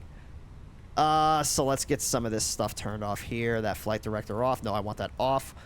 Yeah, all that's looking good. Transponder to auto. TCAS standby. We'll get the... Oh, nope, never mind. I want that turned off, not system 2. Rick wind shear coming off. And the GPU is available, so we'll turn that on, and we'll turn the APU off. Beautiful. You'll love to see it. All right, so let's get the important part out of the way. The landing rate prediction. I don't know how I'm feeling about this one. All right. Are you guys ready? In 3, 2, 1. I don't know how to tell you guys this, so I'm just going to show you.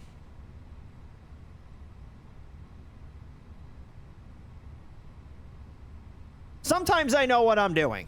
Now, the real question is, look at that procedure turn. That was almost perfect until the autopilot decided, hey, spaghetti. That's a damn near perfect procedure turn. I'm just going to say it. Now, where do we put this thing down? I think we actually touched down in Senegal. So let's see. Satellite mode. Technically in the touchdown zone. Technically in the touchdown zone. So, yeah.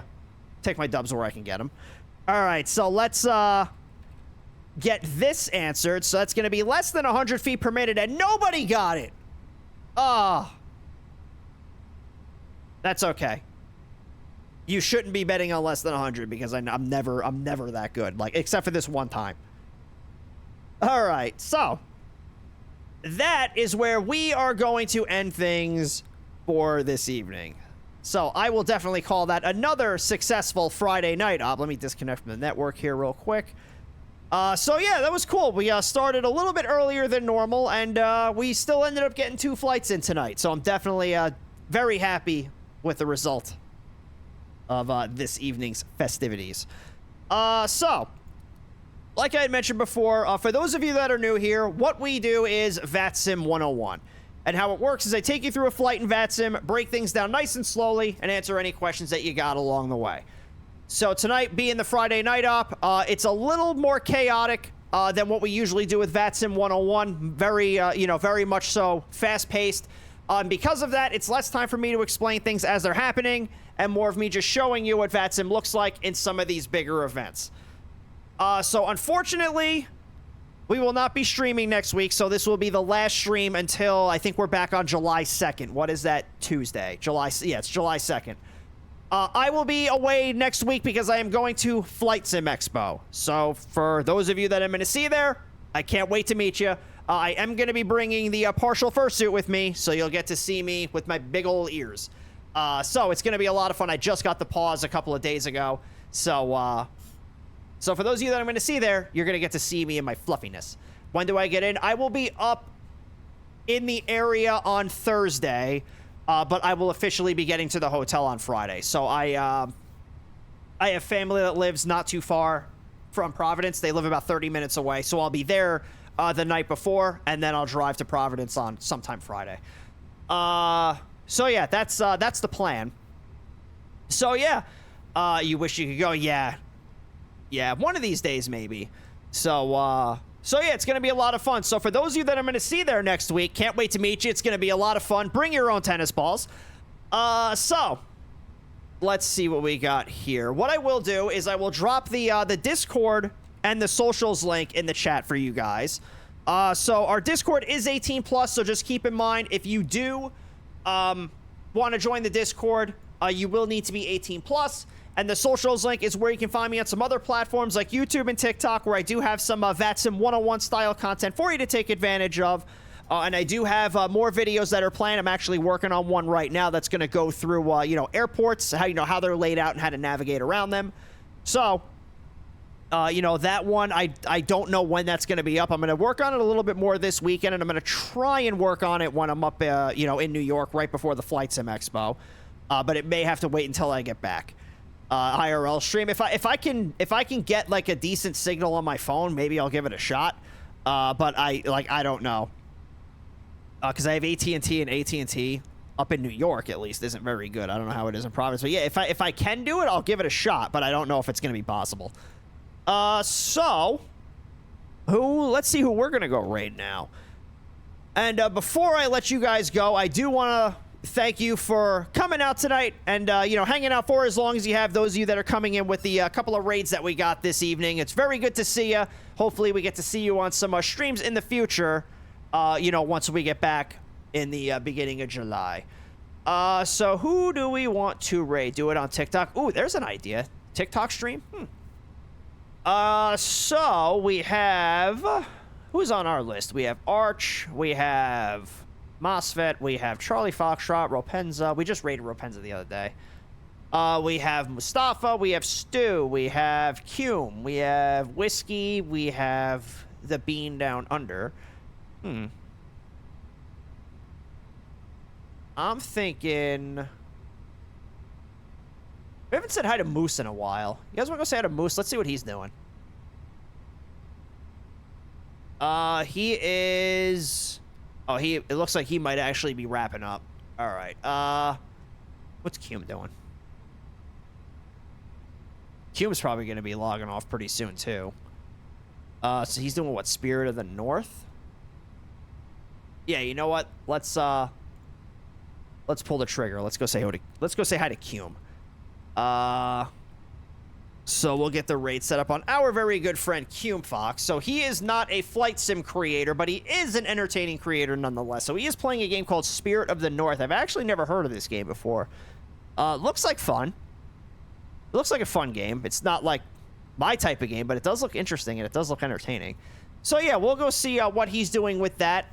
And you guys know the drill. Once we get into Cume's chat, we are going to spam the Nuggie. So, if you're not subscribed to the channel, you can use your Nuggies to unlock the Nuggie, spam it into Cume's chat once we get in there, spread the love and the positive vibes, and make sure you tell them, as always, that Cross Hyperu has sent you. So we will see you, not this coming Tuesday, but the Tuesday after. That's going to be July 2nd. Again, we will not be streaming next week, so we will see you when we get back from Flight Sim Expo. It's going to be a lot of fun. I'll make sure to take tons of pictures this time. Maybe I'll try and do a stream while I'm up there if I can get my phone to do it. But in either case, we will see you all in 2 weeks, everybody. And until then, this is Cross Hyperu, signing out.